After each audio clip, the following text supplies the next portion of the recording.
Dreamscape presents Rescue Me by Melody Ann, narrated by Rachel Fulginetti. Prologue. It was time for a change. Dr. Kyle Armistead had what most people would consider a dream life. A world-renowned plastic surgeon, he'd done so many procedures on the elites of the world, he couldn't turn on his television without seeing his handiwork. It was something he should be proud of. He was good at what he did. But instead, he felt empty. It wasn't that he didn't love his job. He'd known from the time he was 10 years old this was the line of work he'd pursue. He loved looking at a person as a blank canvas, waiting for his magical touch to make it everything they wanted it to be. And so much more. But he was missing something in his life. If only he knew what that was, maybe he wouldn't be drifting out to sea without a way to come back to shore. Maybe it was because of his job, but he could no longer see beauty in the world. His life was empty. He'd pulled away from his family years earlier, hardly speaking to them. And then one morning, he'd suddenly woken up to realize his friendships were all fake. It was time to change all of that. Standing on his back deck, he looked out at the view of the California coastline of endless beaches and bikinis, and knew he was done with it all.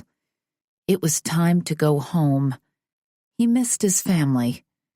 He missed who he used to be. He had no regrets walking away from this life, none at all. He just wasn't sure what was in store for him next. Maybe he'd find himself again, or maybe he'd discover this was it. He'd never know, though, unless he changed his life. He'd never know unless he took that first step. So he did. Chapter 1. Eeyore, get back here! There was no way this would end well. Patsy Lander watched her 100-pound German shepherd take off in a determined sprint as a frisbee whizzed over the top of their heads. Her normally well-behaved animal must have snuck into the kitten's catnip because he wasn't acting like himself at all. Taking off as fast as her sandals would allow, Patsy attempted to catch her overgrown puppy. But it was hopeless. There was a group of shirtless men with their backs turned to her rapidly approaching dog, and shock and horror kept Patsy from calling out a warning. When she needed to have a voice, it seemed to have disappeared. Though Eeyore was normally calm, loving his naps more than he liked chasing a ball, which was how he'd obtained the name, today he seemed to have forgotten he was lazy. Eeyore leapt into the air as the frisbee made an arc toward one of the men who was reaching up to catch it. In horror, Patsy watched her huge dog use the man's beautifully muscled back to launch himself into the air and snag the frisbee before the man could get his hands on it. A grunt sounded from the man as he stumbled forward, barely managing to stay on his feet. He did catch himself at the last minute, and she watched as his head arched back, watching her dog easily soar overhead to deliver a perfect landing in front of him. Eeyore, appearing more than proud of himself, sat a few feet in front of the man, the frisbee in his teeth, his mouth turned up in what appeared to be a satisfied grin. It appeared her very naughty dog wanted to be praised for his impressive catch. Patsy tried to screech to a stop, but her forward momentum apparently was too much for her sandals, and, much to her horror, and the poor fate of the man who hadn't dealt with enough crazy for the day, Patsy stumbled right into his solid back. He barely moved forward as she bounced off him and flew backward, landing ungracefully hard on the ground. pain instantly flaring in her butt as tears sprang to her eyes. The man turned sideways, looking incredulously from her to her dog, then back to her. Patsy wanted to bury her head in her hands and pray for a freak thunderstorm that would send every single witness of her misery scurrying for shelter. If a few of them were struck, that would be okay too. But contrary to most days in Seattle, Washington, the sun remained sunny, and as she looked around the crowded park, she had no doubt she and her dog had gained a lot of attention. Finally, Patsy's voice came back and her mouth gaped open as she tried not to stare at the enticing sheen of sweat on the man's muscled chest. "I'm so sorry. I have no idea what just happened," Patsy said, her voice coming out too high in her rush to apologize. Just then, Eeyore let out a happy bark and trotted over, his prize frisbee still secured between his teeth. He lay down next to her and gazed at the man, no apology at all in his happy eyes. Apparently, he believed the frisbee was now his. "Looks like you got shown up by a dog," a guy yelled, laughter coming through loud and clear in his tone. "Yep, looks like it," the man replied. Patsy's stomach clenched at the deep baritone of the stranger's voice. With the adrenaline of the moment dying down, Patsy let her gaze travel up the muscular calves of the man in front of her, to the hem of his shorts, and higher.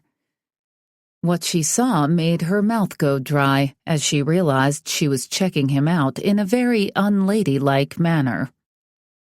Her cheeks heated with color as she shifted her gaze back to the man's worn tennis shoes. At least this was Seattle, and the chances of her running into the man again were pretty much zilch. She only had to get through this awkward moment, then she could be on her merry way. He dropped to the ground, the muscles in his thighs shifting as his face came into view. Hot damn. Her dang dog would have to climb up on the back of one of the sexiest men she'd looked at in a while. And considering she was a plastic surgeon resident, that was saying a lot. The man was giving her his full attention, and those deep brown eyes seemed to see right into her soul.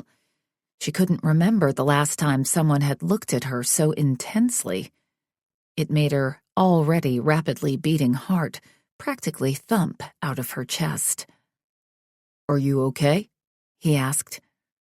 Patsy had flashes of a storm returning, but this time she was envisioning the entire park clearing out, except for the two of them.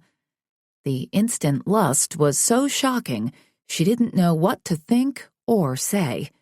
She'd been in medical school for so long she hadn't had time to sit down and eat, let alone think about men. But now she was starting a new job and was finally going to feel like an adult, instead of a child constantly doing homework. She didn't want or need to ogle men. Her career was important to her.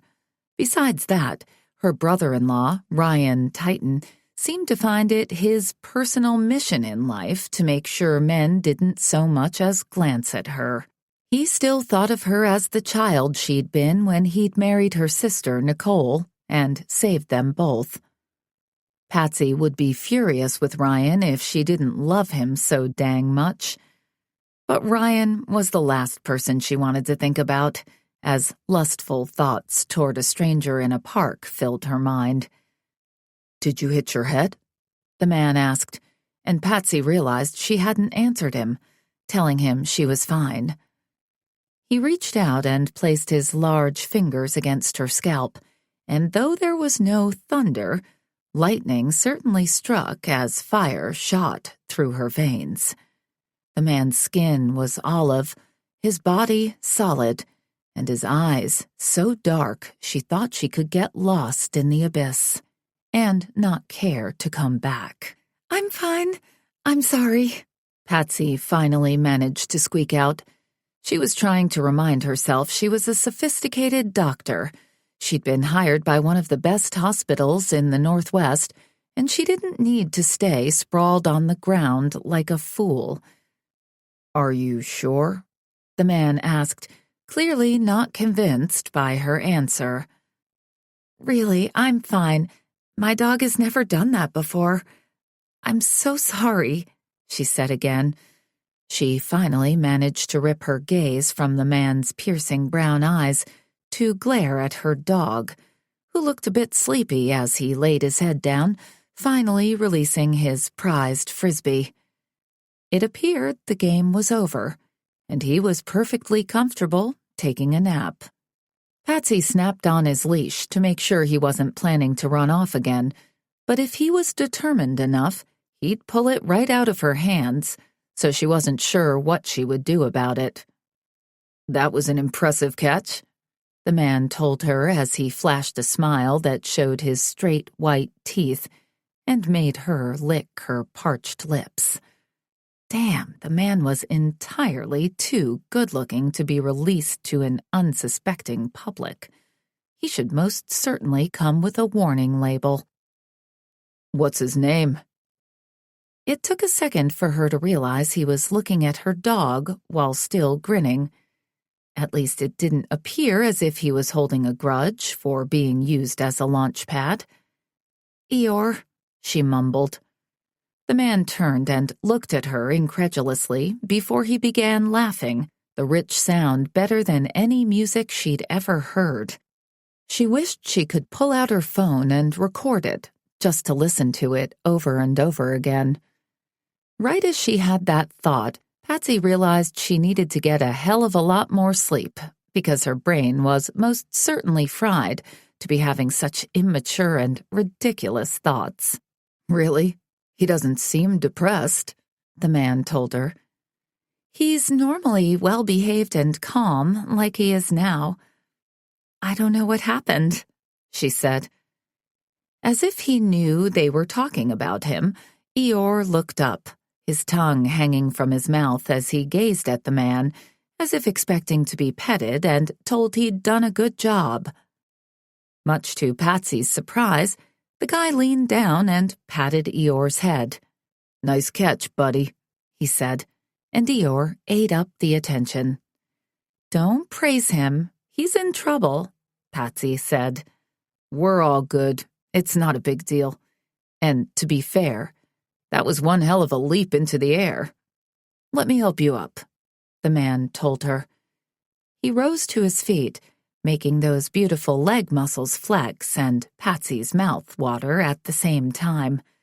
There was no way she was reaching for that hand. Her body was already betraying her as it was. "I'm good," Patsy told him. It took a moment, but she rose to her feet, knowing she would have a giant bruise on her ass, making it difficult to sit for a while. There was no way she was going to show she was in any amount of pain, though. "Let's just pretend none of this happened." The man's smile widened, and Patsy had a feeling he was trying not to laugh at her. His already gorgeous face was even more devastating when crinkles appeared at the corners of his eyes. "Kind of hard to forget being used as a launch pad," he said with good humor. "I'm sorry," Patsy mumbled again. She refused to keep looking at him. She needed to get this conversation over with, turn around, and flee as fast as she possibly could. "No worries," he said. "I'm late," Patsy told him. She had to get away before she did something foolish, like lean in and see if he smelled as good as she thought he might. She tugged on Eeyore's leash and turned around, wanting to run, but forcing herself to walk with dignity. "Hey," he called out. "Aren't you going to tell me your name?" Patsy didn't turn as she raised a hand. "I think we'll leave that a mystery," she hollered as she picked up her pace. The man didn't chase her down, and she wasn't sure if she was relieved or disappointed. But her heart didn't slow as she made her escape. Luckily, her apartment wasn't far from the park, though now she might have to find a new place to walk her misbehaving animal rather than risk running into the mysterious man again. Or maybe she'd walk the dog 10 times a day just to see if she could catch another glimpse of him. She wasn't sure. She decided the best solution would be to call Nicole. She always knew what to do. Tomorrow, Patsy started her new job. For now, she could go home and fantasize about a sexy stranger in a park. And thunderstorms. Today, she was still a medical student. Tomorrow, she was a resident. Her life was truly about to begin. She needed to remind herself of that when she had lustful thoughts of strange men. She didn't have time for them. And, more importantly, she didn't want them. Sure, her hormones taunted her. Sure, she didn't want a sweaty, sexy man looking at her as if she were his next meal. What woman would desire that? It was a good thing they hadn't exchanged names, because out of sight could be out of mind. Settled.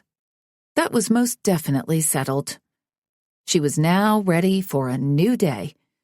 She smiled as she told herself she'd never think about the man or the incident again. She was stubborn and determined and smart. She could do anything she put her mind to. And tomorrow truly would be a brand new day in a brand new life that she couldn't wait to begin. Chapter 2. Patsy was eager to start the day as she slipped into the bustling hospital that would be her new home for at least the next 4 years. This was it. This was what she'd worked so hard for.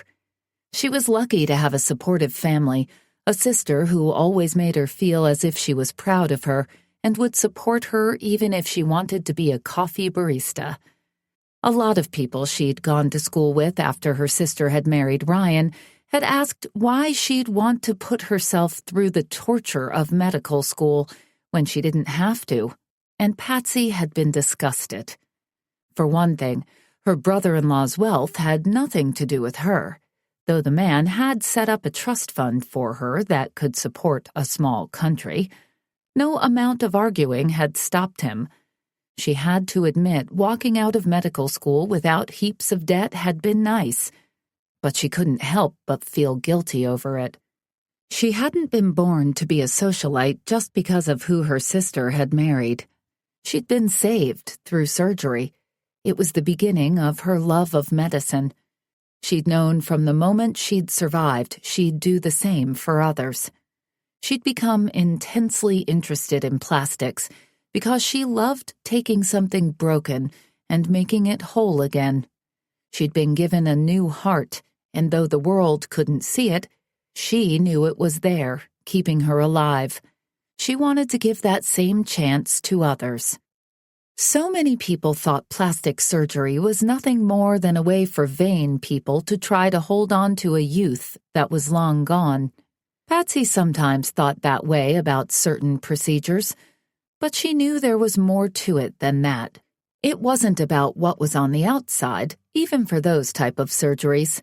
It was about matching how you looked to how you felt, and it wasn't anyone's damn business why she chose to do something that made them feel better about themselves. Besides that, she'd witnessed babies having cleft palates fixed and accident victims getting a new lease on life. Plastics was the most satisfying way for her to express herself. Someday she'd be the one in charge, and she wanted to be the best. No, she might not be doing brain surgery or heart transplants, but her work would be seen by the world, and that's why it mattered so much. Of course, today she wouldn't be fixing anyone. That was a good thing. She'd been up most of the night, excited for her career to begin, and not so excitedly consumed by thoughts of the stranger in the park. When she'd finally managed to fall asleep, he'd flashed those brown eyes at her, waking her up in a sweat. Yep, she'd decided she had to find a new park. She couldn't effectively do her job if she didn't get enough sleep, and seeing that man again would surely cause her many more restless nights. Moving into a large conference room, Patsy didn't bother looking around. It was orientation day, and there were a lot of people waiting, eager to begin their new lives. Taking an open seat, she picked up a packet that was on the table, looking at the impressive lineup of staff with years of experience and prestige behind their names. They could choose to be anywhere, but here they were, preparing the next generation to continue their work. One of the men began talking, and though Patsy tried listening, his words bored her. It was the typical welcome speech. She should be eating it up, but some people were meant to engage a room, and some weren't. Dr. Watson wasn't known to keep your eyes open. Trying to stay alert, Patsy scanned the crowd. A couple of people met her eyes and gave her a smile. One doctor winked, infuriating her. It wasn't as if she hadn't dealt with surgeons' egos before, but it still annoyed her that she was often treated like nothing more than a grunt to do their bidding and smile pretty, taking their flirting as a compliment. Her hands might be small, but one day they'd do great things, and she'd earn the respect she deserved, even if she had to beat it out of her colleagues. Turning away from the guy she wanted to give a crude gesture to, Patsy's eyes instantly stopped scanning as her mouth went dry and her gaze was captured. No. She might not have a perfect life, but she was normally blessed with good luck. As Patsy's gaze scanned the hospital ID clipped to the doctor's coat and then back to his smiling brown eyes she was sure to never forget, she wanted to knock herself in the head. How had she missed it the day before?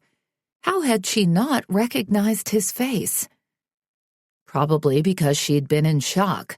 She hadn't expected to see the man without his scrubs. Sitting across the table from her was none other than the man who'd kept her awake for too many hours the night before.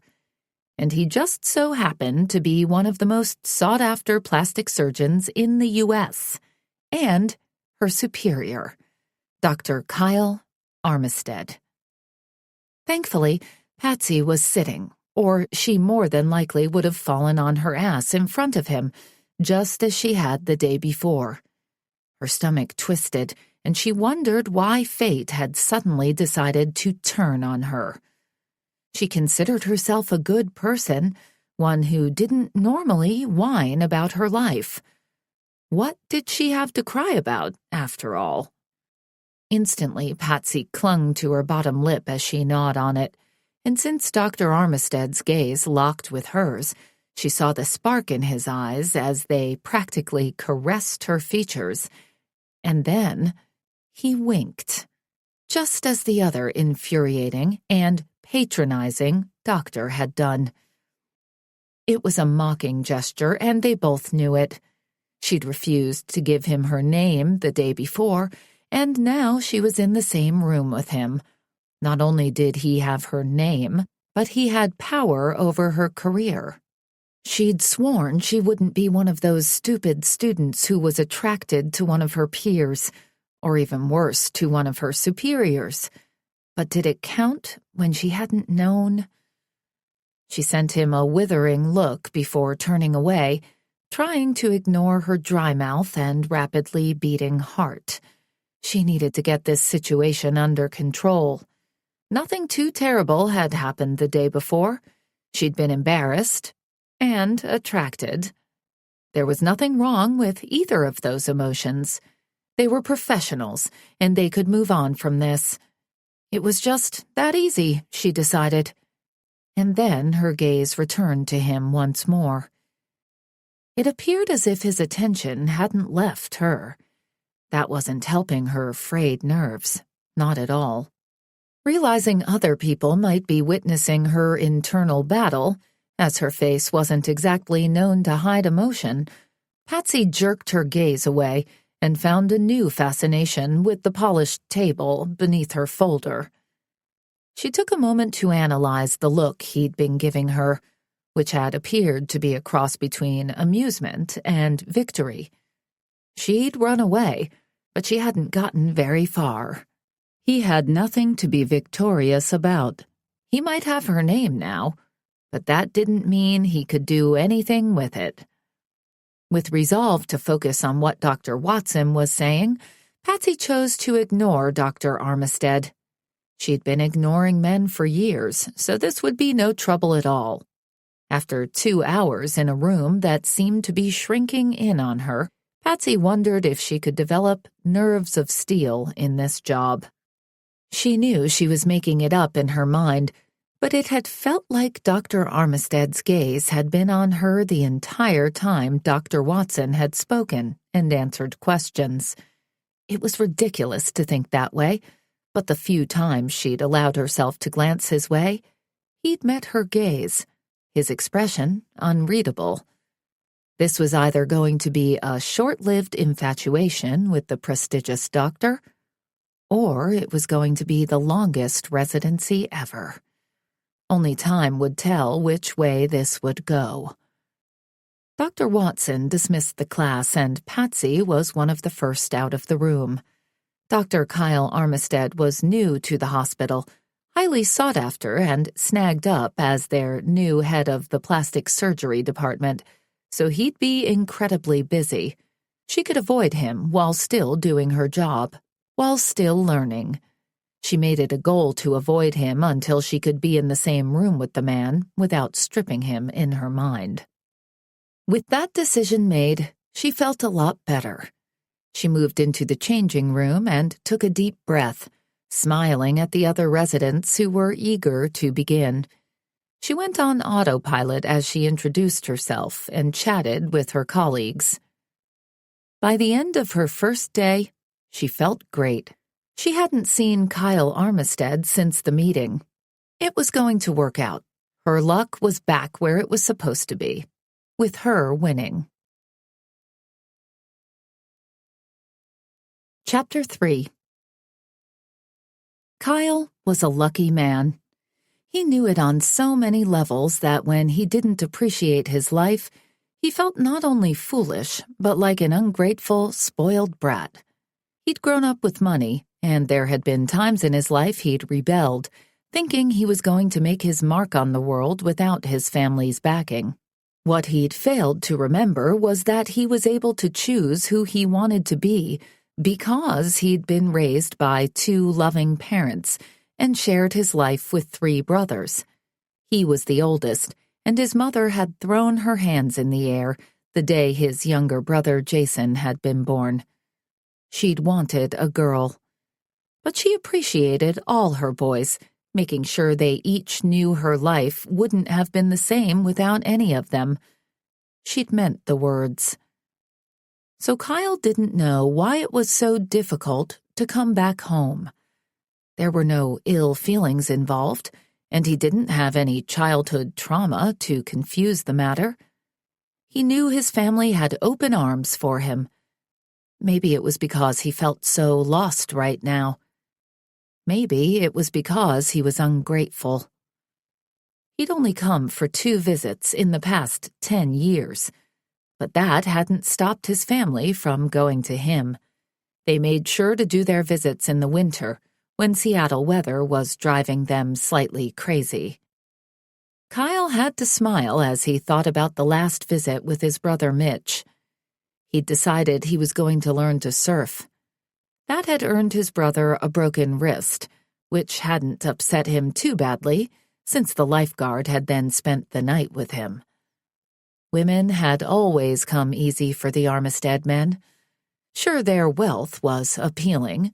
Kyle wasn't so stupid to believe it wasn't. But there was more to it than a pocket full of cash. There was confidence money brought that could only be achieved by not worrying about where your next meal would come from, or if you'd have a roof over your head. Kyle needed to be more appreciative of his life. He smiled as he walked up to a local pub he'd been sneaking into since before he'd turned 21. His longtime friend's father owned the place, and it had been a haven for Kyle and his brothers, a safe place they'd come to whenever they came home. It was a dive in a less than reputable part of town. That only added to the charm of the place. Kyle walked in through the doors, a crowd already filling the tables and bar to near capacity.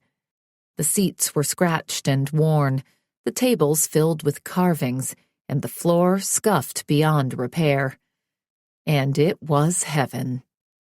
He looked to the back corner and smiled when he saw Jason sitting at their favorite spot, a cold mug in his hand. His brother glanced up and grinned. Kyle felt 10 years of stress fly off his shoulders as he made his way across the crowded room. "Look who's here," Jason said with a sly grin. "The big bad doctor in a dive bar. Who would have thunk it?" The twinkle in Jason's eye was exactly the same as when he'd been 3, wreaking havoc in the Armistead household. The 4 brothers couldn't have been more different from one another. Whether that was by design or an attempt for each of them to show their individuality, Kyle wasn't sure. Jason was the jokester, always the first to smile in any situation, always quick with his words, and a crowd pleaser. Jason couldn't walk into a room without everyone following him around within an hour's time. He was that guy you just wanted to be with. "Some of us have jobs we can't run out on," Kyle said as he sat down and looked for a waitress. "You could have had a beer ready for me." "I did," Jason said, "but you took too long, and I'm drinking it." He didn't look remorseful. "Mitch and Matthew aren't here, so I can't be that late," Kyle pointed out. "You know Matthew is up in Alaska," Jason said, "and Mitch did text. He'll be here soon." Matthew was the smartest brother, hands down. His mind never stopped, and his expertise was utilized all over the world. He called Seattle his home base, but in reality he probably only spent a couple months there each year. That made Kyle feel a little better about moving away for 10 years. Mitch was the heart of the family. Well, their mother was the heart, but if there ever was a soul aligned with hers, it was their brother Mitch. He wasn't soft by any means, but he had a heart as big as Texas. He was the only one they could count on, hands down, every time. Kyle wondered how his brothers would describe him. He was obviously smart, as he'd not only made it through medical school, but had done so at the top of his class. He knew how to crack a joke, but he wouldn't consider himself a clown. He cared about people, obviously, as his chosen career had been medicine, but he couldn't think of any one thing that truly defined him. He wasn't going to ask his brothers what their opinion might be on that particular subject. "I can't believe you beat me here," Mitch said as the chair next to Kyle pulled out and his 6-foot brother plopped down. "That's got to be a first." "How's it going, Shorty?" Kyle asked with a Cheshire cat grin. Mitch tapped him on the arm with a punch that would have sent most men flying off their chair. It only made Kyle laugh. Mitch had received the Shorty nickname since he was the smallest of the brothers. That wasn't saying much, since he stood 6 foot and weighed 220 pounds.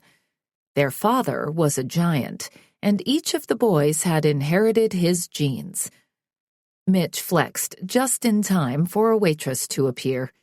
She was new, and she was clearly impressed with the man showing off his impressive biceps. "Well, hello, sugar. How are you tonight?" Jason asked, and she turned her attention to that brother, looking equally enamored by him. Kyle had to stifle a laugh. I'm, good," she managed to stutter as her cheeks heated. "Quit picking on the beautiful lady," Mitch said, and Kyle could practically hear the woman's sigh at the compliment. Can we get another round of beers? She stammered a little more before walking off in what appeared to be a daze. I can see not much has changed in my absence, Kyle said, finally allowing his laughter to escape. Beauty is meant to be appreciated, Jason said. I like to meet the new staff, Mitch added. I've missed you guys, Kyle said, making the table go silent. They were definitely close, even when they were apart, but they weren't exactly known for sharing their feelings. Kyle wanted to instantly take the words back as he squirmed in embarrassment. It's good to have you home, Mitch said. This is getting far too serious, Jason piped in, saving Kyle. But I do have to agree, it's nice to have you here. If we could corner Matthew, it would be perfect. He'll be home soon, and we can all hear about his newest adventures, Mitch said. He always has good stories to share with us, Kyle agreed. The waitress didn't say a word as she left their beers and hurried away. I think you scared her off, Mitch said, and I was hoping to get some food. You might be out of luck, Kyle told him. I'd just get heartburn anyway. I think they put extra grease on top of the grease here, Jason said. But the pain is worth it. I miss bar food, Kyle added. Yeah, it's good once in a while, Jason said as he tried to flag down the waitress, who wouldn't look their way. How are you liking the new job? Mitch asked. It's got to be a real change from having your own practice. Are the boobs as great in Seattle as they are in the land of plastic? There's nothing wrong with cosmetic surgery, Kyle said for what felt like the millionth time since he'd become a surgeon. I appreciate plastic, Mitch said with a grin. I take beauty in all shapes and sizes. You make me feel dirty sitting next to you, Kyle told him. That made the brothers laugh again. Seriously, how is it going? Jason asked. It's different, but I needed a change. I'm glad I came home, Kyle told them.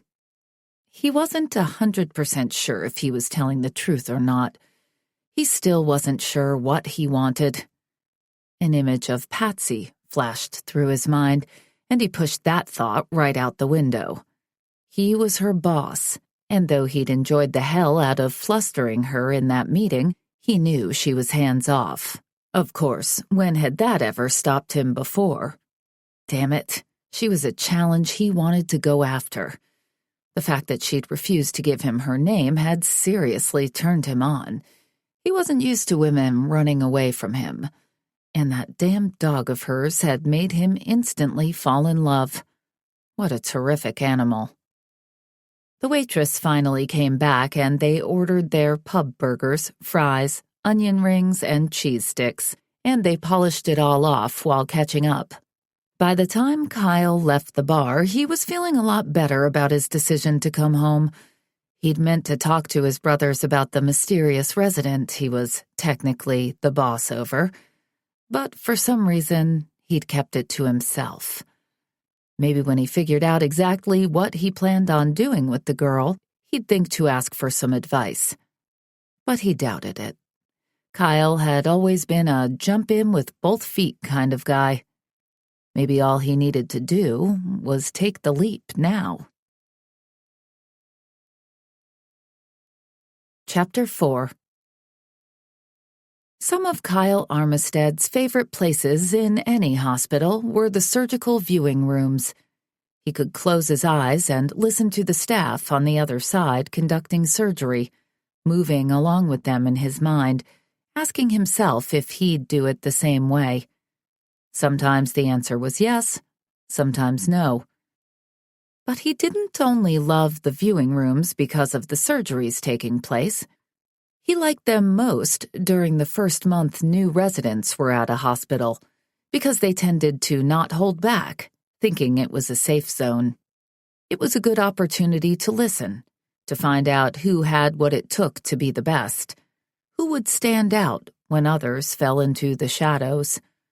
They never paid attention to him when he sat in the rooms as he normally positioned himself in a corner chair, with his head leaned back, his feet up, looking as if he didn't have a care in the world.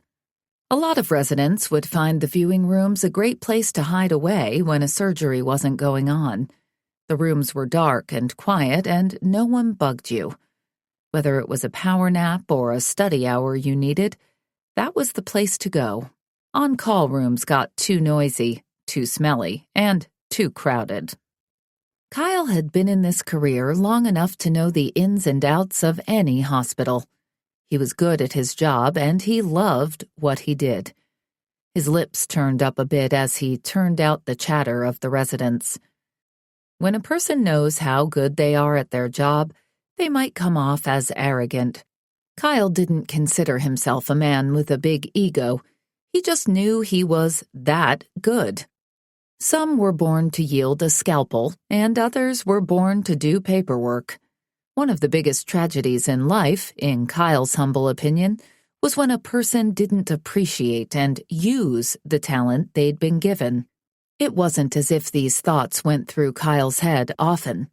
However, as he leaned back in the incredibly uncomfortable viewing room chair, his eyes shut, his mind turned on constant alert. These were the thoughts he was facing.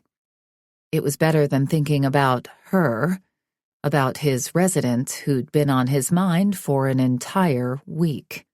It had been exactly that long since her dog had used him as a launching pad.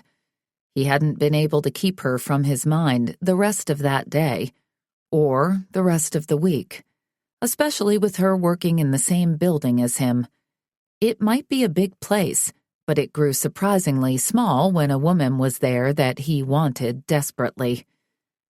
After she and her dog had left the park, his brothers had ribbed him endlessly about a woman refusing to give him her name. They'd suggested he should have pulled out the doctor card. He'd been fascinated by it. Kyle honestly couldn't remember a time he'd been interested in a woman who hadn't been flattered by it. Then, luck of all luck, he'd stepped into the room with his new residents, and his eyes had been immediately pulled to the back of the room. He'd waited for her to sit down. Then he'd sat across from her. He'd gotten to study her for a long while before she'd looked up, before she'd noticed him. He'd gone from thinking he'd never see her again to being in a position he'd see her daily, and not only that, but in a position where he was her superior. That meant nothing could happen with her. That meant he'd better never get her alone. He might not be responsible for what happened if that were to occur. He hadn't been this infatuated with the woman in so long he couldn't remember the last time. He liked the feeling way too much. For an entire week, he'd managed to avoid Dr. Lander just to see what it felt like, to see if the infatuation would dim.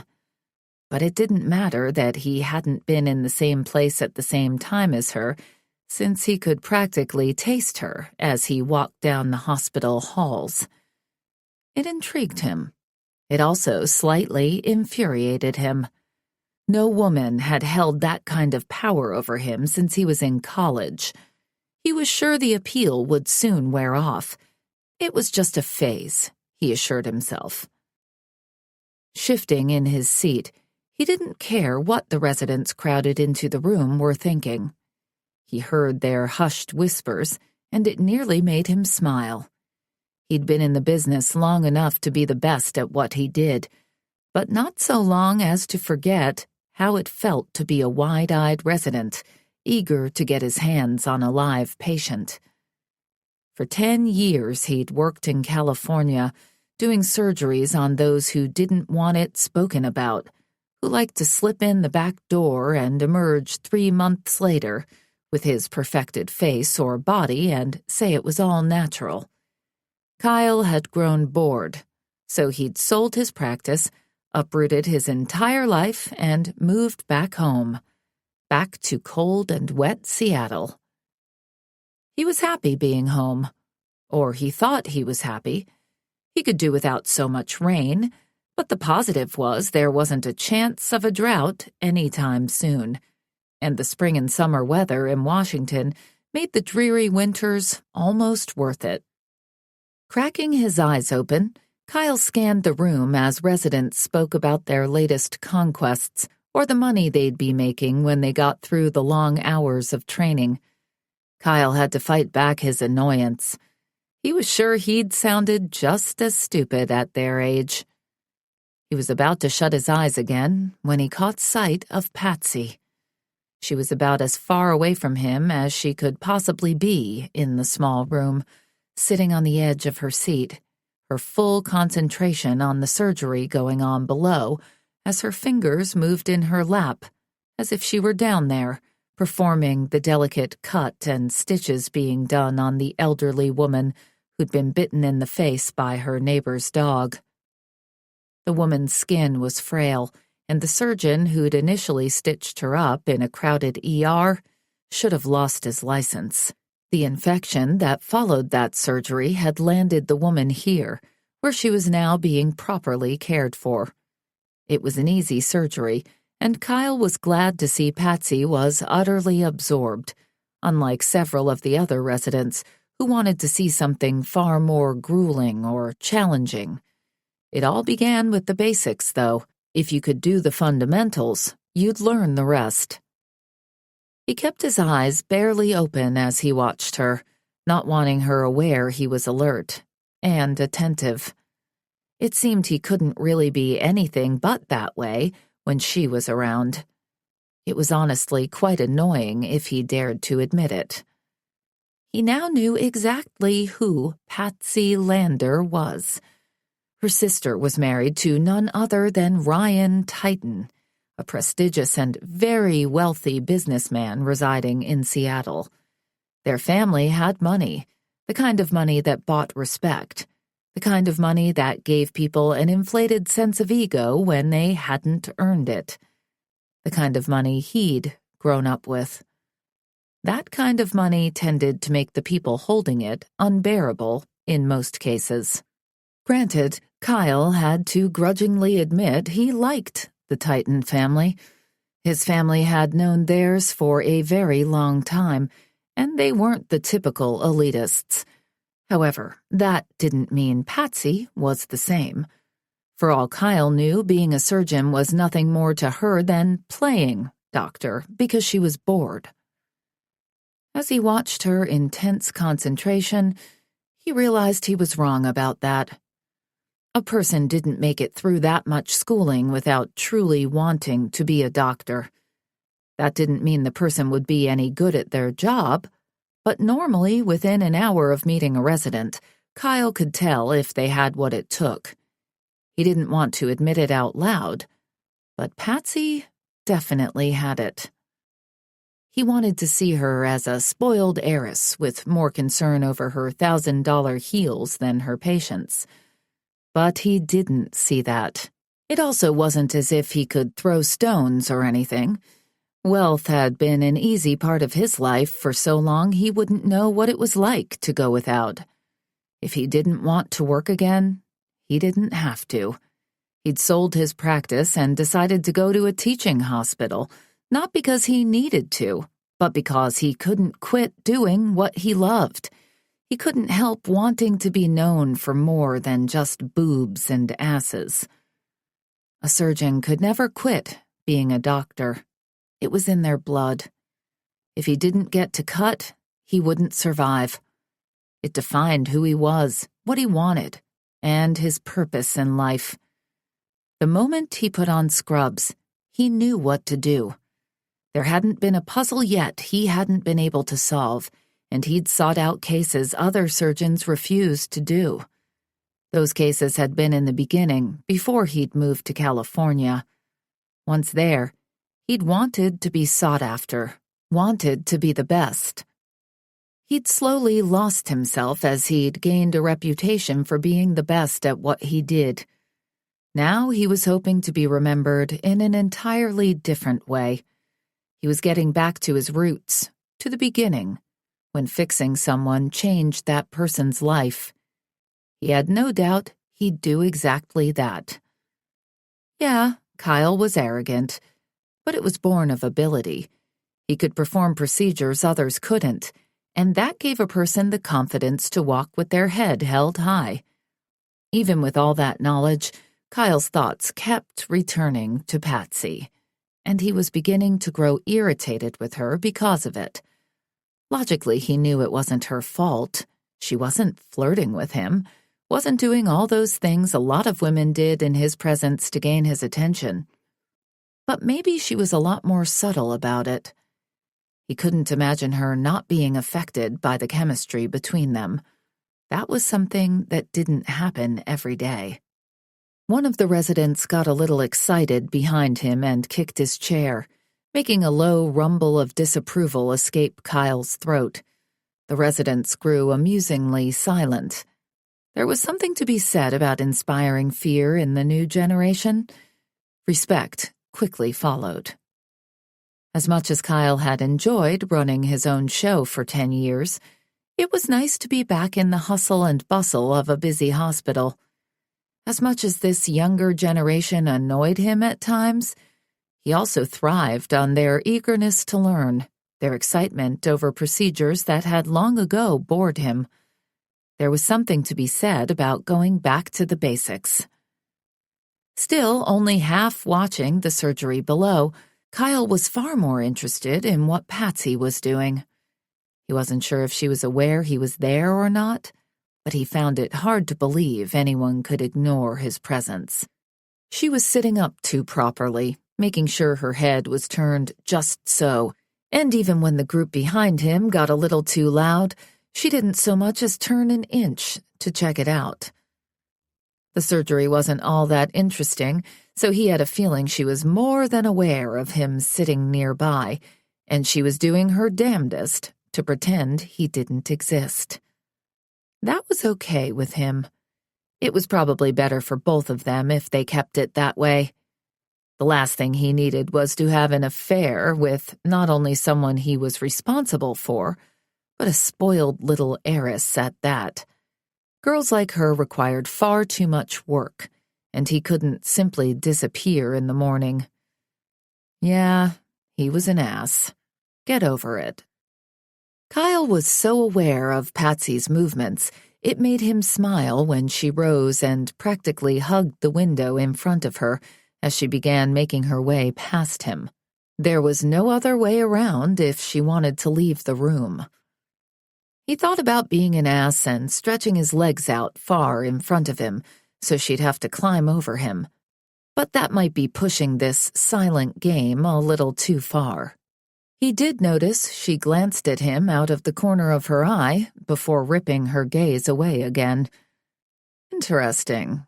It appeared as if everything she did kept him entertained. "Okay, kids, whoever gets here first can close up," Dr. Watson called over the speaker in the room. Oh, crap. There was utter silence before the room erupted as the residents rushed from their seats, pushing each other out of the way as if they were no older than a group of elementary school kids. As a group of residents pushed past the two of them, Patsy turned and looked at him, her eyes widening when she noticed his own were open and gazing directly at her. That color she couldn't seem to manage to keep from her cheeks instantly lit up her beautiful face, making him want to reach out for her. Dang it. He couldn't seem to resist the innocence a blush spoke on a woman's cheeks. How could she still have enough of it left to color her face? Maybe it was an act. If it was, she was damn good. "This one's mine," one of the residents yelled as he pushed past Patsy, knocking her off her feet. Kyle watched as she began to topple, knowing this wasn't going to end well. It seemed the pretty doctor might be slightly klutzy. Just one more thing that was endearing about her. Before Kyle thought of reaching for her, Patsy went flying. Straight on top of him. And though she was a small thing, though her curves were ample enough for him to fantasize about filling his hands with, she landed hard, right in the middle of his lap. Their cries mingled together, hers of shock, his of pain, As she squished a part of him he'd much rather keep protected. It took him a second to clear the flashing lights popping in front of his eyes, and another second to realize he had an amazingly great-smelling, perfectly curvy, beautiful woman wiggling in his lap. Though he knew she was struggling to untwist herself and rise to her feet, the resident who'd knocked her over wasn't the last to shuffle from the room, and they weren't even noticed as people climbed over them, making Patsy wiggle on top of him, giving him a reaction there was no way he was going to be able to hide from her. As all the blood rushed to one sensitive area of his body, Kyle's arms wrapped around Patsy to keep her from wiggling. His body was now pulsing, his blood on fire. Her face was too close to his, and the single most important thought in his head was how good her lips would taste. It had been way too long since he'd spent the night with a woman, and now he'd literally had one land right in his lap, and his body had ideas his brain knew would be the wrong path to take. Kyle didn't try to stop the groan of pleasure from slipping from his throat as the rest of the room cleared, leaving them alone. He could take her right here on this chair and no one would be the wiser. The other residents were long gone. His head shifted forward without his brain allowing him to stop it. Patsy instantly put a stop to it as she held a hand against his chest, her eyes wide, her breathing heavy as her gaze focused on his lips. He was pretty sure her brain and body were having the same battle as his. Kyle wasn't sure how much more torture he could take, but finally he shifted her, slowly turning her body, groaning again as she did a half-turn on his throbbing lap. Then he pushed her to her feet, his hands staying on her luscious hips a few seconds longer than necessary. He seriously wouldn't mind placing them there without any clothes in the way. The flush in her cheeks deepened as he refused to release her gaze.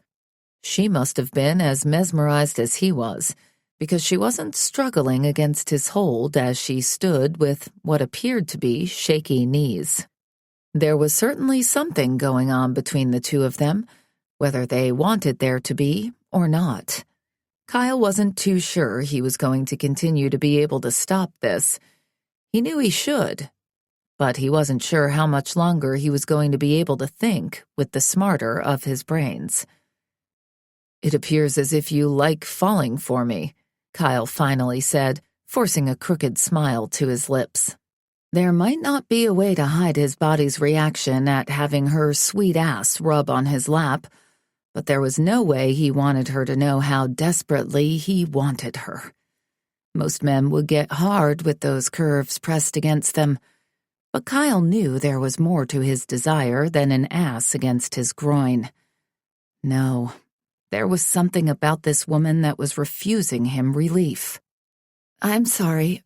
I should have been more careful," she said, her voice husky, making his body more rigid than it had been a moment before.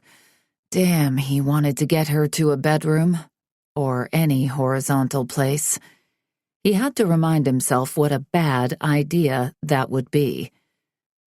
"This one wasn't your fault," he told her, forcing his grin to grow cockier. Maybe it would be better to irritate her so she'd stomp off. If not, he feared he'd pull her back onto his lap and see who could get their clothes off the fastest.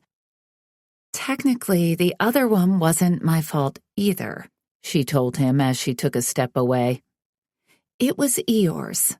She regained her composure. Interesting how she protected herself. He wondered what her story was. She reached up and ran a hand down the center of her chest, instantly drawing his gaze to her breasts. They'd been pressed against him, and he had no doubt they were all natural. He definitely wanted to see for himself. He had to push that thought out of his mind. Seeing where his gaze had gone, Her eyes narrowed as she quickly dropped her hand and took another step away.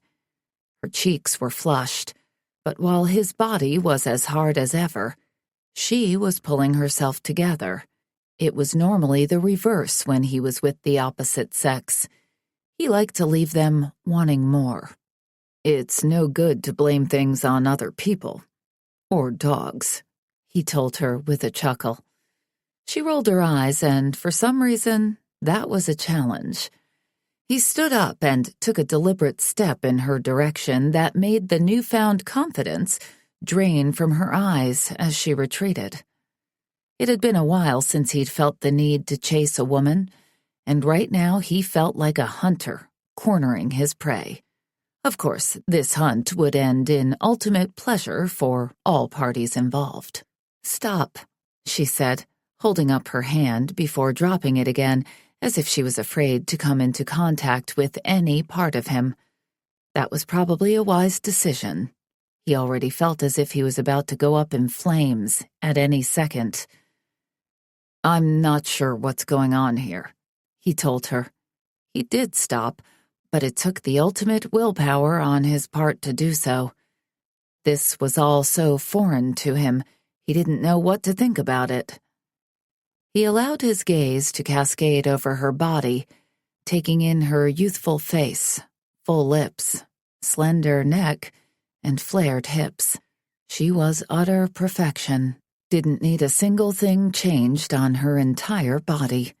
A masterpiece many women would pay hundreds of thousands of dollars to achieve. "Absolutely nothing is going on," Patsy told him. Her voice was husky again, but she took in a deep breath, turned, and began walking away. Kyle had the desperate need to chase her down, pin her to the wall, and prove to her there indeed was something happening between them. But he knew if he did that, the two of them were going to do something they might regret. Though as soon as he had that thought, he knew it was false.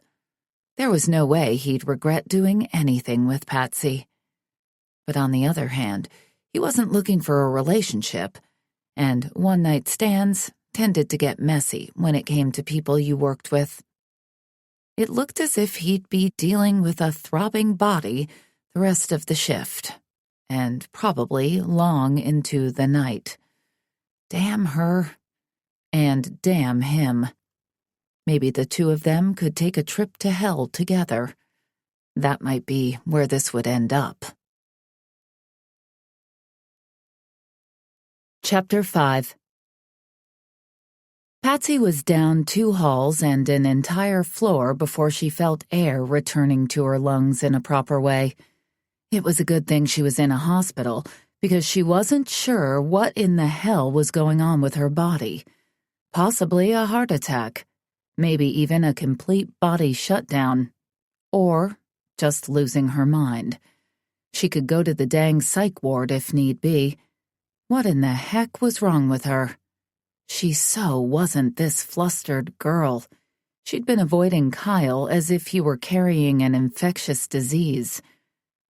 But from the second she'd stepped into that damn observation room and had seen him lying back in that chair, his eyes closed, his body relaxed, his no-touch attitude more than apparent, she'd been on edge.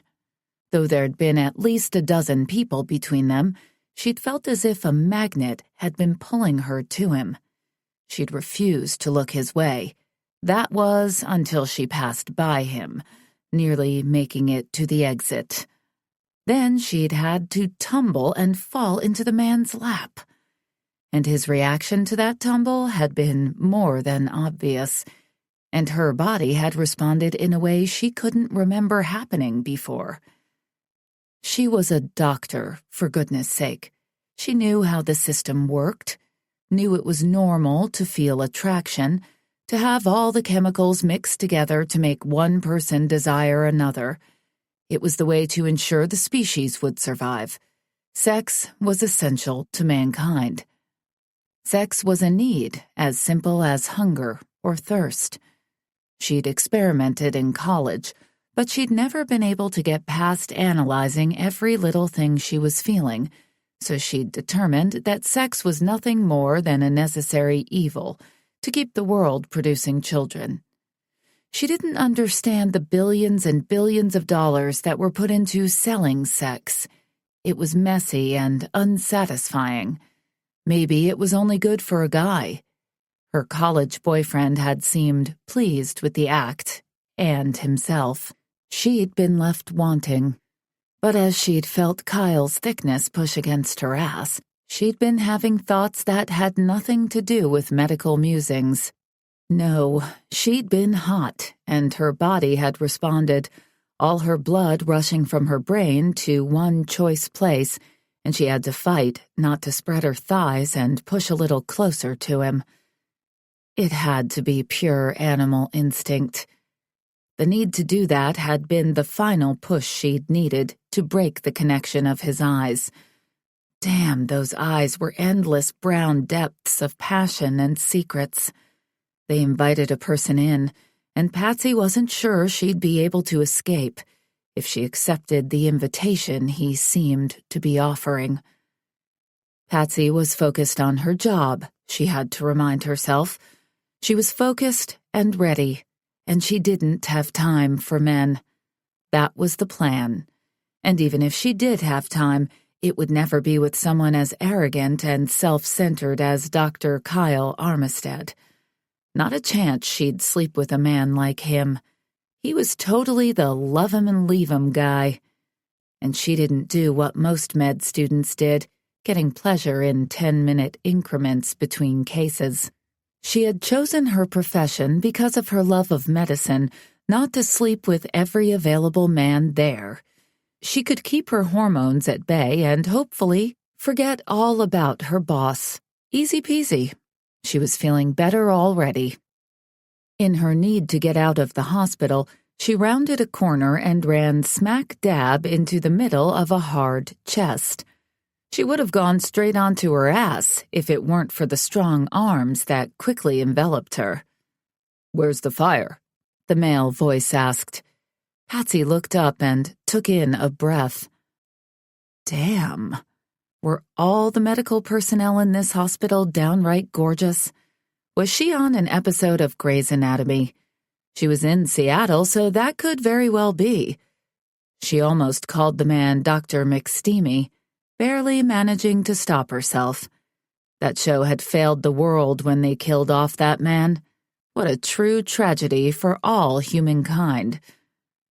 "Are you okay?" he asked. She stood there, dumbfounded, as she tried to form words.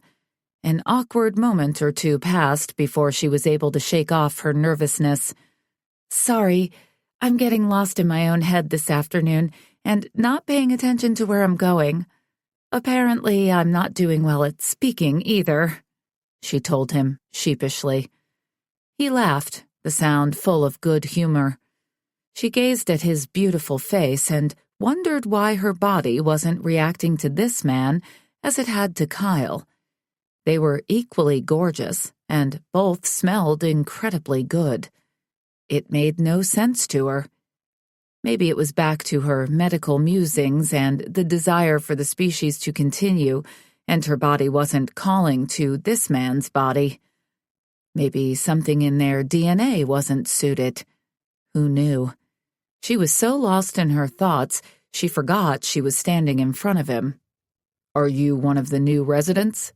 the doctor asked. "Yes, Patsy Lander, plastic surgeon resident," she said, holding out a hand. He took it, and she didn't feel a smidgen of a spark. Darn it. "Dr. Kian Forbes. I'm in trauma and agreed to teach your group, so I'll be calling you down a lot," he said, an easy smile resting on his lips. "Kian, are you harassing residents again?" a woman's voice asked. She stepped up, and Patsy was stunned at the beauty of the woman. With plastic surgery as her specialty, she definitely noticed gorgeous people. When the woman was next to Dr. Forbes, it was like a magazine ad come to life with the two of them. "I'd never harass anyone, darling," Kian said, with a look full of adoration toward the woman at his side. Patsy was glad she hadn't felt any attraction to the doctor. She would have felt guilty, since they were obviously head over heels in love. "Hi, I'm Roxy Forbes, this man's wife. I've been trying to get him out of here for the past hour, but he's popular today," Roxy said with a laugh. She didn't seem at all put out that she was waiting for her husband. "I'm Patsy Lander, and I've only been here a week, so if I'm not physically lost, then I'm so focused on my thoughts that I might as well be in a dark tunnel. It's my fault Dr. Forbes is late. I nearly ran him down," she said. "What's your specialty?" Roxy asked, seeming genuinely interested. "Plastic surgery," Patsy told her. Roxy's grin grew. "Then you'll be working with Kian a lot. There's so much trauma that comes in the ER, and he makes sure to call you guys right away, especially if it's facial wounds. That's what I love about my field. We have the chance to change a person's future," Patsy told them. She had to consciously keep herself from reaching out and touching her own chest, where she'd had surgery. Sure, it wasn't a scar most of the world saw, but it was something she looked at every day when she stripped for a shower. It mattered that it didn't disfigure her. "Why does your name sound so familiar?" Kian asked. Patsy shrugged, a little embarrassed. People didn't recognize the name from her. When your sister marries one of the most eligible bachelors in Seattle, people tended to remember the name. She didn't want to go into that, though. "It's sort of common," she said. Kian shrugged as if it was no big deal. She was grateful. She wanted to do well on her own, not because of who her in-laws were. She loved the Titans and would do anything for any of them. She wouldn't, however, take advantage of who they were. "I better get going. It was wonderful to meet you both," Patsy said. After just a few moments of speaking to them, she found she liked them. "Definitely a pleasure," Roxy told her, looking as if she meant it. "I'll be seeing you around, kid," Dr. Forbes said. Some people might have taken offense to the word kid, but Patsy found it a term of endearment. She smiled and walked away. Maybe it wasn't going to be so bad working at the hospital after all. She could get over her strange feelings toward Dr. Armistead. She was strong, always had been, always would be. Her feelings toward someone wasn't going to change her course of action. No way, no how. She convinced herself she was feeling better already. Within a few days, surely she'd believe it. Chapter 6. Kyle had a feeling he wasn't going to shake off his attraction to his newest resident. Not a chance in hell. He'd been intrigued by her the second her beast of a dog used him as a stepladder, and the cool way she'd blown him off had brought out the hunter instincts within him. He thought he could get over it. That's what he should do, for damn sure. He was her boss. There was no possible way for this to end well. On top of that, she was innocent. She might want to hide that with quirky little one-liners, but he could see the naivety in her eyes. That meant she was off limits. His pants tightened as he thought about her on his lap. She'd been as turned on as he was. There was something between them he hadn't felt in a very long time. Could he honestly ignore that? Could he afford not to? The answer was no. He couldn't afford to ignore something so powerful. He picked up his pace as he walked the long corridors of the hospital. But he did have a job to do, so maybe it would be smart to call one of the many females who'd be grateful to go out with him, the ones who didn't have expectations. A girl like Patsy wasn't one you waited 2 weeks to call again. She was a roses and chocolates female, the one who ended up with a white picket fence. His absolute nightmare. Kyle turned the corner and saw Patsy. His pep talk flew out the window. He stood back and watched as she talked to Kean Forbes, the best damn trauma surgeon in the Northwest, possibly the United States. Kyle respected the man, respected his entire family. This was a great place to work, and Kyle would be a fool to mess that up with a tawdry affair that was bound to bite him in the ass. Even with all this knowledge, he watched as the conversation ended and Patsy moved to the locker room, the co-ed locker room. He should turn around and walk away. That would most definitely be the smart decision. He moved forward instead. He wasn't always known to think with his upper brain. Telling himself his shift was finished and he needed to head home didn't do him a lick of good. He could have waited a few minutes for her to leave the room. But he didn't. He didn't even pause before stepping inside, where he found her alone. His pulse accelerated. "I thought this hospital was a lot bigger than it obviously is," Patsy said with a touch of disdain as she looked right at him. At least she wasn't ignoring him. He was now figuring out sarcasm was her way of protecting herself when she was uncomfortable. "The walls tend to shrink in on us when we're not looking," he told her. "It's a bit like living in an Alice in Wonderland world." Instead of moving to his locker, he walked over to her, wondering what he was doing. This was insane. It was almost as if he had no control over himself. One thing he knew for sure was he enjoyed how his body responded in the presence of this woman. "I'm going home. It's been a long week," she said. She was looking at her locker before glancing at him sideways. They were all doctors. They saw naked people every single day, which was why a co-ed room wasn't so bad. But he found himself holding his breath as he watched her, trying to decide if she was going to change in front of him. He wasn't sure he'd be able to keep his hands off her if she did. Doctor or not, there were times the human body was only a canvas needing paint. And times it was for sex. She grabbed her clothes and stuffed them in a bag, choosing to save them both and remain in her scrubs. He was definitely disappointed. "Are you hungry?" he asked, not sure who was more surprised, her or him. "No," she told him, after a few silent moments. He smiled, hearing the lie in her voice. They had to grab food whenever they could when they were on shift, and he knew for sure they were hungry all the time. It was the profession. When they were at work, they didn't have a life outside of their job, including time to eat.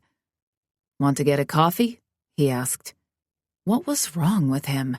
He seriously couldn't seem to stop himself.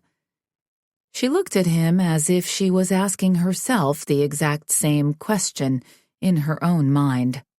Did he enjoy the constant refusal of the woman? "No, we work together. Let's keep it to that," she told him. He smiled. She had no idea her constant refusal was only fueling him more.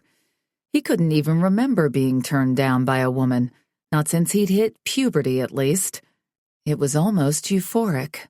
"We might as well get a dinner over with, discover this attraction between us is bound to fizzle, and then get on with our lives," he said, feeling he sounded perfectly reasonable. "We could skip the meal if you want, and just head to the closest on-call room." She glared at him, looking as if she wanted to push him over the bench he was standing in front of. He vowed he'd take her with him. Then they could be horizontal. That was quite appealing. She opened her mouth to say something when the door opened and 4 residents stepped inside, their conversation loud and animated. They didn't seem to notice Kyle and Patsy awkwardly standing there. He turned away from Patsy, trying to figure out his next move. He only looked away for a couple of seconds, but when he returned his attention to where she'd been standing, All he saw was empty space. He looked toward the door in time to see it shutting, with her on the other side of it. He considered chasing her down, but thought it was probably best she ditched him. He obviously wasn't thinking with his bigger brain. Not around her. Maybe he needed to visit his brothers again. Not that they'd give him any solid advice. They sure as hell hadn't so far. Patsy was just one more resident in a long line of them, and if Kyle wanted to figure out what in the hell he was trying to accomplish, he'd be wise to stay away from her. She'd be here, and then she'd be gone. He'd dealt with more difficult situations in his life than an attraction to the wrong woman. As he left the hospital, he could almost swear he smelled her sweet perfume in the hallways. He shook his head as he tried, holding his breath. Whatever didn't kill him would surely make him stronger, he assured himself. Chapter 7. Something was wrong. Kyle knew it the second he stepped outside. It was dark and misty, which was normal for Seattle, but there was a touch of dread in the air. He'd always trusted his instincts, and he paused as he listened, his eyes searching the hospital parking lot. Normally, he didn't park in this area, but he'd been late to work and had taken the first available space. Right now, though, something kept him from moving forward. He waited. Then he heard a scream. His body froze as he tried to figure out where it was coming from. This was a hospital. Injured people arrived all the time, people in pain. A scream was nothing to be afraid of. But there was something about that sound. It was more terror than pain. "I warned you to save her," a man yelled. Kyle began moving.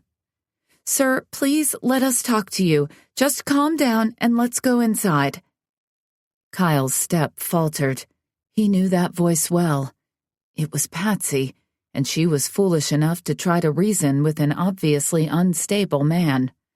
"You have nothing to do with this.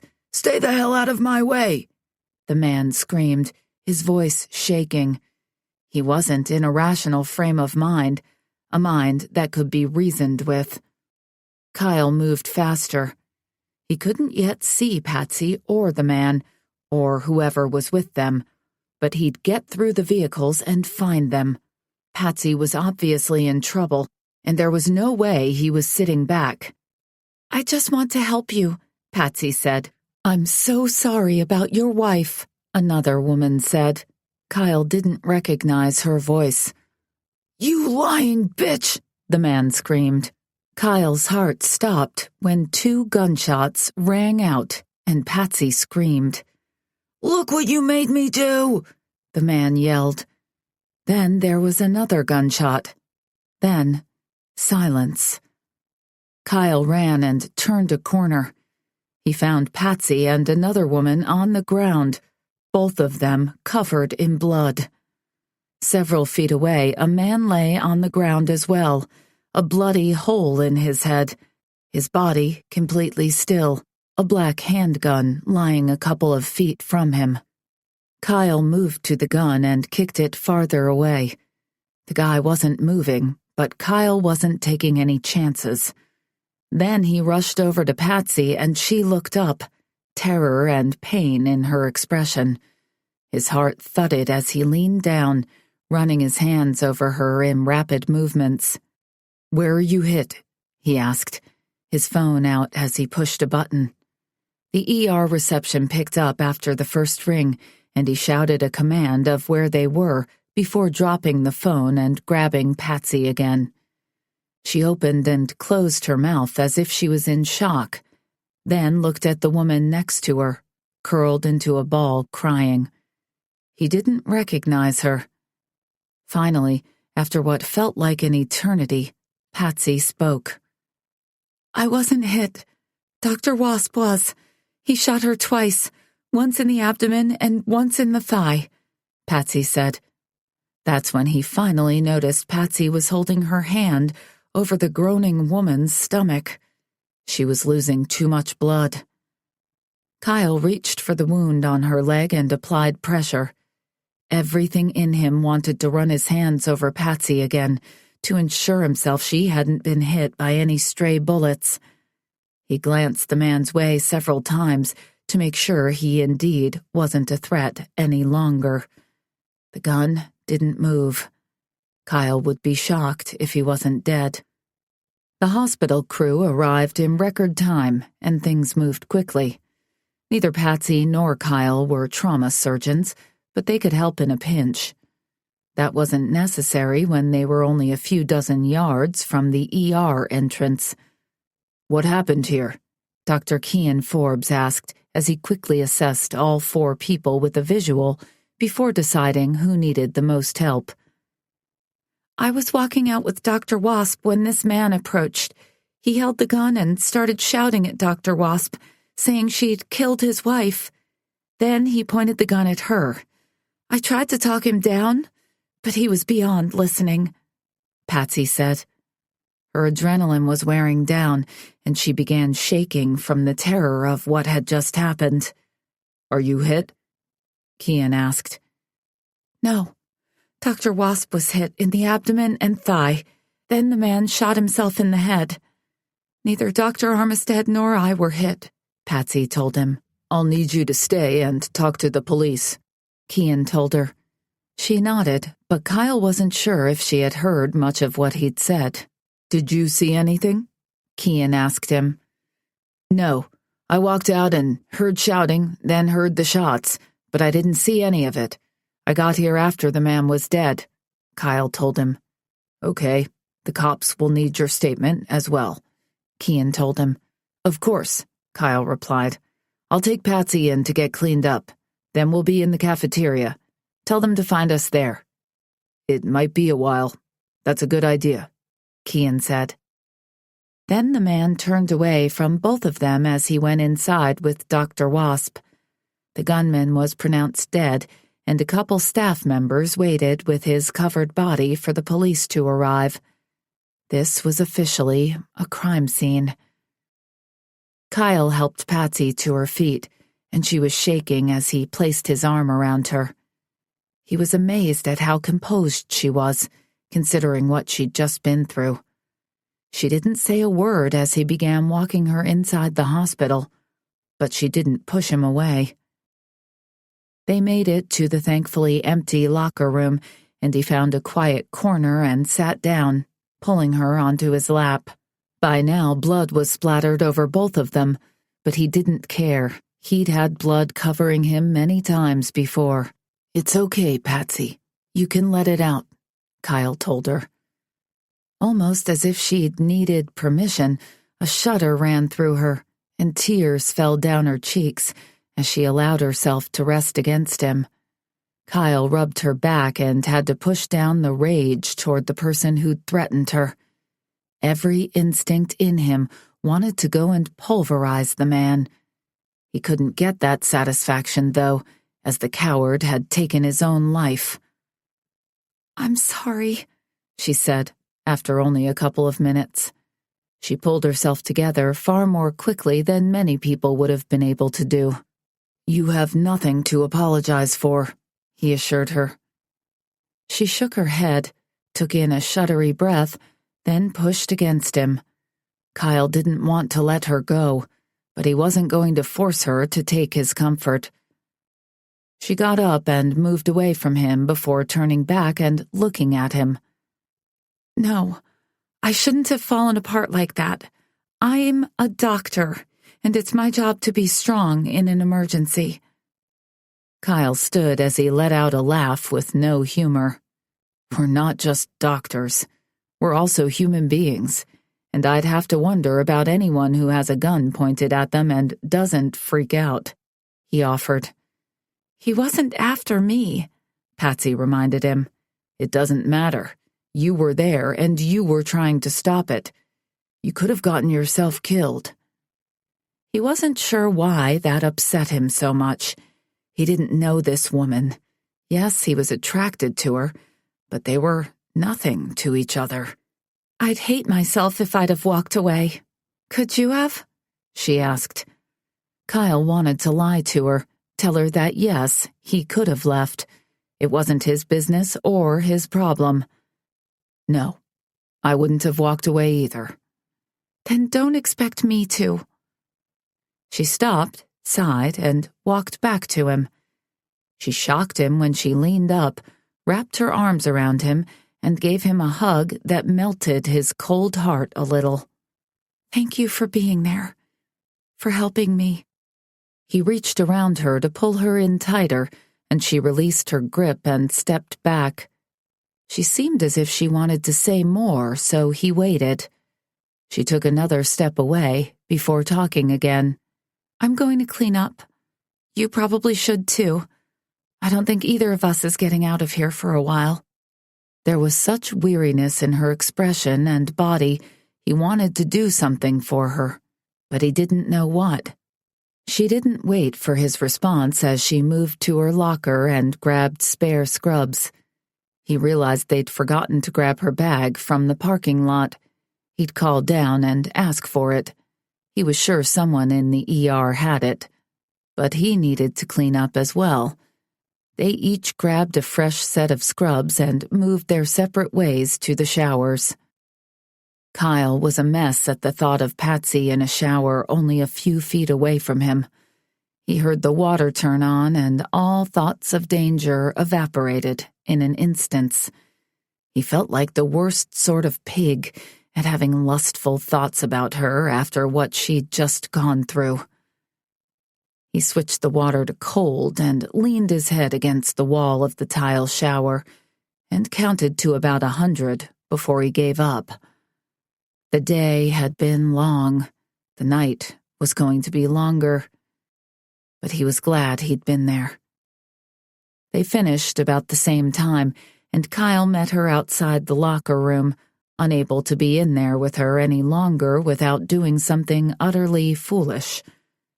She gave him a slight smile, as if she was grateful for his restraint. He was going to make love to this woman. There was zero doubt in his mind. There was no more debate about it anymore. He wished he could walk away, wished he wasn't being such a fool when it came to her. But he knew it was going to happen. What he didn't know was how much it was going to change his life. Even if he knew what the final outcome would be, he could do nothing to stop it at this point. She'd gotten to him, and he didn't want to hold back any longer. He refused to stop it. Now he had to see where in the hell it was all leading. If he were a smarter man, he'd cut ties right now. But it seemed as if Kyle was making all sorts of life-changing decisions lately. He didn't see any reason to stop that now. Chapter 8. Patsy normally didn't allow people to care for her.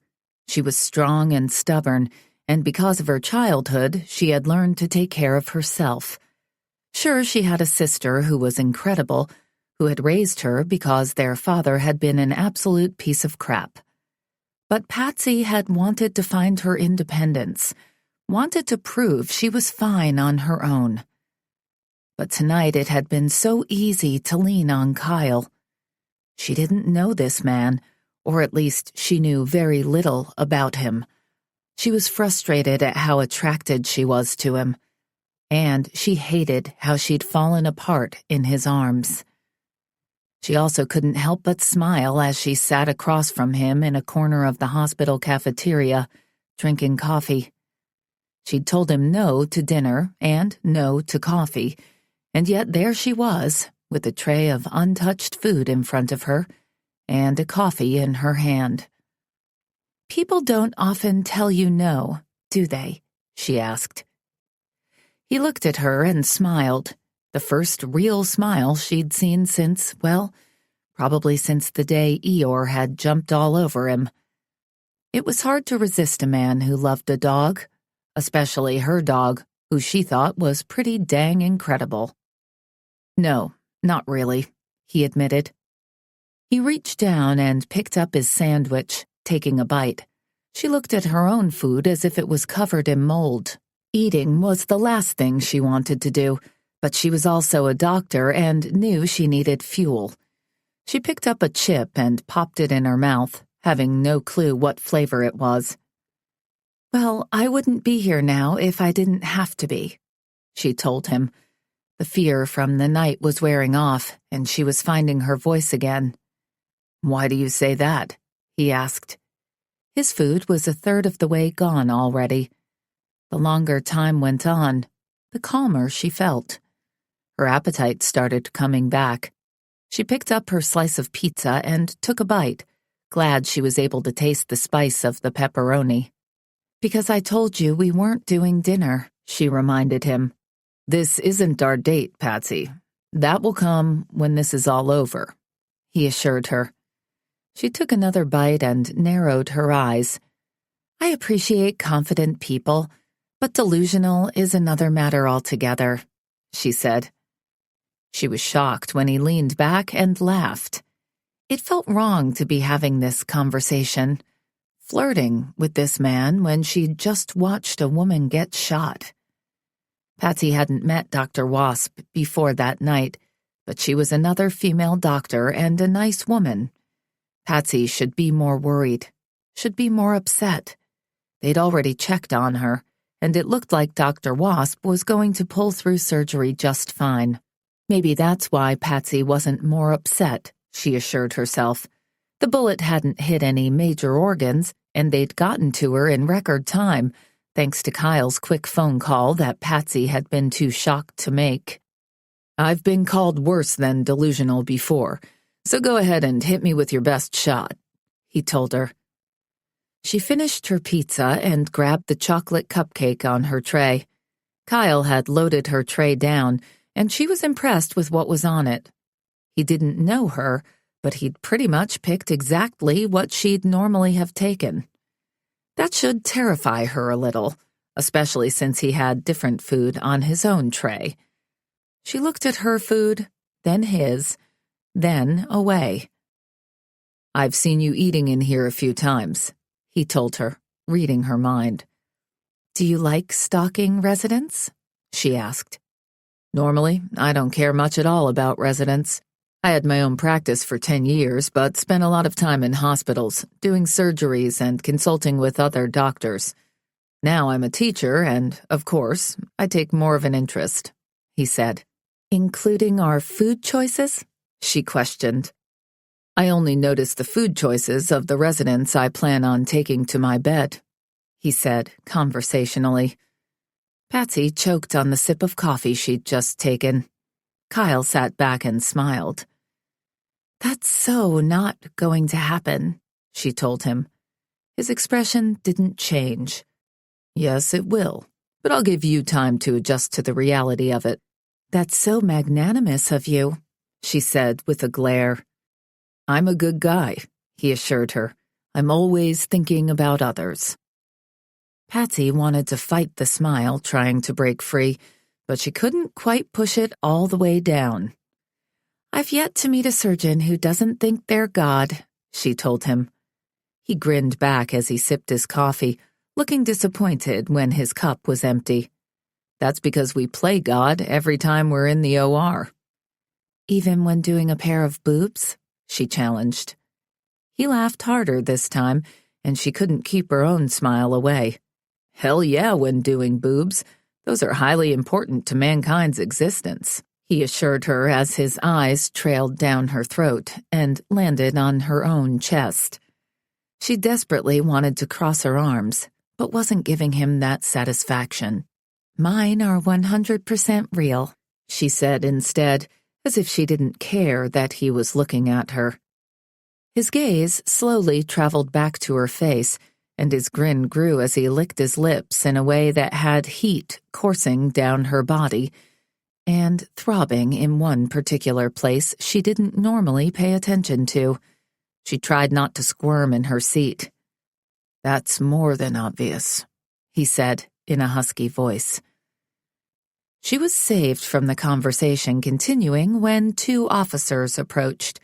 They gave their statements together, and Patsy wasn't sure if she was glad or not to be pulled away from her conversation with the man. He intrigued her, which scared the crud out of her. She had to remind herself she didn't have the time or the desire to have a workplace affair, especially with an arrogant surgeon.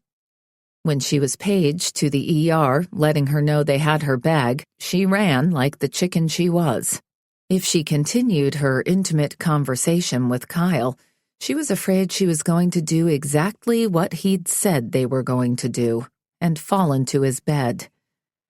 That would make life incredibly awkward the next day at work. As she hailed a cab and went home, she told herself she was being smart. If she'd fallen at the feet of every doctor who'd flirted with her from the day she'd stepped into this program, she'd have far too many notches on her bedpost. And she reminded herself she didn't like sex. It was boring and messy. But if that was truly the case, why in the hell was she feeling strong urges toward Kyle she'd never felt toward another man before? And why was her body so out of sync, so needy? And why, as she made her way home, was loneliness seeping through her normally content life? She wondered if it was okay to let down her guard every once in a while.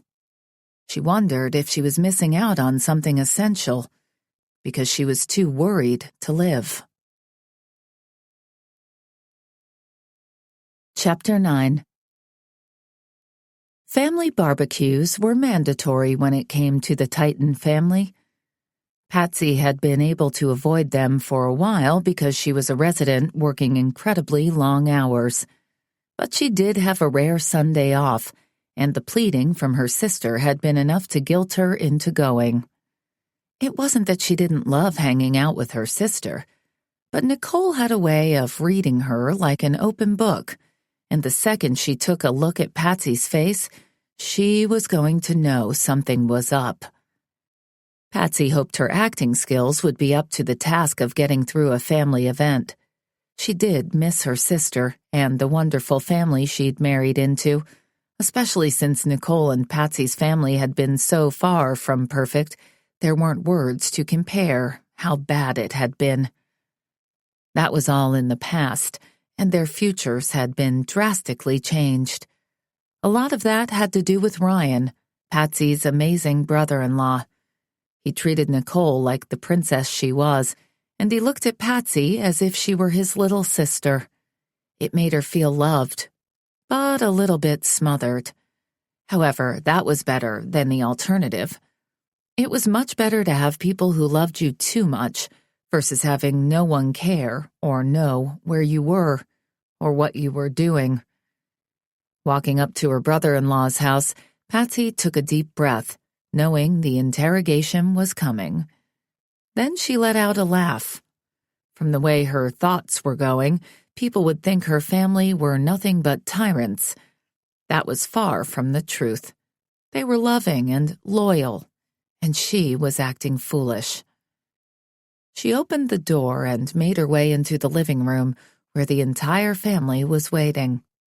Nicole looked up, her eyes sparkling as she jumped from the sofa, handing over the baby in her arms to her equally smiling husband.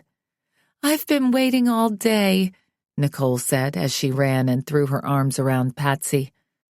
Why she'd avoided coming home, she'd never know, because she loved this woman with all her heart. "I'm sorry, I've been so busy," Patsy said.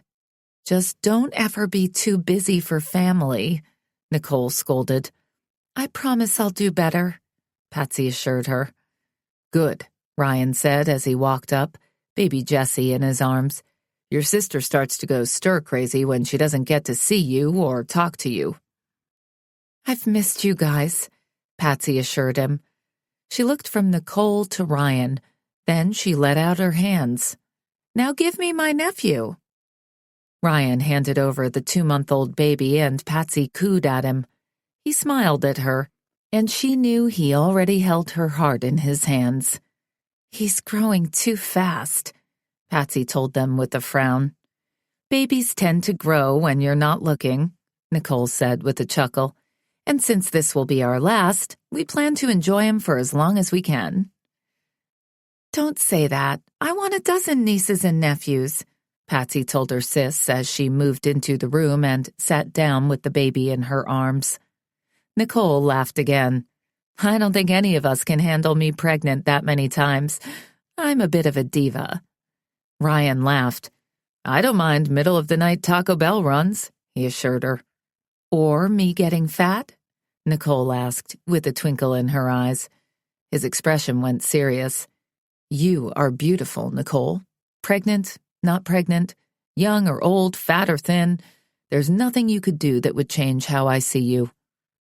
Patsy's eyes filled with tears at the pure adoration in Ryan's eyes and voice. He meant what he said. He was so in love with his wife, there was nothing she could do he wouldn't consider spectacular.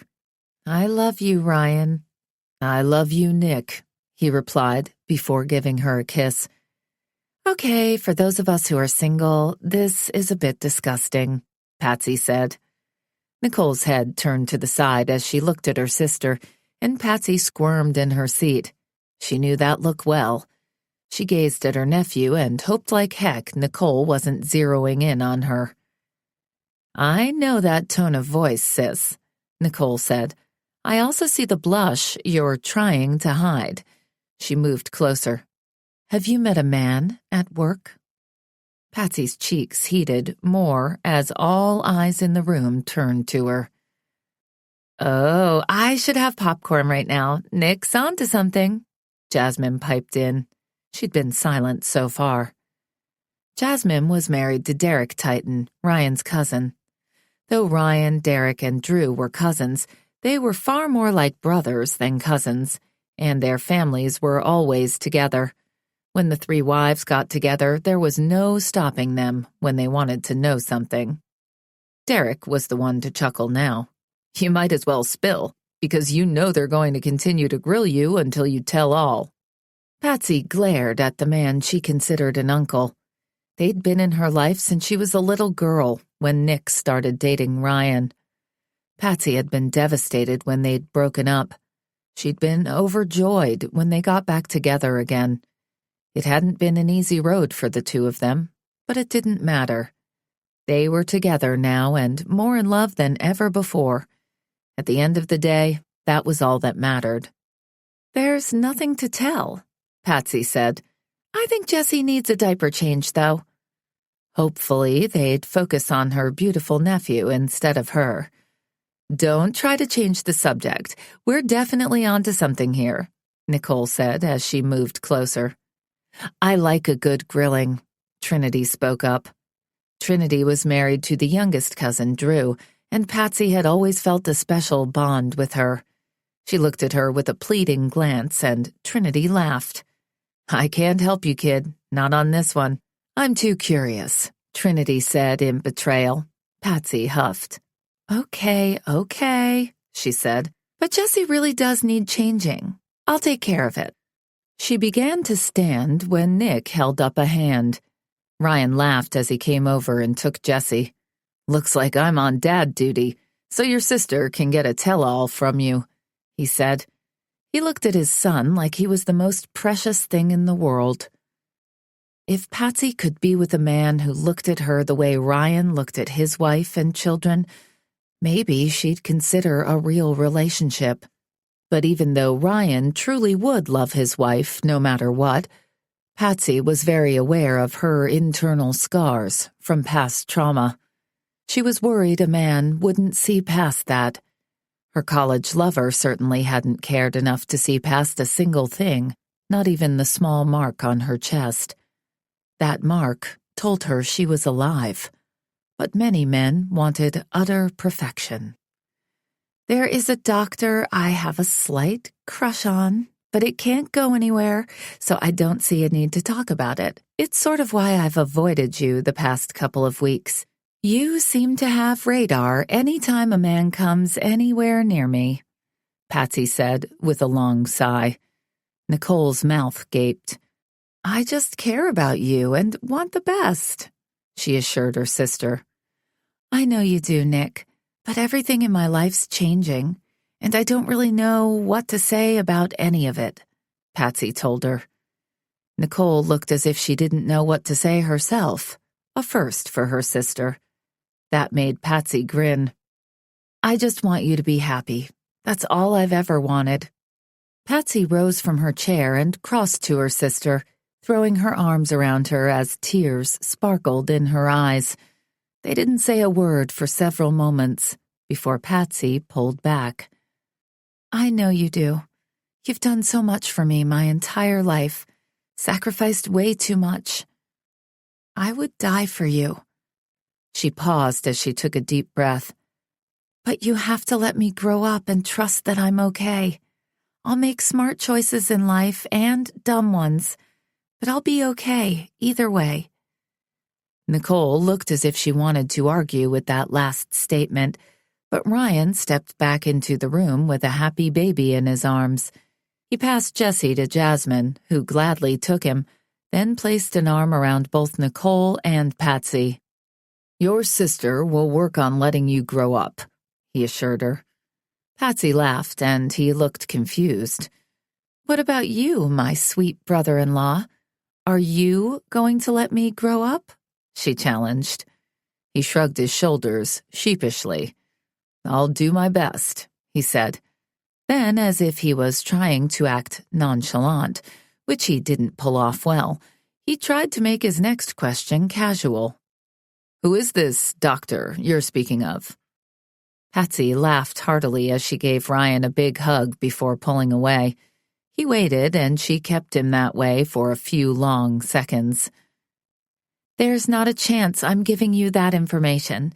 You'll have his entire background and social security number within an hour, she said. Kyle hadn't done anything to deserve the Titan men coming after him. At least not yet. More like half an hour, Drew piped in. Probably have his weight at birth by then, too, Derek said with his own laugh. You're not helping, Ryan said, glaring at his cousins. None of you are helping in any way. I know your meddling is done with love, but I'm a big girl now, and if I choose to ever date again, I'm not telling any of you about it. That earned her scowls from all three men, and laughter from their wives. You've grown up so much in such a short time, Nick said, her tone proud. Because you raised me well, Patsy told her. She had to wipe a tear away. Their father had been an abusive alcoholic, and if it hadn't been for Nicole, Patsy couldn't imagine how her life would have turned out. She truly was grateful for her sister and all she'd done. The smiles fell away, and Patsy knew what was coming next. Her sister took a deep breath and brushed the hair behind her ears. This was what Patsy had hoped wouldn't happen. Now that we got men and not enough visits out of the way, Nicole began. I'm sorry, Nick, Patsy said as she twisted in her seat. How in the world did we hear secondhand that you were shot at? Nick said, tears popping into her eyes. Patsy felt lower than a sewer rat for hurting her sis. I wasn't actually shot at, and I didn't want you to worry, Patsy said. It was a very unhappy husband with one of our doctors who had done nothing wrong. I was just in the wrong place at the wrong time. But I'm glad I was there because she made it through and is doing fine now. A gun was pointed at you, Nick said, tears falling down her face. I promise if anything like that happens again, I'll call you immediately. I really am sorry, sis, Patsy said as she sat next to her sister and threw her arms around her. Nicole sniffled for a minute as she held tightly to Patsy. Then she leaned back and gave a wobbly smile. We've always told each other everything. Don't exclude me from your life, Nick pleaded. You are my everything, Nick. It won't happen again, Patsy assured her. They hugged for a long time, and then, thankfully, Ryan saved the day from the emotional moment. Okay, we've got the grilling done. Now let's have some food and drinks, he said with a sly smile. Patsy laughed again, glad to feel the heartache dissipate. If you think you'll get me drunk so I'll talk, think again, she told her brother-in-law. She ignored his grumble as she made her way to the back deck, where enough food to feed a small army was set up. She was glad to be home. Even the interrogation was worth it. For just a little while, her worries faded away, and all was right with the world. Chapter 10. Life was about goals. Yes, there were struggles mixed in there, but at the end of the day, you wanted to be able to look in the mirror and know who you were and where you were going. People would come and go in your life, but there was no chance of outrunning yourself. There was no escaping your destiny. Not ever. Patsy was glad to remember those simple facts.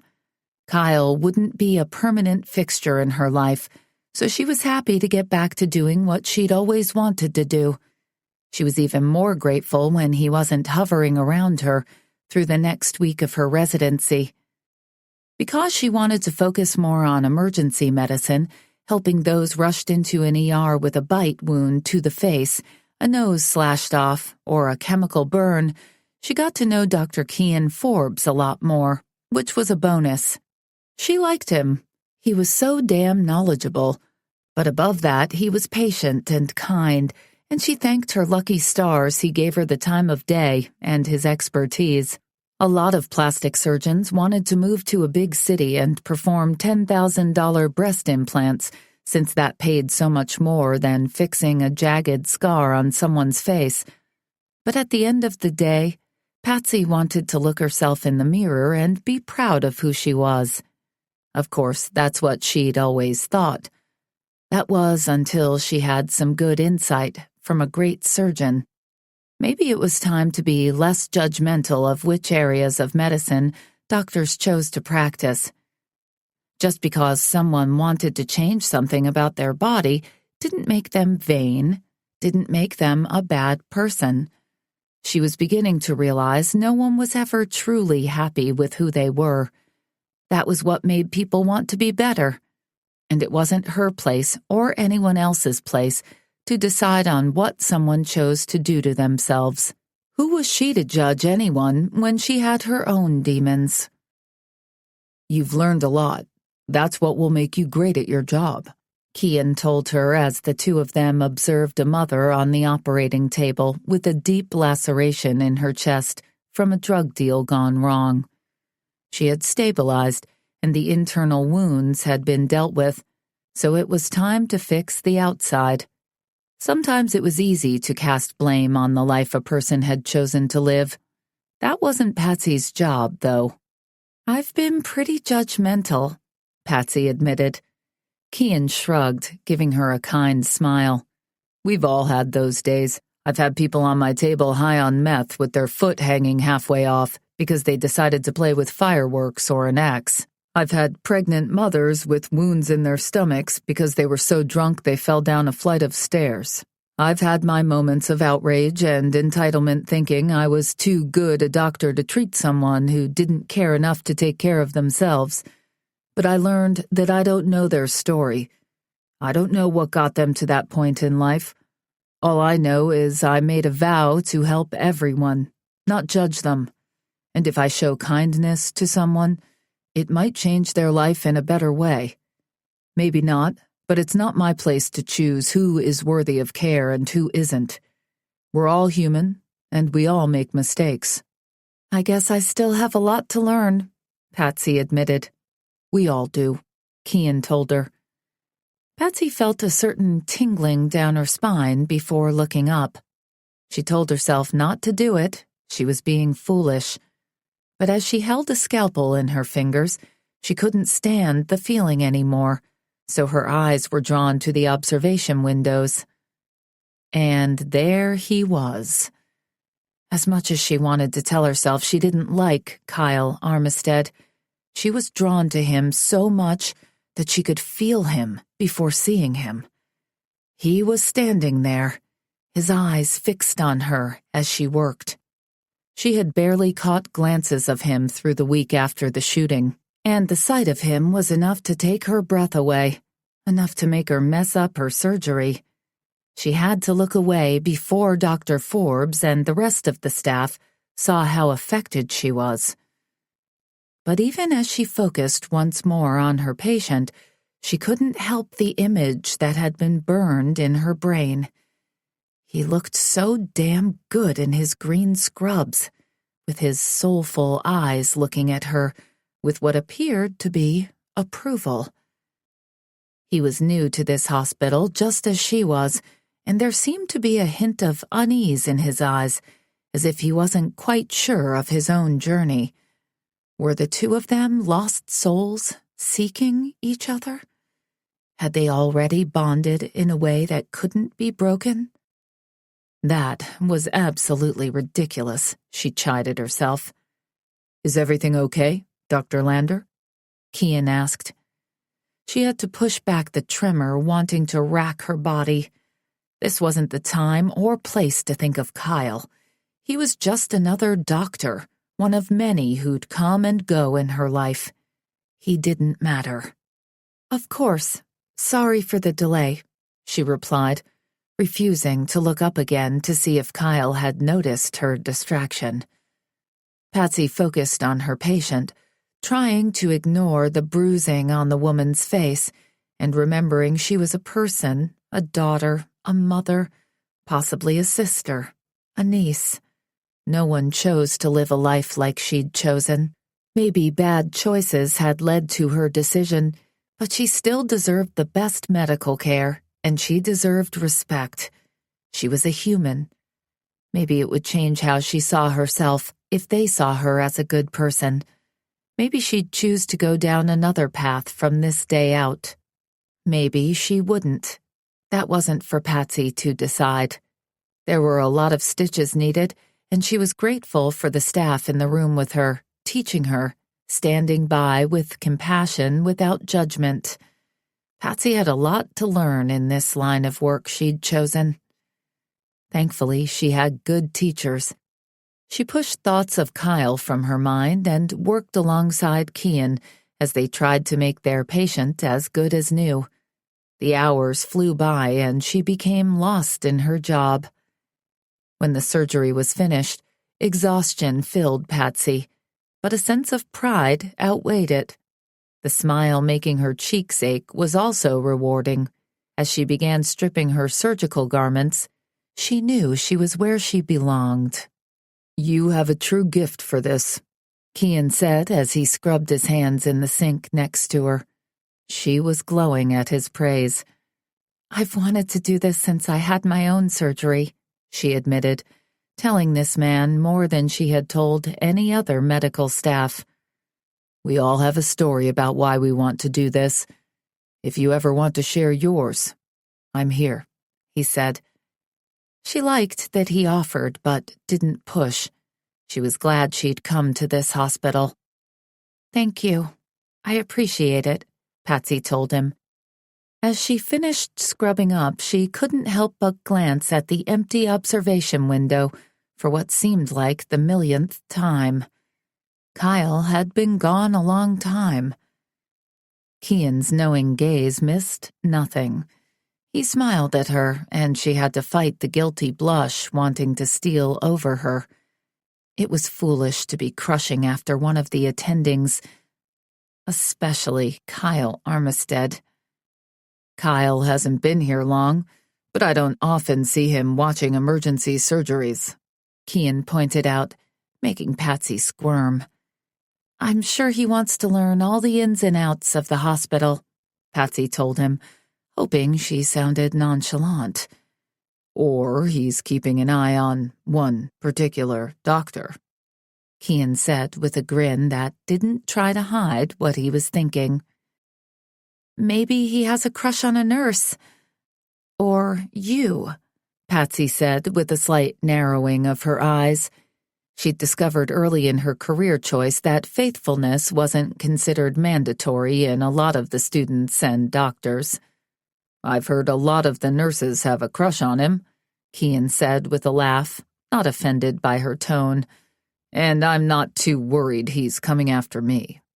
"I try not to listen to gossip," Patsy told him, hoping he'd drop this conversation. "So the rumors I've heard about sparks flying between the two of you have been false?" Kian asked. "He was pretty protective the night of the shooting." Patsy's cheeks heated, and she hated that she couldn't blame it on the temperature since it was so cold in this particular room. "I can't control what people say or think," Patsy said, "but I'd appreciate squashing any rumors. I have goals, and an affair with my boss isn't one of them." His grin fell away as he took a step closer, understanding in his eyes. "I apologize if I've offended you. We work hard under stressful conditions, and sometimes a smile after a long shift makes the day a little better," Kian explained. Patsy instantly felt like a horrible person. He was a highly successful doctor who'd been nothing but kind to her, and she was taking out her frustrations on him. Maybe she needed to lighten up a bit. "He makes me nervous. I'm a little defensive about it," Patsy told him. "Please don't think I'm some prudish female you need to be careful what you say around," she said with a sheepish shrug. Kian's smile returned. "I like you, Patsy. I think you're going places. My wife likes you too. Don't think I'm easily offended. Why don't you have dinner with us on your next day off?" he asked. "That's a little intimidating, if I'm being honest," Patsy told him. Kian laughed, making Patsy's own lips turn back up. "I'm definitely a badass doctor, but you'll see how truly insignificant I am if you have dinner with us. My wife definitely runs our home," he told her with a wink. "Now that I've told you I don't listen to gossip, you're going to know I'm a liar," she replied with her own laugh. His brows rose. "Because I've heard the Forbes family is anything other than ordinary." He laughed again. "I guess you'll just have to come to dinner to find out," he said. Before Patsy could say anything, the pager on Kian's hip dinged, and he looked at the message before letting another chuckle escape. His entire expression changed as a love so blinding entered his eyes, it made Patsy feel as if she were intruding on a private moment. "That's my wife. I'm late again," he said. There was only a quick goodbye after that, as Kian rushed off to the lucky woman he was married to. Patsy suddenly felt very alone. She'd seen amazing examples of love in her life. Her sister was cherished by her husband. Ryan loved her so much it was as if the universe revolved around Nicole. Her sister was a lucky woman. And Kian obviously loved his wife, as she had witnessed several times. Her uncles loved their wives too. So Patsy didn't understand why she couldn't accept that love might really exist. Probably because it hadn't always been that way for Nicole or her. Their childhood had been less than perfect. Patsy shook her head as she left the hospital. She didn't want to delve into that right now. She'd had another successful day, and she wasn't going to let her past haunt her. Not this time. Not anymore. Chapter 11. Kyle drove home exhausted after a grueling week in the hospital. He smiled as he fought down a chuckle. It had been a long time since he'd worked as hard as he'd been working these past couple of weeks. He had no regrets giving up his practice. Money wasn't a factor in his decision. He'd been at a crossroads of where he wanted to go, and he knew he'd made the right decision. The longer it went on, the more right he knew it was. Being with his family and in the thick of the grind was something he hadn't realized he missed. But he had indeed missed it. If it weren't for a certain spunky young doctor, he'd think he was happy. It had been a long time since he could say that about himself. But as much as he tried to avoid her in the large hospital, he knew he was lying. He'd told her they'd be together. Then he'd run away, scared of how she made him feel. If it was only sex, he could handle that. He'd desired women before, too many if he were being honest with himself. But with Patsy, it wasn't just sex. She made him laugh, made him yearn for more. She made him want things he had no business wanting. He'd sought her out earlier that day when he'd known she was assisting a surgery with Kian. She had true skill, a gift for her chosen profession. He wanted to teach her, wanted to be there as she realized her gift. Maybe he was being a fool to stay away. Yeah, he flirted with her, and yes, he wouldn't turn her away if she dragged him into the nearest on-call room, but he wasn't willing to give more than that, and he didn't want to hurt her. Some people wanted casual, and some didn't. Patsy definitely wasn't a woman who fell into the casual territory. Kyle parked his car and sat for a few minutes. He hated his place. He'd chosen an apartment because it was easier. He wasn't sure if he was staying in Seattle, and he didn't want to buy a house and trap himself there. But after living on the beach in California and not having to deal with noisy people all around him, it wasn't fun to come home to a cramped place. He lived on the top floor of the building, his apartment larger than most people's homes, but he still couldn't force himself to step inside. Instead, he walked out of the garage and made his way to the front of the building, looking at the vast park in front of him, the park where he'd first met Patsy. He wondered if she lived nearby. It made sense that she did, since they'd both been at the park. As he was thinking about that, he saw a bus stop down the road and noticed a petite woman step off it. His gut clenched. He'd recognize those legs anywhere.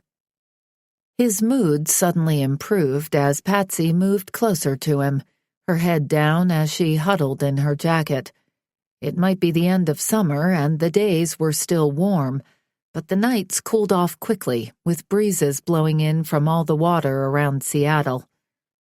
She was almost to him, and he wondered if his luck was changing. It appeared she might live in the same complex he was currently in. With a satisfied grin on his lips, he waited for her to look up, to notice him. The moment she did, she stumbled as her step faltered. Her face was expressive as she looked at him, then to the double doors behind him. Her eyes narrowed. "What are you doing here?" she asked.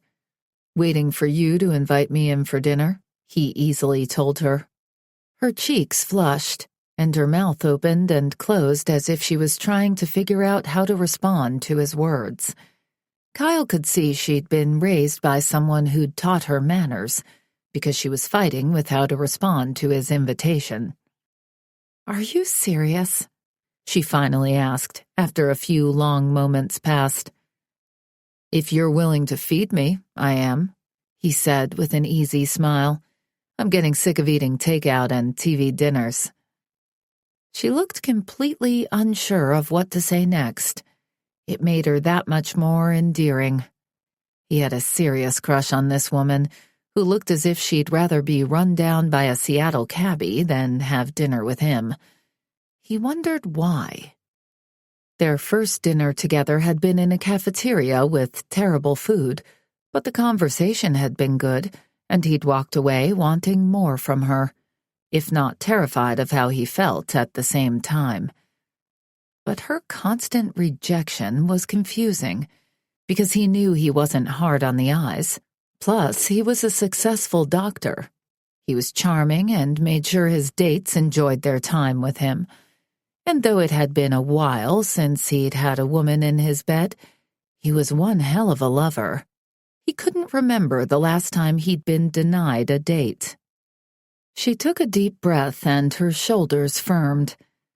"I think this is considered stalking," she finally told him in that haughty voice that had his pants tightening as he began to throb. He could continue to act or give her a break before she said something she was truly embarrassed about. He didn't want her to run from him, at the hospital or at their mutual residence. He had plenty of time to win this woman over. He was just surprised he wanted to. He wondered if he'd grow bored with the chase or grow more and more excited. "I moved here a couple of weeks ago," he told her. "I assume you live here as well. I'm surprised we haven't seen each other, besides that day at the park."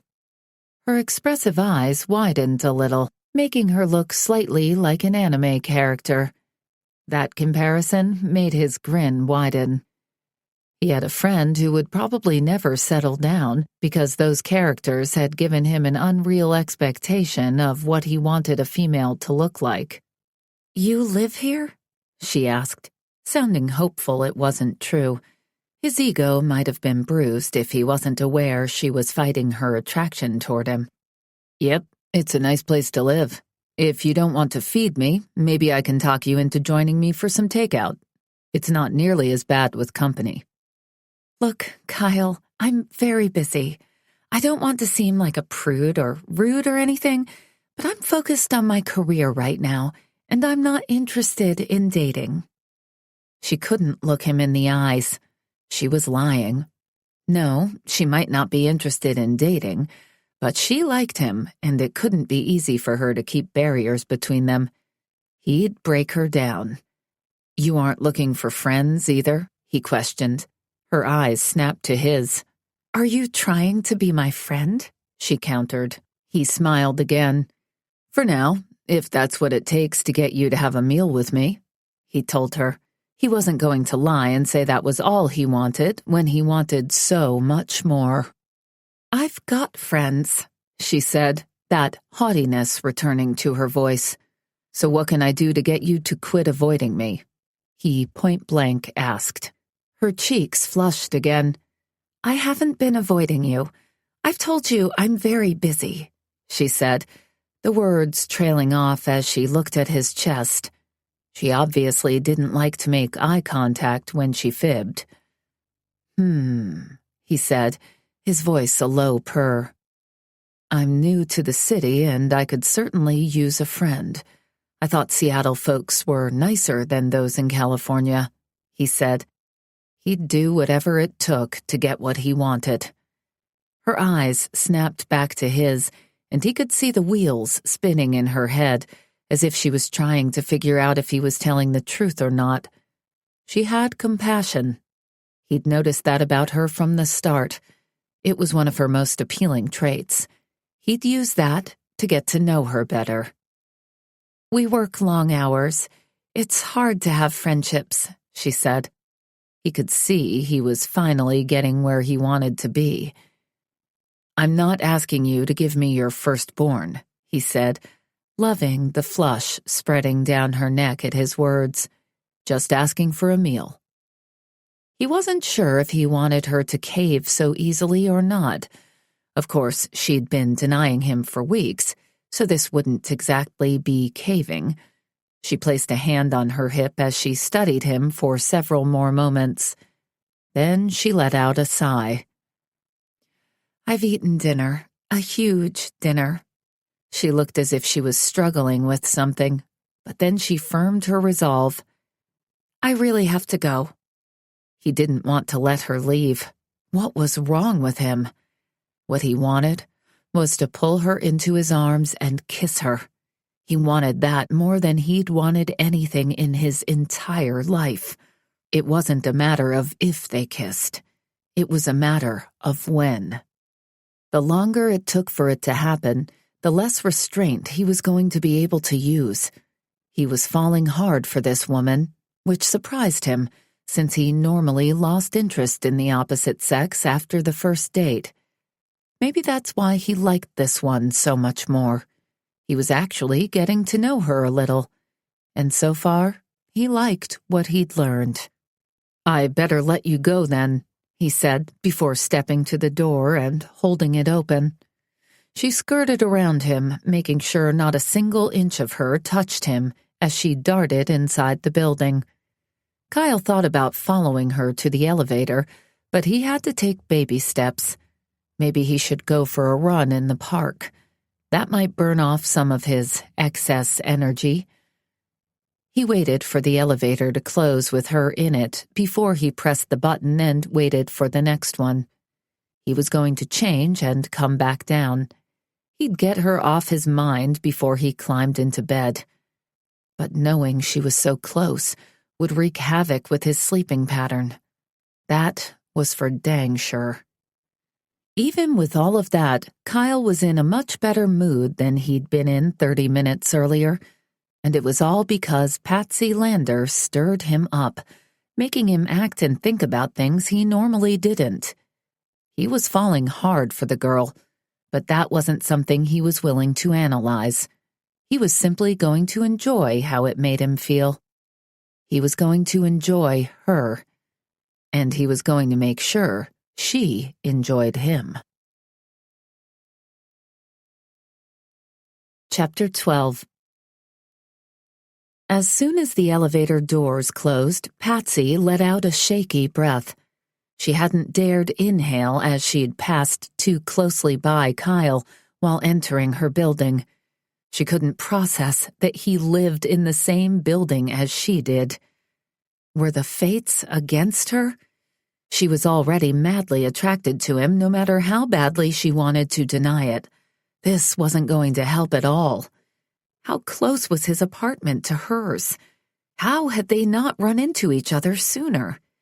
How was she going to sleep, knowing he was within touching distance? She was in serious trouble. Music played on the other side of her apartment door, and Patsy leaned her head against it and took a deep breath. She liked having a roommate for a couple of reasons. One, she had help with her dog, so Eeyore wasn't stuck inside all day. Amber loved dogs, and they worked different shifts, so she had no problem taking him to the park and letting him run off some of his energy, so Patsy didn't have to board him while she worked ridiculous hours. Two, it was sometimes scary to live alone in the city. Of course, Ryan had insisted on the expensive complex, wanting her as safe as possible, since she refused to live at home with him and her sister. But there were times it wasn't quite so nice having a roommate, and this would be one of them. Amber would take one look at Patsy's face and know something was up. She was cursed with an open book face. Not only that, but Amber was fairly social. She didn't often have people at the apartment, but it sounded like she had a few friends over tonight. Hopefully they wouldn't stay too late. Patsy would exchange a few words, possibly grab a quick bite to eat, since she'd lied to Kyle and she was actually starving. Then she'd take Eeyore for a long walk to tucker both of them out. She turned the knob and stepped inside. The music wasn't too loud, but the laughter seemed carefree. There were times Patsy wished she could ease up on her expectations and simply enjoy the moment like Amber did. It wasn't like Patsy was an old lady. She was 25. But while most women her age had lived a fairly exciting life, hers had been all about school and working harder and harder to achieve her goals. She wondered if one day she'd simply snap and go on a wild erotic binge. The thought didn't sound unappealing. Patsy walked into the room to find 3 people sitting at the kitchen island, snacking on chips and dip with a lot of liquor ready to be mixed. Amber turned and gave her a brilliant smile, which began to fade as she took in Patsy's expression. "What's wrong?" Amber asked. "Nothing's wrong. It was just a long day at work. I did get to be in the OR for 6 hours, she said, hoping the excitement she'd felt at assisting with the operation was showing in her voice. It definitely should and would have for sure if she hadn't been with Kyle only minutes before. She undid her jacket, giving herself an excuse not to look at her knowing roommate. She needed to change before she walked Eeyore. Just as she had that thought, her dog came zipping around the corner, sliding on the wooden floor as he smacked into her legs, his tongue hanging as he whined up at her. "Hello, beautiful," she said, kneeling down and scratching his head. His eyes rolled as he wiggled in front of her. She didn't need a man. She just needed her perfect dog. He was loyal, loving, and always happy to see her. He also snuggled and didn't have high expectations. Hell, he'd even seen her naked, and there was no judgment in his eyes. It was true love. "You look flushed."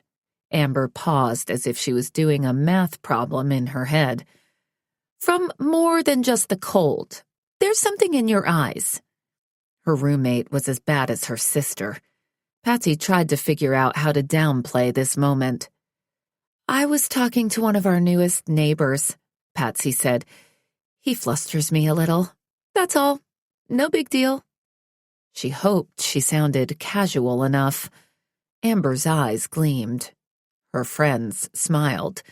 The dark-haired one's eyes lit up. "Ooh, you must be talking about Mr. Sexy. I ran into him this morning and decided I'm never moving from this complex. I can see why you're flustered," she said. "You think anything with a pulse is sexy, Mindy," Amber said as she chucked a peanut at her friend. "Not true. I have high standards," Mindy replied with a perfected pout. "Maybe that's why you're still single. No one is quite good enough," the blonde girl said. "And maybe your standards are too low, Alexa," Mindy replied. None of the girls seemed offended. Amber turned her attention back to Patsy. "You look like you could use a drink." She began mixing a lemon drop, knowing it was Patsy's favorite. "Tell me why the new guy has you so flustered." There wasn't a chance Amber was dropping this, so Patsy had to give her something. "He works at the hospital with me, as my boss. He's arrogant and obviously used to getting his way.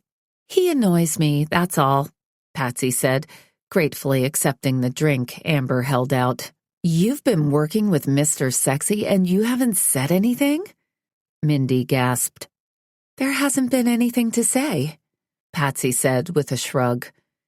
She handed Eeyore a piece of jerky before taking her own and biting down on it. Eeyore looked temporarily appeased while she spoke with her friends. He knew this was the routine. She'd gab for a little bit, then change, then take him out for a nice long stroll. He was a patient dog, unlike a lot of men she knew. "That definitely means you're hiding something," Amber said, not at all buying Patsy's short explanation. "Are you totally crushing on your boss?" She seemed absolutely delighted. Of course she'd be, since Patsy had yet to bring home a guy. She wasn't into dating, and she certainly wasn't into casual hookups. "I admit he's cute," Patsy said, downplaying her attraction. "But he's arrogant, and in case you've forgotten, he's my boss. And I'm not going to jump into anything with him. I refuse to be another hospital tramp, willing to sleep with anyone holding a scalpel." "You also hold a scalpel, so doesn't that make you even?" Alexa asked. "Not yet. I'm at the beginning of my career. Dr. Armistead," she said with a short pause. It was easier to talk about him more formally, easier for her to categorize him in her mind, and maybe for her roommate and friends to see she didn't like him. "Dr. Armistead," she repeated the name, "is my superior because he's been doing this a lot longer than I have. I'll get there, but it's going to take years." "He doesn't seem to be that much older than you," Mindy pointed out. "He's a plastic surgeon. Who knows how old he really is?" Patsy said with a laugh. That made the other girls laugh, too. "I'm so dang glad for plastic surgery. It paid for these," Mindy said as she gripped her gorgeous breasts. "You'll have to give me a facelift when I get old," Alexa told Patsy as she squinted her eyes. "I refuse to grow old gracefully." That's what I'm here for, Patsy said with a laugh. Too bad I won't be able to perform surgery on myself. She was successfully getting them off the topic of her hot doctor and neighbor. She finished her drink and moved to the counter to mix another. One more wasn't going to make her a stumbling idiot, and she could use it after the week she'd had. She was grabbing an egg roll when Amber zeroed back in on her. Okay, so you say you don't like the doc, but tell us a bit about him, 'cause he's gorgeous. And if you don't want him, maybe I'll throw myself down the stairs in front of him so he can play doctor with me. The instant jealousy filling Patsy at the thought of the perfect Amber flirting with Kyle made her cheeks flush again. Amber was everything Patsy wasn't. Blonde, flirty, full of energy, and a guy magnet. Just because Amber was too picky to settle with any of the men chasing her didn't mean it wasn't going to eventually happen. Would Patsy be okay seeing Kyle in her apartment with Amber on his lap? Hell no. Everything within her rebelled at that thought. She told herself it was only because she didn't want to be around the man, but she knew that was a lie. It was pure, raw, unadulterated jealousy. There's not a lot to tell.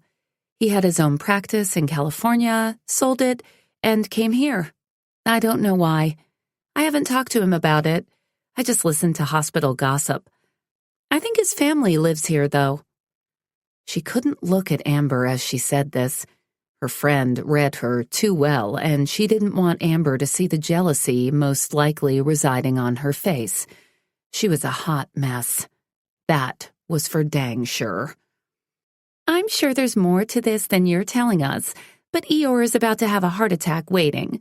So as long as you know I'm going to grill the crap out of you every time you walk in the door, I'll let it go for now, Amber said as she moved over to Eeyore and patted his head.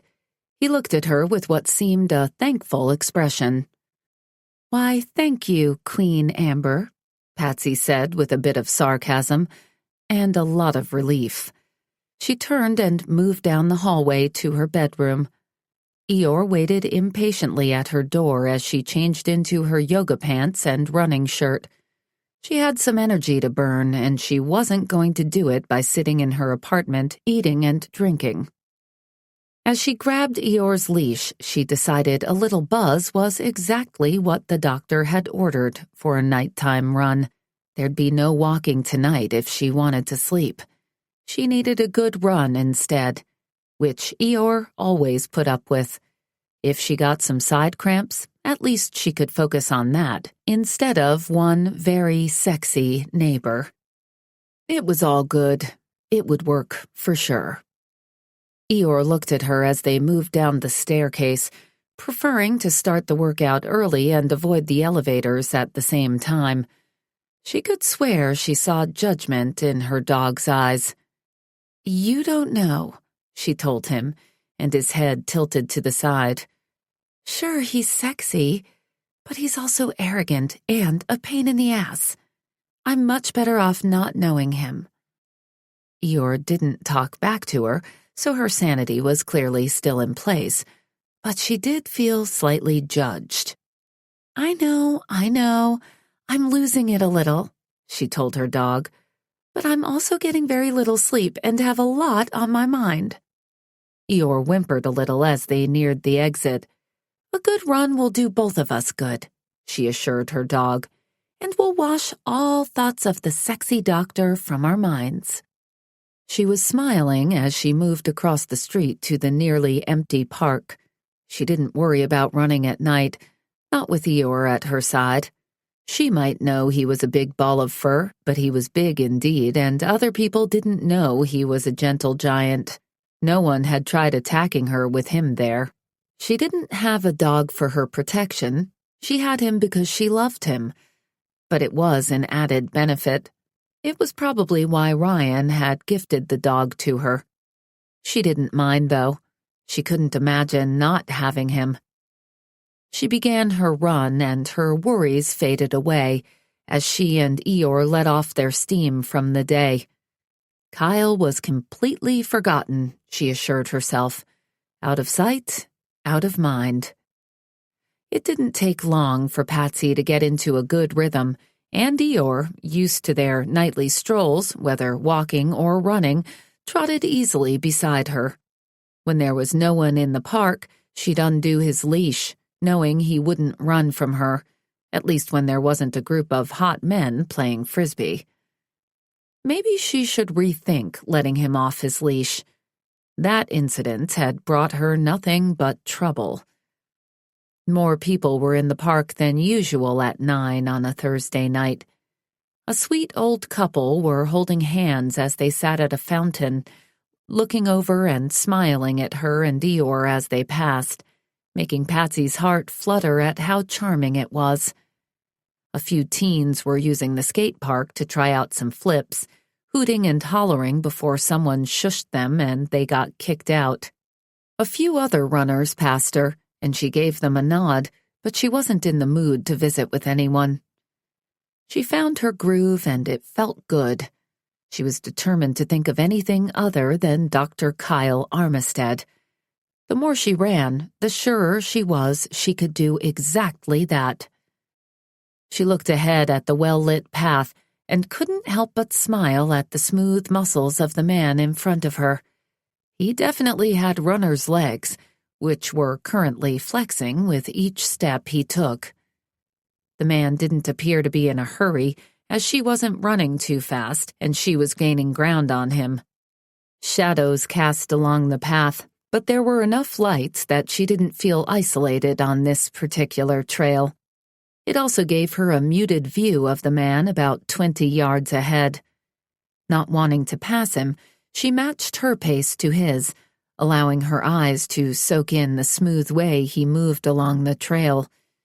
She lost sight of him a few times as he turned corners, but quickly caught up again. She was happy to drool over the man. That meant she wasn't as infatuated with a certain doctor as she'd begun to think she was. That was certainly good news. She smiled at Eeyore, who was panting slightly as he kept pace with her. But as she had thoughts of being attracted to another man, Patsy's thoughts went back to Kyle, to the way his scrubs fit him to perfection, to the way his dimpled cheek looked so adorable when he smiled, to the way she wanted to see him change in the locker room to see if he was as appealing naked as he was clothed. The man she seemed to be unconsciously closing the gap on reminded her of Kyle. That irritated her. Was she going to see Kyle in every stranger now? Was she going to make comparisons? At least the man was matching up and not coming up short, she thought with relief. He disappeared again, and Patsy picked up her pace a bit more, which turned out to be a mistake. Someone had left a water bottle on the path she didn't see, since her eyes had been searching for the man. Her foot tripped on it just as she began turning the corner, and she went down hard.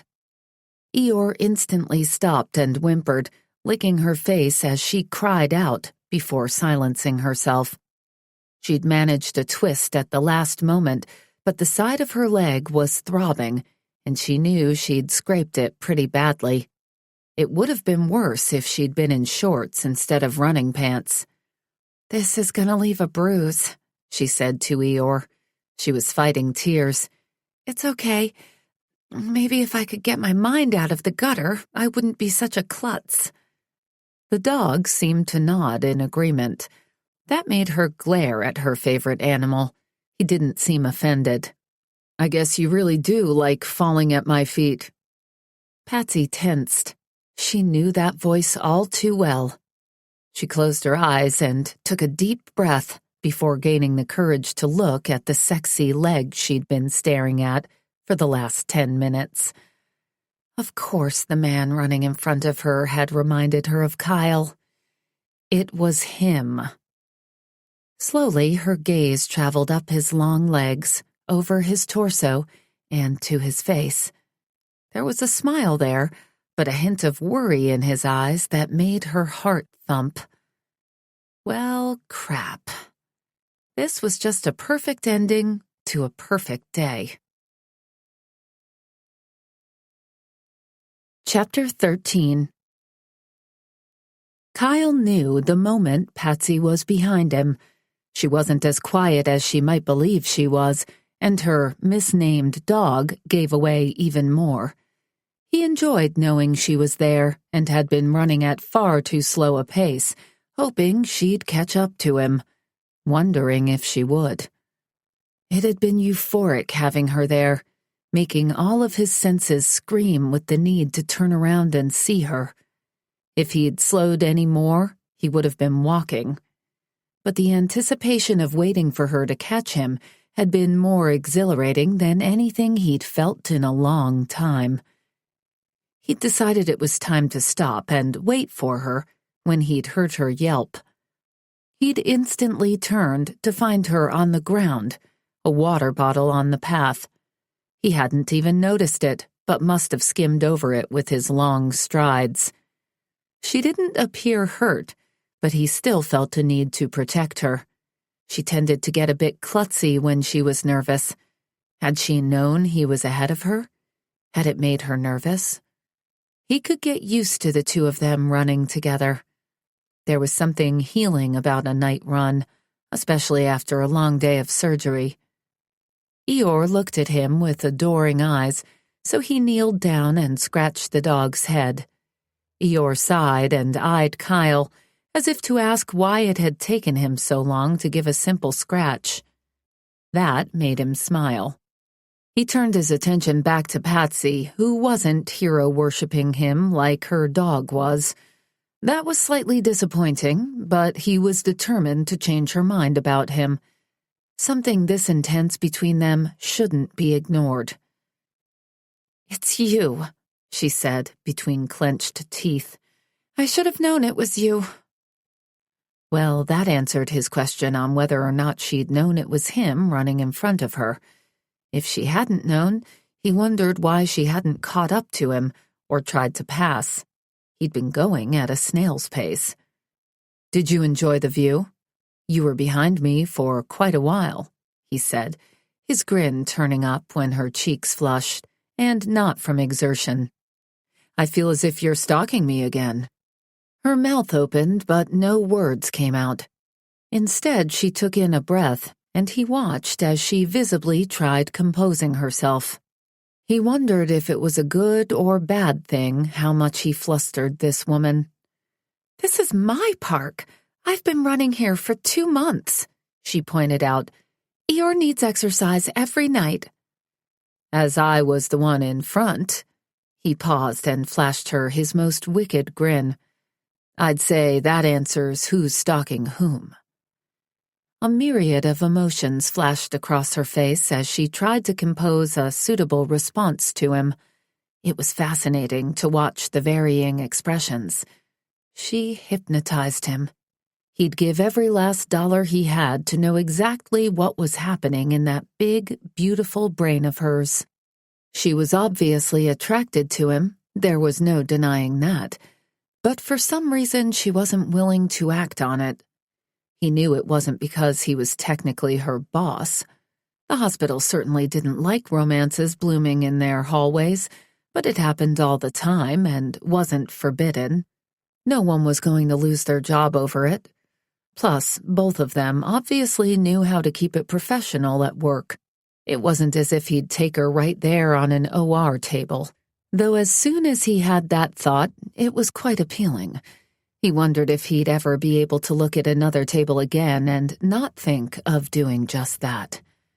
Okay, maybe hospital romances weren't the smartest idea, but it didn't really matter because he was drawn to her. He'd tried avoiding her, and that hadn't worked. So now something had to be done about it, or he'd go insane. "Most people normally run in the morning," she said, when she came to some sort of conclusion in her mind. "So I wasn't expecting to see you here. I wasn't following you or anything." "Okay, that sounds stupid. This is a big park. We can both run any time we want to run." She stopped and huffed, and he could save her, but he was having too much fun watching her grow more and more flustered. "Of course you know you can run anytime you want. It's a public space. I'm just saying that we don't need to run into each other. Or talk." She looked as if she was going to continue speaking, but she slammed her lips closed and glared at him, as if she'd figured out she was rambling and he was enjoying her looking like a fool. Her tongue darted out and licked her lips, and just like that, all thoughts of teasing evaporated as his gaze zeroed in on the action. His body had been in a constant state of arousal from the minute she'd run into him. The problem had been growing more insistent the longer he didn't curb the craving. His gaze drifted down her slender neck and over the curve of her breasts. Then were drawn to the hard peaks jutting against the tight fabric. Her breath hitched again, and her nipples hardened a bit more. She was responsive as hell from nothing more than a look. He couldn't imagine what she'd be like if he actually touched her. It was taking all his willpower not to do just that. He could lift her, pull her into the bushes, and they could curb this hunger they were both feeling. As if Eeyore could read his thoughts, he let out a low bark, drawing Kyle's gaze away from Patty's luscious breasts. Her eyes were slanted as she took shallow breaths. He wasn't sure what to say next. He was lost in a haze of lust. She finally gathered her thoughts together and sent him another withering look. "You can stop dissecting my chest any time. No one has done work on it," she said in a snotty voice. He smiled before breaking out in laughter. It took a few moments before he was able to talk. "Oh, Patsy, you're a true joy," he said, feeling tears in the corners of his eyes. He hadn't laughed that hard in a while. "I wasn't thinking of plastic surgery right then. I was thinking of how much I want to see you naked, for purely non-medical reasons." Their eyes were glued together, and she gasped at his bold words. He might as well be honest with her. He planned on having her in his bed, so it was better that she was aware of that. He hadn't ever enjoyed flirting. He loved sex, loved it a lot, but he'd never found it worth much effort to get. Not that he'd had to try too hard. He could get lost in the depths of her eyes. They showed so much emotion. There was nothing at all fake about this woman, and he appreciated the true beauty of her. Normally, he couldn't look at a person without thinking of what he wanted to change about them. That wasn't the case with Patsy. She was perfect, just as she was. "You can't say things like that," she whispered, her voice husky. "Or look at me like I'm your next meal." "Maybe I'm hungry," he told her. There was no maybe about it. Suddenly, the fierceness of her gaze disappeared as she lifted a hand to her chest again. For a moment, sadness flashed across her gaze. Then she pushed it away and scowled at him. "Clothes are quite deceptive. I'm in no way perfect," she told him. It took a few moments for her words to process in his muddled brain. What in the hell was she talking about? "You look pretty perfect to me," he told her. "I don't sleep with doctors, not ever, especially plastic surgeons who have unreal expectations of a female body." He was more confused than ever. "You're making no sense," he said. She glared. "I have scars," she finally said, the words seeming to have been ripped from her. "We all have scars," he told her. He could think of at least 4 on him right off the bat. The worst was when he'd fallen off the roof, nearly giving his mother a heart attack, and ending up in a leg cast for 6 weeks, which he'd thought was pretty awesome since he'd been smothered in attention. He might be a plastic surgeon, But the beauty of his job was there was nothing he wasn't capable of fixing. That didn't mean everything needed to be fixed, though. As he looked at Patsy, he realized again there wasn't a single thing about her he'd change. Not one. "Mine's in a place that sucks," she told him with defiance. "So what?" he said. He was utterly confused where this conversation was going. "I don't get naked with people," she huffed. "I know you think this is going somewhere. I'll admit, I find you attractive. But I'm not going to sleep with you, so you need to move on." Her arms folded across her chest in a protective gesture. He couldn't stand not to touch her anymore. He reached out, and she flinched slightly as he cupped her cheek. She tried pulling away from him, but his fingers tightened. She was pulling away from him because she was afraid he'd find her ugly. That was unacceptable. "You're stunning, Patsy, and something you might want to think about is the fact that looks aren't all that matter. There's so much more to you than a beautiful face and body. Your eyes shine with your thoughts, and the sound of your voice is enough to bring any man to his knees. I've wanted you from the moment I set eyes on you, and that feeling has only grown. If you honestly think I'd be turned off by a scar or 10 scars, you should get to know me, because I think I'm worth knowing, and I would never see anything wrong with someone I care about," he told her. He was a little horrified at his honesty, but he didn't want to take the words back. He wasn't so foolish as to think he was in love with this woman after only knowing her for a few weeks, but he'd definitely say he couldn't get her off his mind. He had to know her better. He had no doubt she was just as fascinated by him. What did the two of them have to lose in getting to know each other? Possibly learning how to trust another person? Yes, Kyle trusted his family implicitly, but he'd never trusted a woman. He'd only seen them as having one purpose. Maybe he would have seen Patsy that way too, had they fallen into bed together on that first day. But since he'd been forced to chase her, he'd been watching her the entire time. If she disappeared from his life, he'd miss her. He'd hunt her down. He wasn't in any way ready to stop whatever it was that was happening between the two of them.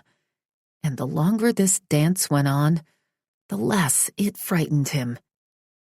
"You're making it really difficult for me to keep my distance from you," she admitted, and his euphoria soared within him.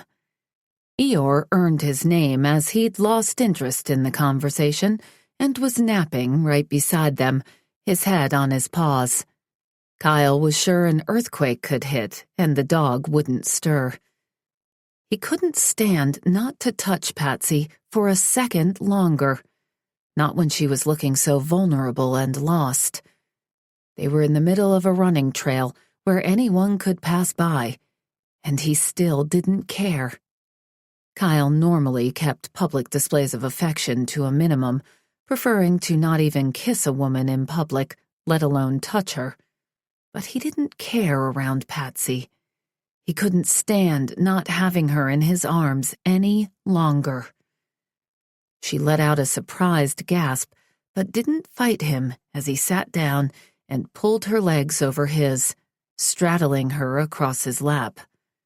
She panted in his arms as he drew his lips closer to hers. "This should have happened long ago," he told her. With no more warning, he closed the distance between them, gripped the back of her head, and locked his mouth with hers. She gasped at the zap of electricity between them, opening her lips for him to slide his tongue inside. Heat exploded through him, and there was no hiding the evidence of how turned on he was as he pulled her more tightly against him, her legs straddled across his thighs. She felt exactly how he'd expected in his arms. The heat was something he hadn't expected, though. He was on fire. As her tongue tentatively tangled with his, he knew he was on the verge of losing complete control. He never lost control, but with this woman, he could fall to his knees if he wasn't careful. She was everything he hadn't known he was looking for, and he felt as if he'd perish if she pushed him away. He was vaguely aware of where they were and of how heated their kiss was getting. His hands traveled up and down her smooth back as she grew more comfortable with the kiss, her fingers sliding up his arms until they were tangled in his hair, her tongue growing greedier as their mouths crashed together in a symphony of pleasure. He needed more. He wanted more. He had to have more. He was losing control as he pulled her tightly to him. His hand shot down the curve of her ass, and he gripped her tight while pushing upward, rubbing his arousal against her hot core. It would be so easy to rip their clothes away and sink into pure heaven. He began sliding his fingers into the top of her elastic waistband when they heard voices. His head was in a fog. It took several long seconds before he knew their little haven was about to be intruded upon.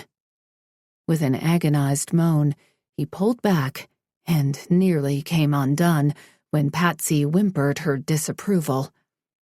"We're about to have company," he told her. Her glazed eyes looked at him, lust and satisfaction residing in their expressive depths. She trembled on his lap, and he thought again about dragging her into the bushes. But as soon as he had that thought, 2 runners passed them, whistling before going by. They were alone again. He thought about resuming where they'd left off, but as he turned back to Patsy, he saw a different awareness flash into her eyes. She was horrified. She scrambled from his lap, and he let her. She was definitely on shaky knees as she stood, but his weren't much steadier. Eeyore looked up with bored eyes, as if deciding if he wanted to rise at all. "Come on, Eeyore. It's time to go home," Patsy said in a trembling voice. "We can talk more at my place," he offered. She looked at him with horror. No. I think that's as much talking as I can handle for the night," she told him. He smiled at her. Though his body was on fire, he didn't regret a single moment of the night. It had been perfect. He definitely needed a cold shower, but that was worth the kiss. Patsy had a fire raging inside of her, and she needed the right man to set it free to burn as wildly as it wanted to. He was more than willing to step up to the job. I better get back. I'll see you at work. Later," she said, her words halting in her muddled brain. "I'll walk with you," he told her. "I'm good on my own. Finish your run," she said. "Not a chance, Patsy," he told her. She huffed, but she didn't argue as they slowly made their way back to the apartment building. He didn't want their time together to end. But even if they went their separate ways tonight, he knew they were just beginning. That would be how he got through the night. That would be how he could be patient. She'd be his. And it wouldn't be that much longer. Chapter 14. The tap-tap-tapping wouldn't leave her dream.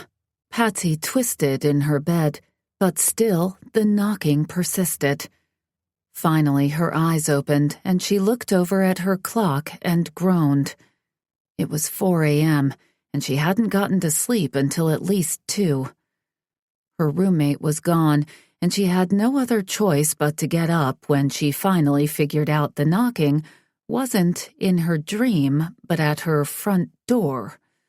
Who in the world would be so rude as to knock on her door in the middle of the night? She should have checked, but fury was making her reckless. She threw open the door, not caring that she was in a short nightie and her hair was all over the place. She blinked several times when she realized it was Kyle, looking far too good for the middle of the night. He didn't say a word as he took his time looking at her, from the soles of her feet to the top of her hair and back down again. Her eyes narrowed even more. "What in the world do you need at this hour?" she asked, hating how her body warmed at his approving gaze. "I want you," he told her in a low voice that had her stomach trembling, her nipples tightening, and her body turning molten hot. She opened her mouth like a fish out of water, but no words escaped.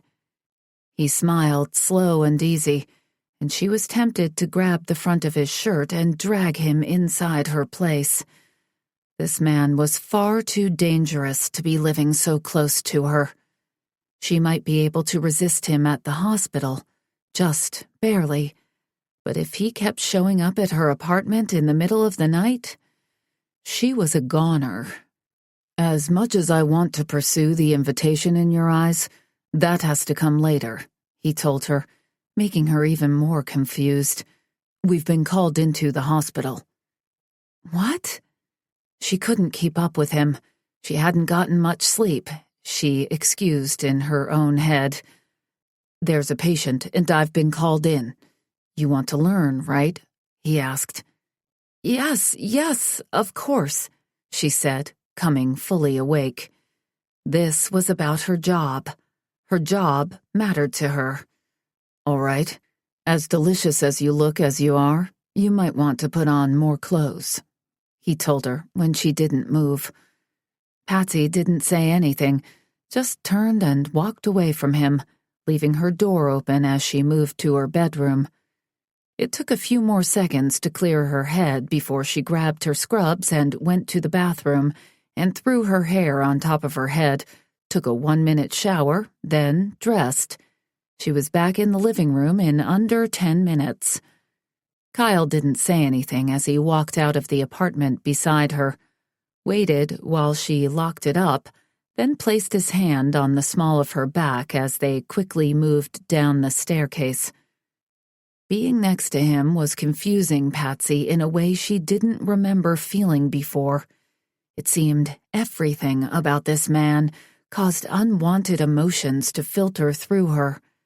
She hated it, yet strove for it at the same time. It was completely odd for her, someone who'd always had it so together. Kyle led her to his car, and the moment they were locked inside, she thought it might have been wiser to take a cab. His scent was intoxicating, and the more she was around this man, the more she realized she was going to do something she'd regret. She tried to move as close to the door as possible, and he turned and looked at her with a wink and a smile, as if he could read her mind. She stared back at him, defiance in her eyes.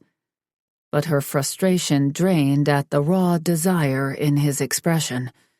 She couldn't remember a man ever looking at her like that before. Yes, men hit on her, and yes, she'd flirted before, but this couldn't be called harmless flirting. This was raw, and so intensely real she couldn't explain it. Why was she fighting it? Maybe because she was a fool, or maybe she'd remember all the reasons later. But either way, she wouldn't be so dang confused anymore. It wasn't a long drive to the hospital, but she was a total mess by the time they arrived. Neither of them had spoken the entire time. The second she stepped into those sterile walls, she cast aside her worries. There was a patient, and they always came first. As if Kyle felt the same way about the hospital as she did, his demeanor changed as well. He was professional as he told her to scrub up and meet him in the OR. Patsy went into the changing room and suited up, then met Kyle in the scrub room, where they stood side by side, taking their time cleaning up for the surgery. This was mechanical. It calmed her. This was exactly what she needed, even if she was right next to the man who'd rocked her world only a few short hours before. Nope. She pushed that train of thought right out of her head as soon as she had it. "Are you ready to shine?" Kyle asked as he held up his hands. "Or fail. You might have picked the wrong person," she warned him. He smiled at her, his expression full of confidence. This was why he was such a sought-after surgeon. This was why he could go anywhere he wanted. He knew what to do, and he knew he was the best at it. "I don't ever choose wrong," he said. She had no doubt there was a double meaning to his words. A shudder racked through her as she followed him into the operating room. She was either going to shine today or fall on her ass. And Patsy didn't like to fail, so option 2 wasn't acceptable. She'd show them what she had. A confident smile filled her expression. She was where she loved to be, and she was with the person she wanted to be with, whether she admitted it or not. Chapter 15. Kyle might be putting on a hell of a face, but that kiss with Patty had done things to him he hadn't known could be done. She was so damn beautiful, but there was so much more to her than that.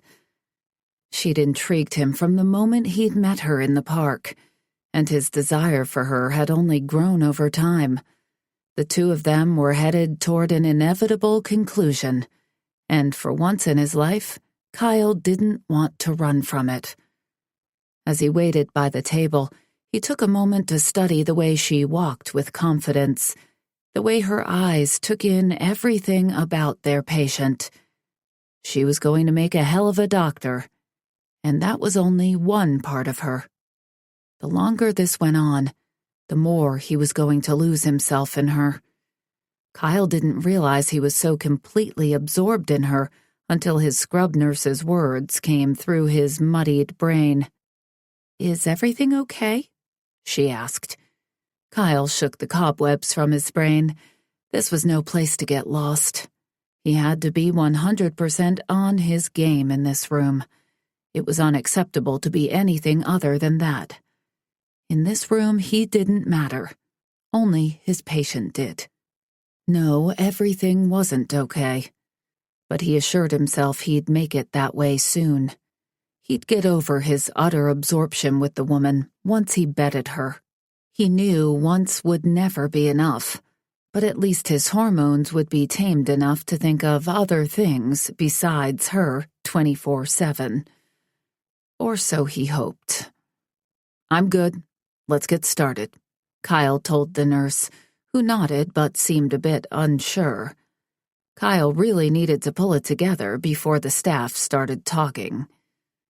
Patsy moved across from him and looked eager, her own turbulent thoughts cast aside as she also became a professional.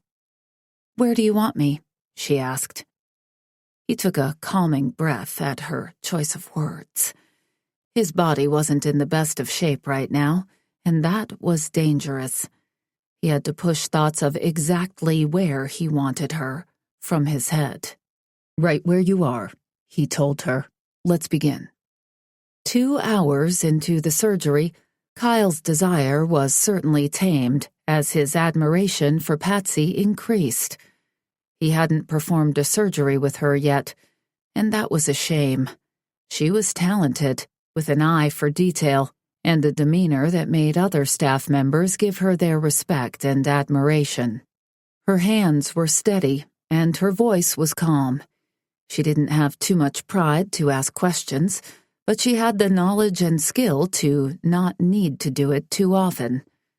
She was going to excel at her job the longer she did it, and he was proud to be one of her teachers, proud to have her across an operating table from him. When all that was left were some final stitches, Kyle stepped back from the table. "Are you okay to finish, Dr. Lander?" She didn't look away from their patient as her steady hand inserted another stitch. "Yes, thank you," she said. Her lips turned up. Only an attending surgeon confident in his resident would leave them on their own, even at this stage in the procedure. They both knew that, and she was proud of herself. He was glad to be a part of helping her grow. "Good. I'll talk to you when you're finished," he said as he moved away, taking off his gloves and gown as he left the room. Kyle showered and changed, then did his paperwork quickly before heading to the lobby to wait for her. He knew Patsy would try to sneak away and talk to him later. It was nearly noon and both of them had been up for close to 2 days straight, with minimal rest.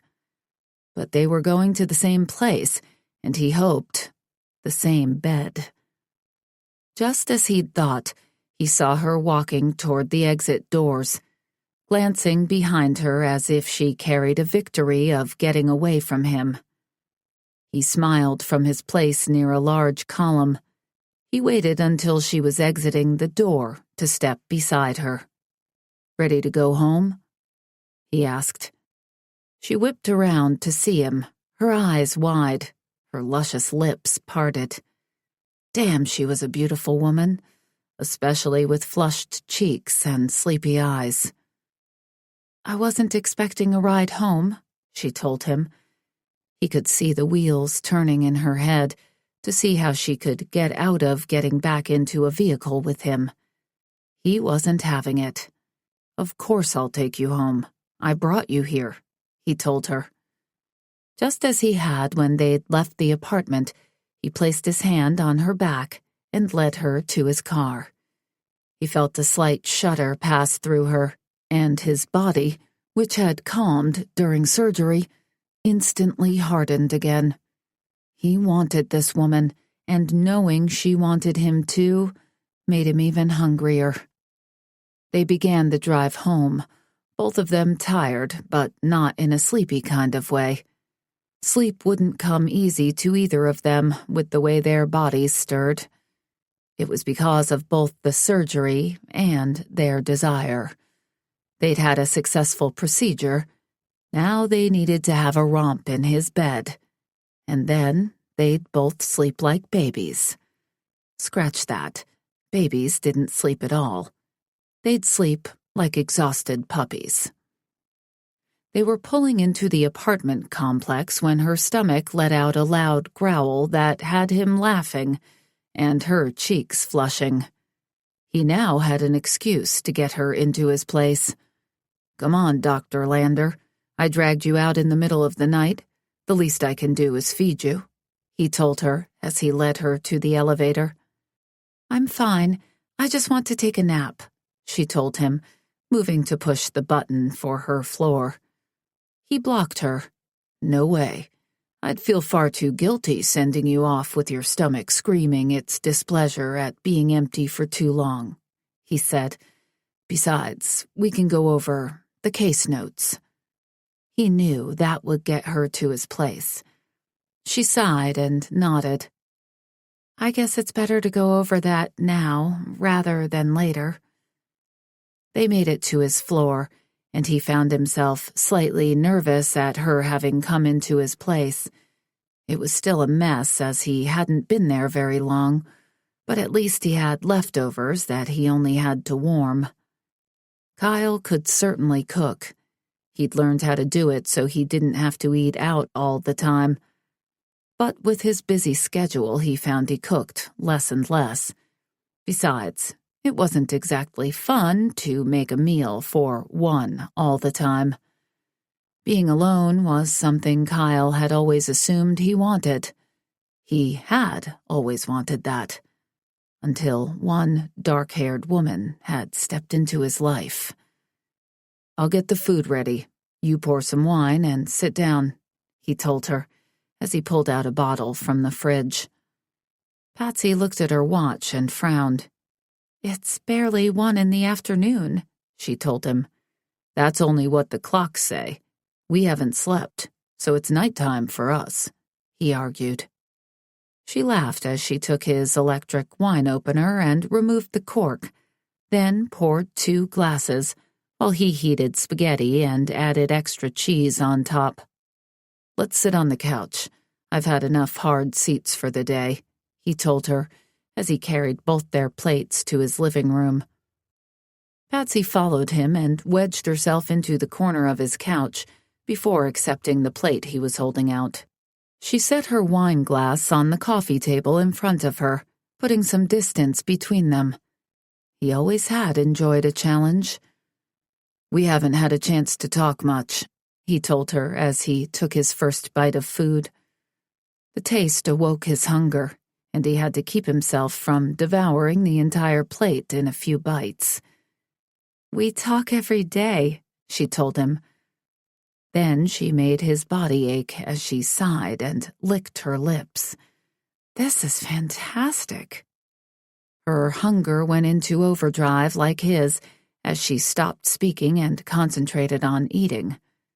He didn't answer for a bit. "There's a great Italian place down the road I order from at least twice a week," he told her. "I want the name. I don't think I've found it yet," she said. Her plate was halfway finished. "I'll take you there tonight, after you get some sleep," he suggested. She laughed.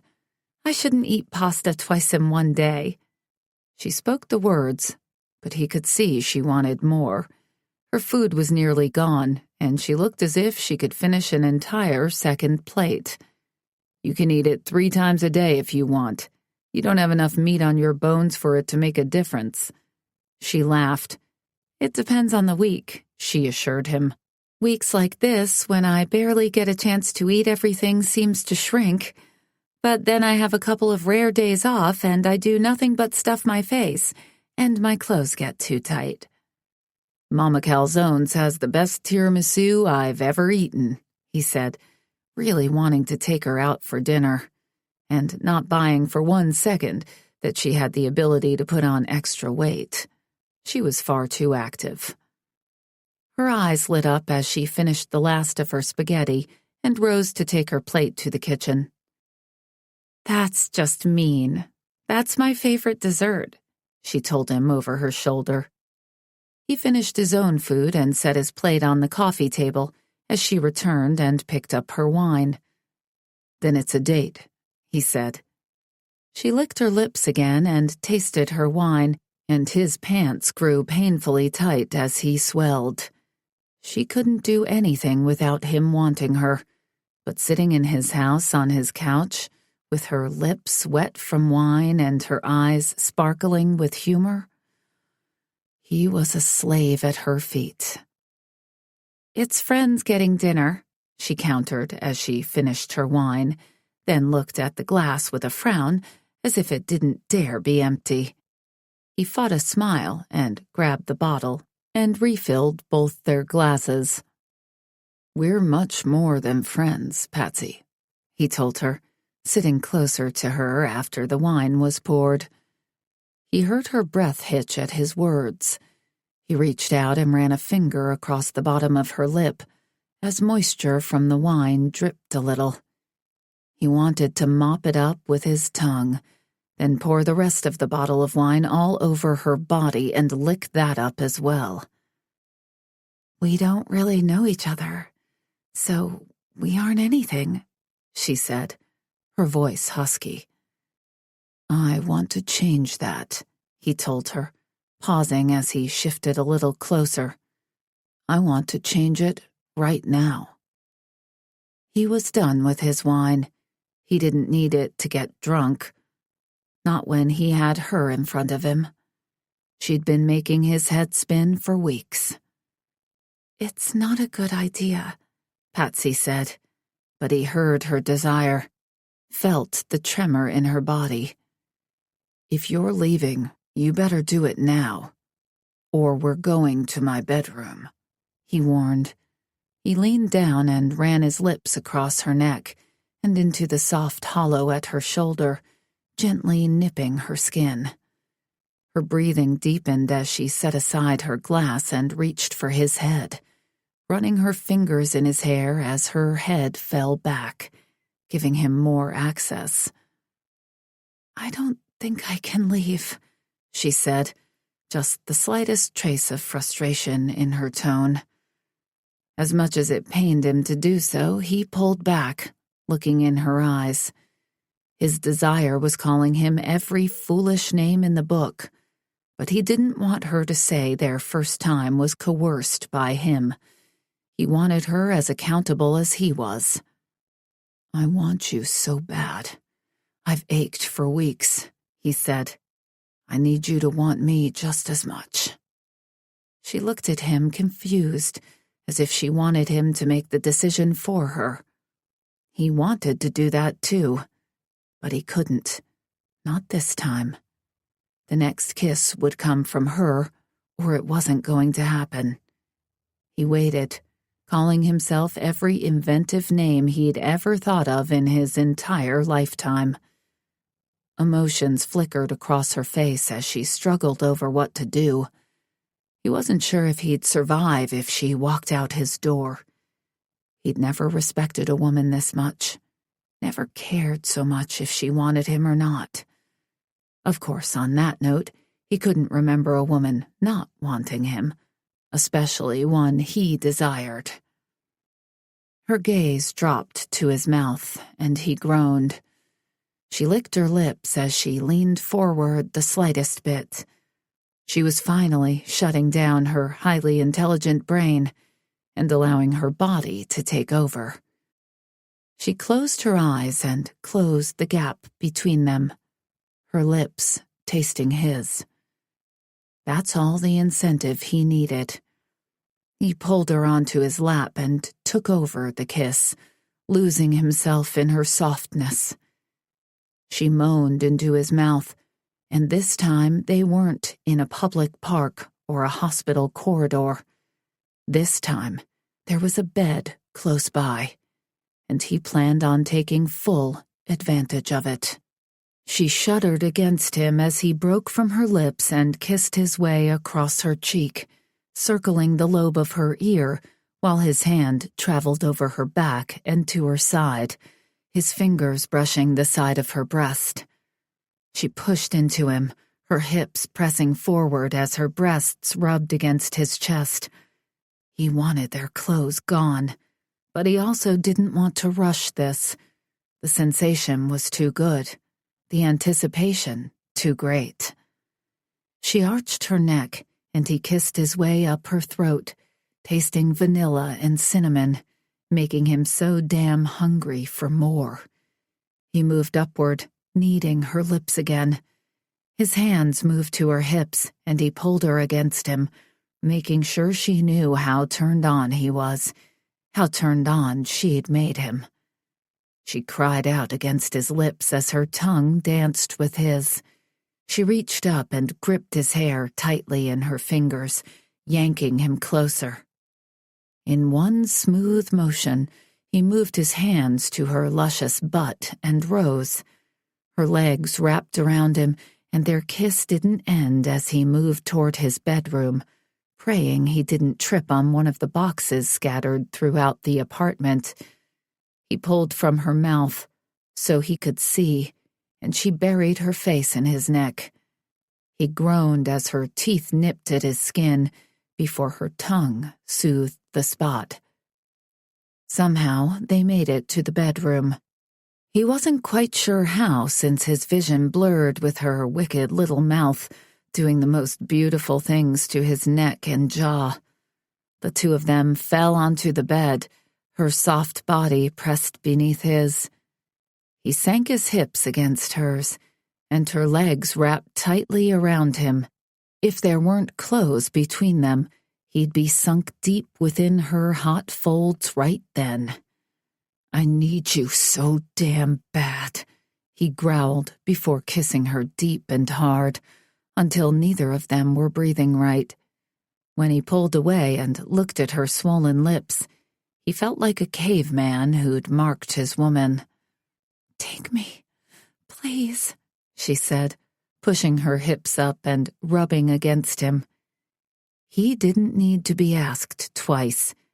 The next minute was filled with him ripping off their clothes as his fingers shook with each new revelation of skin. She was as perfect as he'd always pictured she'd be. More so, even. He needed to touch her everywhere, taste each new piece of her skin, and make her come again and again. He'd never get enough of her, never. She was his now, and he needed to brand her. He barely pulled away from her long enough to reach into his nightstand to get the condom he almost forgot to put on. That wasn't like him, not at all. Protection was always the first thing on his mind when he was with a woman. But Patsy did something to him no other woman had. She made him stop thinking. Finally, he was sheathed, his body poised over hers. And then he paused. His breath was taken away with the beauty of her, with the magic of this moment. He'd desired her for so long, but this was more than sex. This was so much more. "Open your eyes, Patsy," he said, not recognizing his own voice. It was filled with wonder and need. Her eyes cracked open as if it hurt her to do so. There was need and desire and awe in her expression. It made him feel powerful and wanted, and he knew he was right where he was supposed to be. Only when he gazed deeply in her eyes did he finally push forward, slow and steady, groaning at the ecstasy of sinking into her folds. Her body cradled him tight, all the way down his length, until he was fully buried within her. "So good," he said in reverence. "Oh, yes," she replied, as her arms circled his back and her nails dug into his skin. He began to move, long, slow thrusts in and out of her body. They gazed at each other, the most intimate moment he'd ever experienced. But soon it was too much. The pleasure grew as they searched for that ultimate moment. He sped up, moving faster, his body rocking against hers as her hands climbed up and down his back. Their bodies grew damp with pleasure and exertion, and then she tightened around him, squeezing him as she let out a cry and came. He sank deep, and his own pleasure spilled from him, his body shaking for how incredibly good it felt. She kept her arms wrapped tightly around him as small shudders continued passing through her body. It took a long while for their breathing to calm. Only then did he find the energy to roll over. But he couldn't let her go. This was new for him as well. He'd never needed to hold on to a woman after sex. He cradled her to him as his hand rubbed against the smooth skin of her back. He was almost frightened at how intimate this moment was, but he wasn't scared enough to let her go. He couldn't let her go. His fingers gently moved over her scar, letting her know without words how beautiful he found her. Neither of them spoke.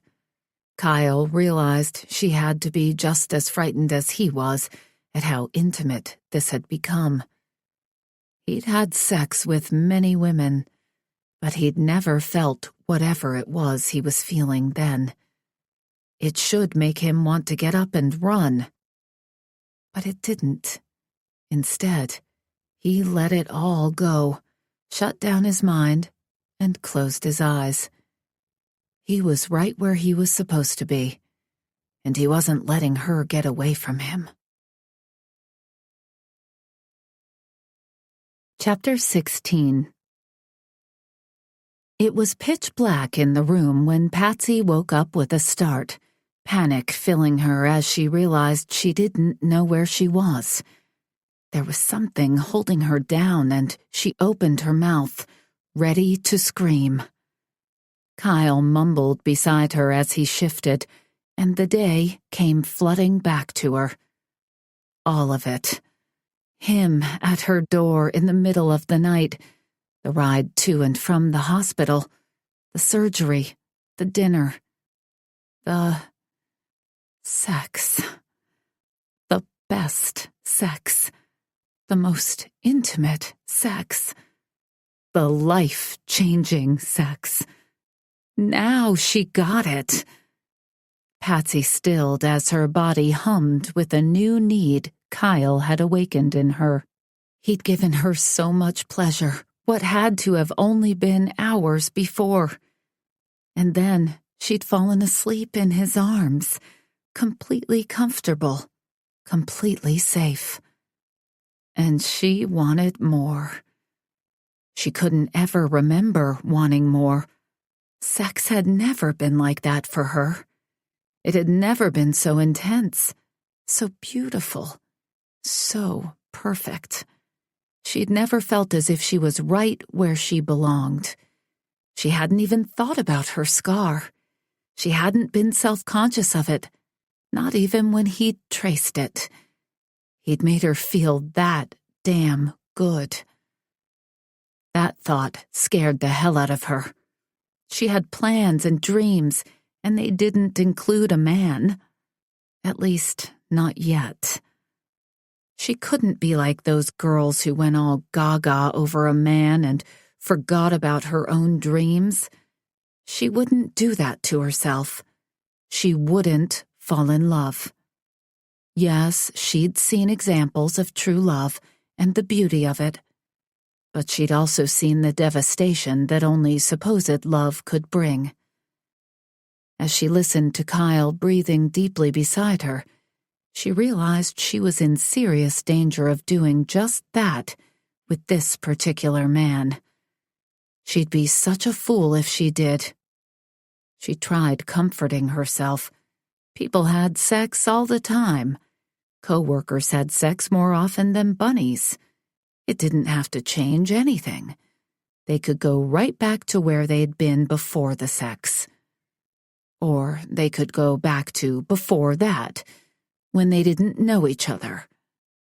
The thought of doing that horrified her. She wasn't sure she could pass him in the hallway, remembering what it was like having him buried so deep inside her she didn't know where she began and he ended.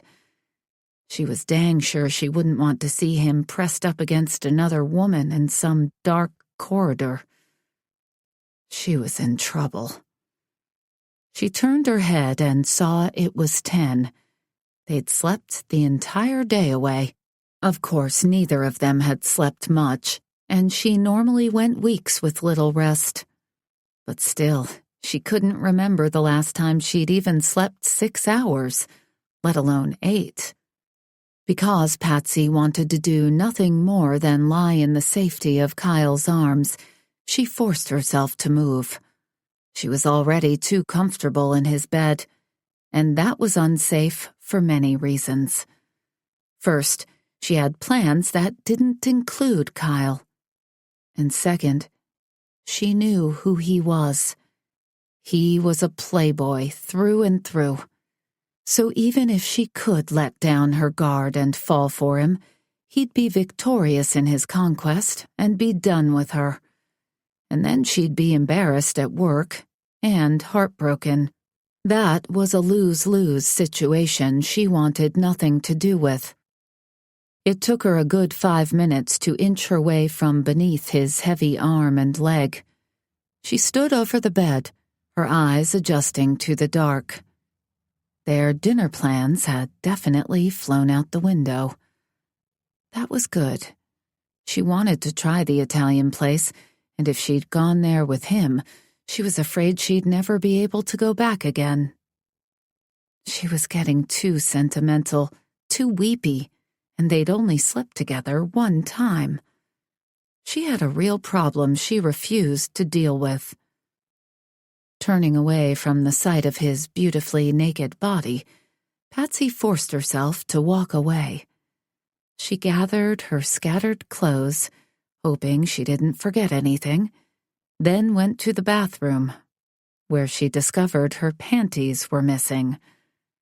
There was no way she was going to find them in the dark without making noise.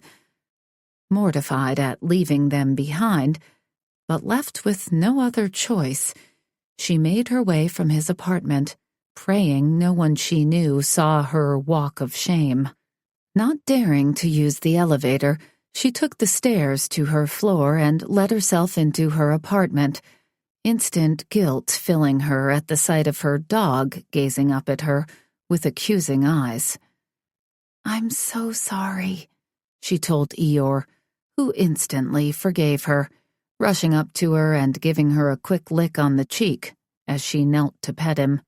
"He's just fine. He was pouty long enough that I took him for a walk to Antonio's and he got his own slice of pepperoni pizza," Amber said from where she was leaning against the wall. "It looks like you weren't at work this whole time." Her friend took in her disheveled appearance and flushed face, making Patsy blush more deeply. Well, Kyle picked me up for an emergency surgery, and then we were hungry, and, well, Her voice trailed off. She felt like a schoolchild being interrogated. Amber laughed. "I know exactly what that means, and it's about time. You're wound too tightly. You need a good roll in the sack more than anyone I know," Amber told her. "I shouldn't have forgotten my dog," Patsy said as she petted the grateful animal. "Eeyore is far from abused," Amber said, "and you can go back to bed even though it's obvious you just came from one. He's been walked and fed." "I shouldn't be tired at all. I slept forever," Patsy said with a yawn. But she was tired. She felt as if she hadn't slept in a year, and muscles were sore that she hadn't known could get sore. Amber laughed again. "Sex wears a person out. I miss being that tired." With that, her friend went down the hallway, leaving Patsy with her dog. "Want to go to bed?" she asked him. She would swear Eeyore smiled. He definitely understood her. That was without question. He led the way to her bedroom, and Patsy grabbed her jammies and went into the bathroom, where she took a long, hot shower, trying to relieve some of the aches in her body.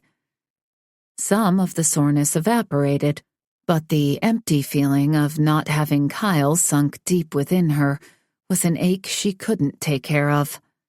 She figured there was no way she'd go back to sleep, but as she crawled beneath her covers with Eeyore at the foot of her bed, keeping her feet warm, she closed her eyes and was out instantly. Maybe tomorrow she'd feel like herself again. Or maybe not. Chapter 17. Kyle jerked up in bed as his head twisted from side to side. Fight or flight kicked in as he pushed away grogginess. All of this occurred in about 2 seconds, but just that quickly, he calmed himself down as he realized what had woken him. On his nightstand, his pager was buzzing, a noise so ingrained he was instantly awake. Rubbing a hand over his face, he was shocked by the amount of stubble there. He turned and looked at his clock, seeing it was 2 a.m. What the hell?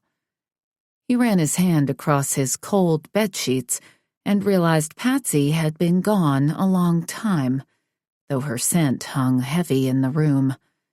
Not only had he slept like the dead, something he hadn't done in at least 10 years, probably longer, but he didn't know what to think about the fact that Patsy had snuck off, like some hooker he'd picked up on the street corner.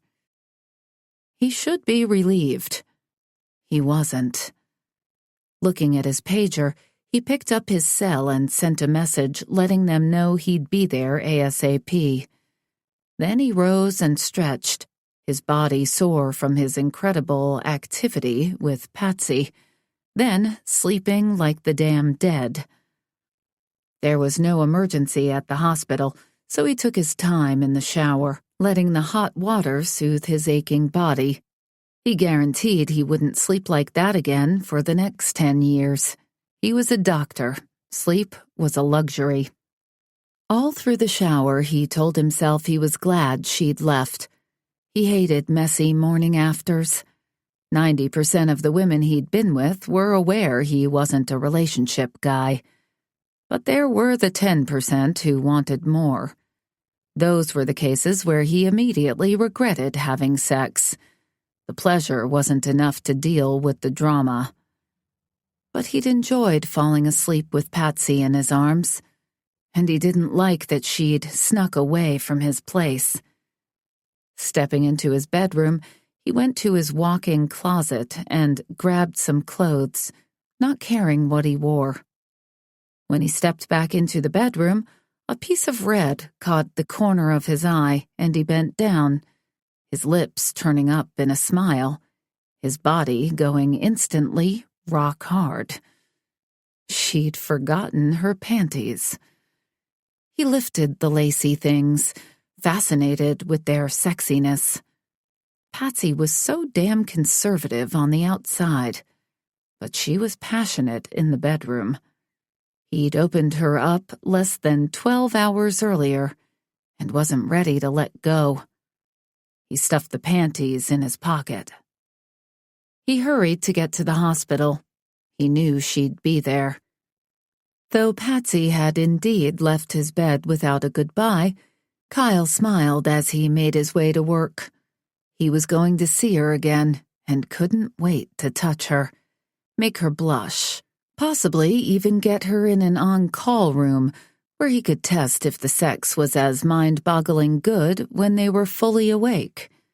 They'd both been tired the day before. That could have heightened the sex, he tried to reason with himself. Or was he a fool and trying to justify his fascination with one certain woman? He arrived in the OR wing of the hospital just as Patsy turned a corner. She was looking down and he stopped, enjoying the view of her long legs as she drew closer. He could still taste her skin on his tongue. The second she looked up, she tripped, then righted herself. She gave a curt nod and planned on walking by. Kyle's good mood evaporated instantly. She masked her beautiful features, but he'd seen that face filled with passion. There was no way he was allowing her to treat him like some hospital booty call. She might be back to her cool self, with her hair pulled tightly back, minimal makeup, and bland expression. But he knew the real Patsy, or was beginning to. He wanted to delve a hell of a lot deeper. "Good morning," he said, his voice deep, seductive. He wrapped his fingers around her arm to stop her from running. Her cheeks flushed. "I don't have time to chat," she said. "I'm late." She tried pulling from his grasp without making it seem like a struggle. People passed by them. "You have a second," he said, and she stiffened. "Let's not make this awkward," she told him. He smiled, waiting for her to look him in the eyes again. It didn't take long because he knew she wouldn't want any passers-by to see his hand on her arm. He was a proper distance from her body, but people would talk. Her worst nightmare. "You forgot something at my place," he said, letting go and reaching into his pocket, pulling out the red scrap of lace. He kept them in his fist so no one would have a clue what he was holding. He didn't think it was possible for someone's face to turn that shade of red. It made him want to push her into the nearest empty room and see exactly how heated he could make her. She reached out to snag them, but he stuffed them back in his pocket. "I think I'll hold on to them, since you snuck out in the middle of the night." You'll know where to find me to get them back." She huffed and looked at him like he was a crazy person. He didn't break eye contact. Without another word, she stormed off, her stride long and angry. Kyle's good mood returned. If she didn't care about him or what had happened between them, there was no way she'd react the way she did. She was fighting her feelings for him as much as he normally fought any kind of commitment. Maybe he was a goner with this woman. That would certainly be a first. "Dr. Armistead?" a voice called, pulling Kyle from his thoughts as he turned to find his favorite nurse standing in a doorway. "Hi, Helen," he replied. "Sorry I'm late." "Technically, you're early," she said with a smile, "but thanks for coming in. I'm concerned about your patient from 3 days ago, and you were due in at 6 this morning anyway." Helen didn't overreact and didn't misjudge situations. If she was worried, there was a reason for her to be. "Take me to her and explain the problem on the way," he told her. Patsy would continue to stay on his mind, but he could compartmentalize for his patients. When they came to him, he promised to take care of them, and that's exactly what he was going to do. "Rita's skin graft on her left cheek doesn't seem to be taking. I'm worried about an infection and want you to see right away, since it's her face," Helen said. "She's been trying not to complain, but she's also been in pain, unable to sleep and not wanting to take meds. I convinced her to have a dose a couple of hours ago." The two of them walked to the patient's room together, and Kyle put thoughts of Patsy aside. He'd do his job, and when things slowed down, he'd find his girl. They were nowhere close to being over. She could run, but there wasn't anywhere she could hide. Not in his domain. Let the chase begin.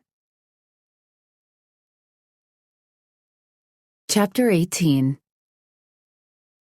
Patsy had always followed one rule: do not sleep with coworkers. There was a specific reason for that rule. Moments like the one she'd just encountered. Morning afters were horrific, or so she'd been told. She was very aware of how true that was after seeing Kyle in the sacred halls of her hospital. How long would it take to not be mortified at the sight of him? Looking at him had reminded her of everything they'd done together, and it wasn't an unpleasant memory. But knowing she'd never be doing it with him again made seeing him painful. She had never imagined sex could be so amazing. None of that mattered, though. She had to pull herself together, and fast. She was meeting Nicole for lunch, the master interrogator. There'd be no way to hide how she felt about Kyle if her sister caught so much as a whiff of this. Maybe she could file the memories away and pretend it never happened. That thought was less than appealing, especially when she had long, lonely nights ahead of her. Her lifestyle was her choice. No one had forced it on her. But on the rare occasion she let her guard down, she admitted it was lonely at times. She quickly made her way to the cafe where Nick was meeting her. Sitting down, she pulled her compact from her purse and groaned at her image. She might convince her sister she looked like this because of a hard day's work, but if she was honest, she'd say she looked like she'd been thoroughly pleasured for many, many hours. Her lips were swollen, her neck reddened, and although her sis couldn't see underneath the clothes, her body was satisfyingly sore, with some definite sex marks on her skin. She'd never hide this from Nicole, but she would give it a valiant effort. Just looking at herself caused flashes of the night before to run through her muddled brain, of how he'd climbed on top of her, of how his lips had tasted every inch of her skin, of how that pleasure had built and built And... Stop it. She internally screamed at herself as she dumped cold water on a napkin and held it against her forehead. She was seriously in bad shape, and no matter how she tried talking herself down, telling herself to forget, she couldn't pull it together as easily as she normally did. "Is something wrong, my darling sister?" Crap. Of course, Nick was right on time. No traffic jam would stop her sister from finding her in a mess, mumbling to herself as she tried to cool her fevered body. "I'm good," Patsy said as she attempted a nonchalant smile. Nick looked perfect as usual, in a green blouse and slim-fitting slacks that molded to her perfect frame. Even childbirth hadn't lessened her sister's beauty. Hell, it had enhanced her already perfect curves. Nick sat across from her with an inquisitive look on her face.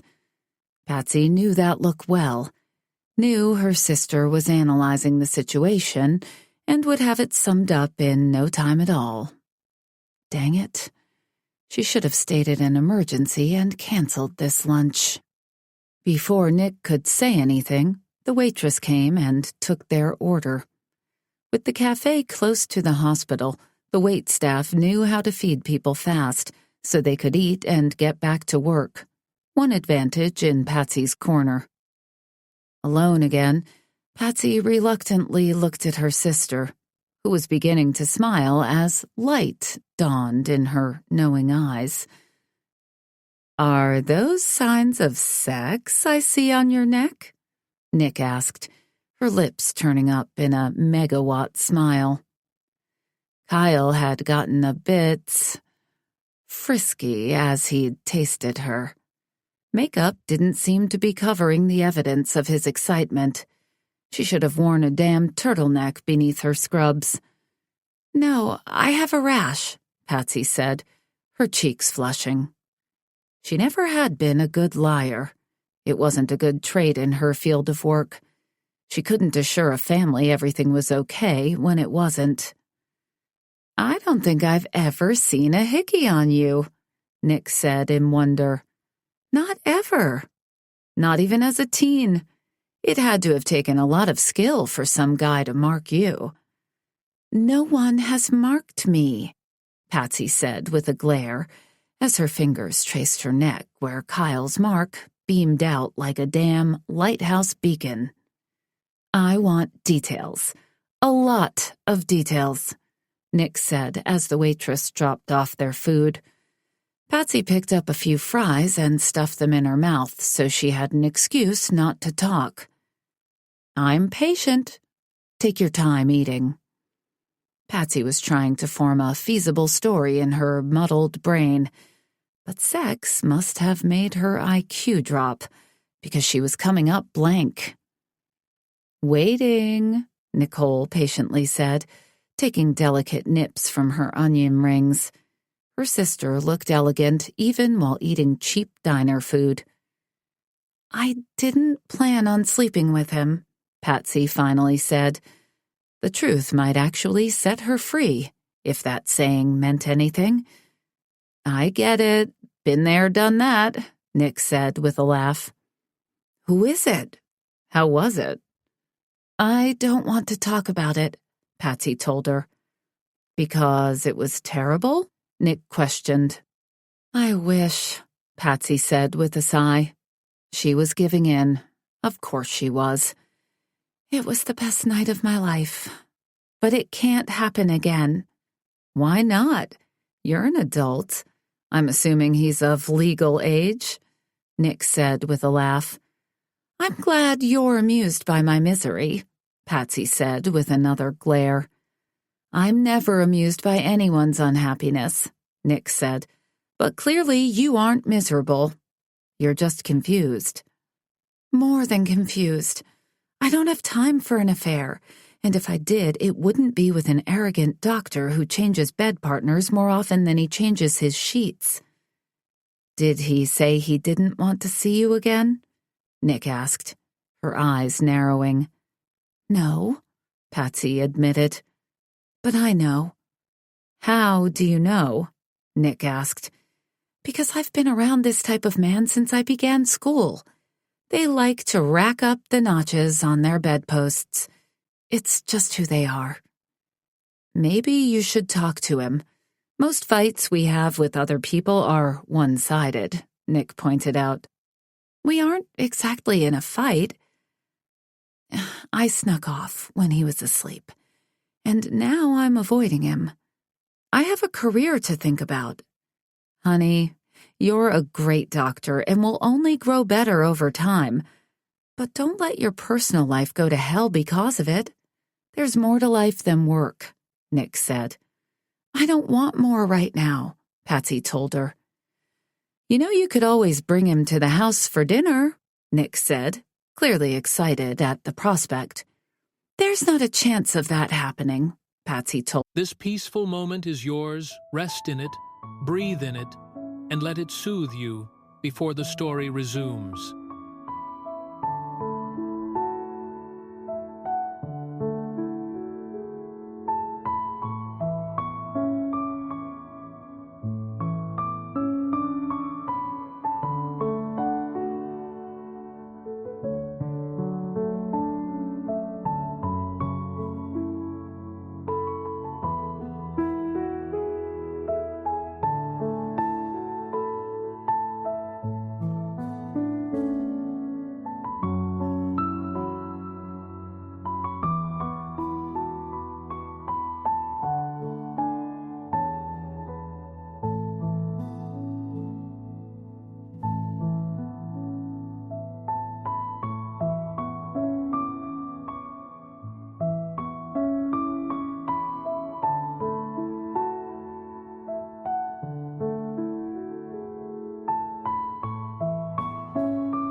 told her. "Oh, come on. That's a clear way of judging if he's strong enough to last. You know how boys are." Nicole wasn't kidding. Not a single guy Patsy had shown an interest in had lasted past one visit with her in-laws. Her sister's husband and his cousins were incredibly overprotective of Patsy, especially since she'd almost died as a teenager. They didn't think any man was good enough for her. Maybe that would be the best way to get rid of Kyle. He'd take one look at her family and run for the hills. The thought was oddly depressing. But she shook her head as she tried convincing herself that's what she wanted. "He won't want to come, even if I invite him," Patsy said. "You won't know unless you try," Nick told her. Before Patsy could respond, her pager went off. She looked at the message gratefully as she stuffed the last bite of her burger in her mouth and stood. "I have to run," she said. "Saved by the ding," Nick told her with a laugh. Patsy rolled her eyes as she stood. Nick joined her and gave her a big hug before letting Patsy leave. Family was a blessing and a curse, but at least she had a job she loved more than anything else. She'd get through this, just like she got through everything in her life. She was strong. She had to be. No one or nothing was going to keep her from becoming exactly who she was meant to be. That settled, Patsy walked with confidence. She refused to allow one night of recklessness to change anything about her, even if she couldn't get that man out of her mind, even if the thought of not being with him hurt. She was a doctor, and she'd go through many life-changing decisions in her life. What she needed to do about Dr. Kyle Armistead wasn't going to be one of those decisions. That was already decided. If only she felt better. Chapter 19. Dr. Lander to OR3, Dr. Lander to OR3. The announcement flashed over her pager and cell phone at the same time. Patsy rushed down the hallway toward the operating room. She was full of energy after downing a monster-sized coffee and getting more than 3 hours of sleep the night before.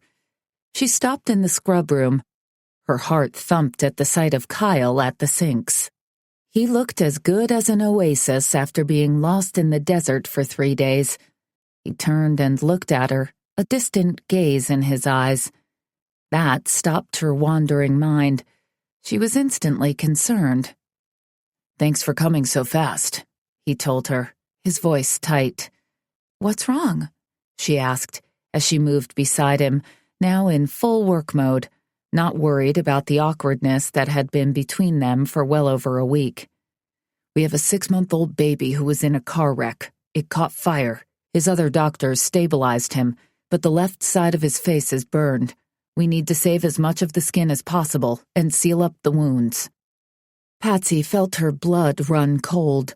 She couldn't help but think about her own nephew and how her sister would feel if it was him on an operating table. She was shocked by how upset Kyle appeared to be by the situation, though. She didn't take him as the type of doctor to look at his patients as people, rather than canvases. "Doesn't Dr. Forbes normally handle emergencies?" she asked.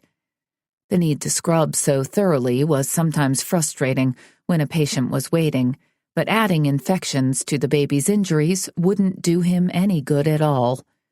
"Kian's not here, and I've worked with more children," he told her, not seeming at all offended by her question. "I want to do this case." "I'm sorry, that was a stupid question. Thanks for including me," she told him. "I'm your teacher," he said, "and there's no stupid questions when you're a resident. You don't learn if you don't ask."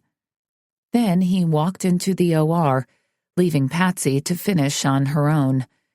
She felt slightly chastised and definitely put in her place.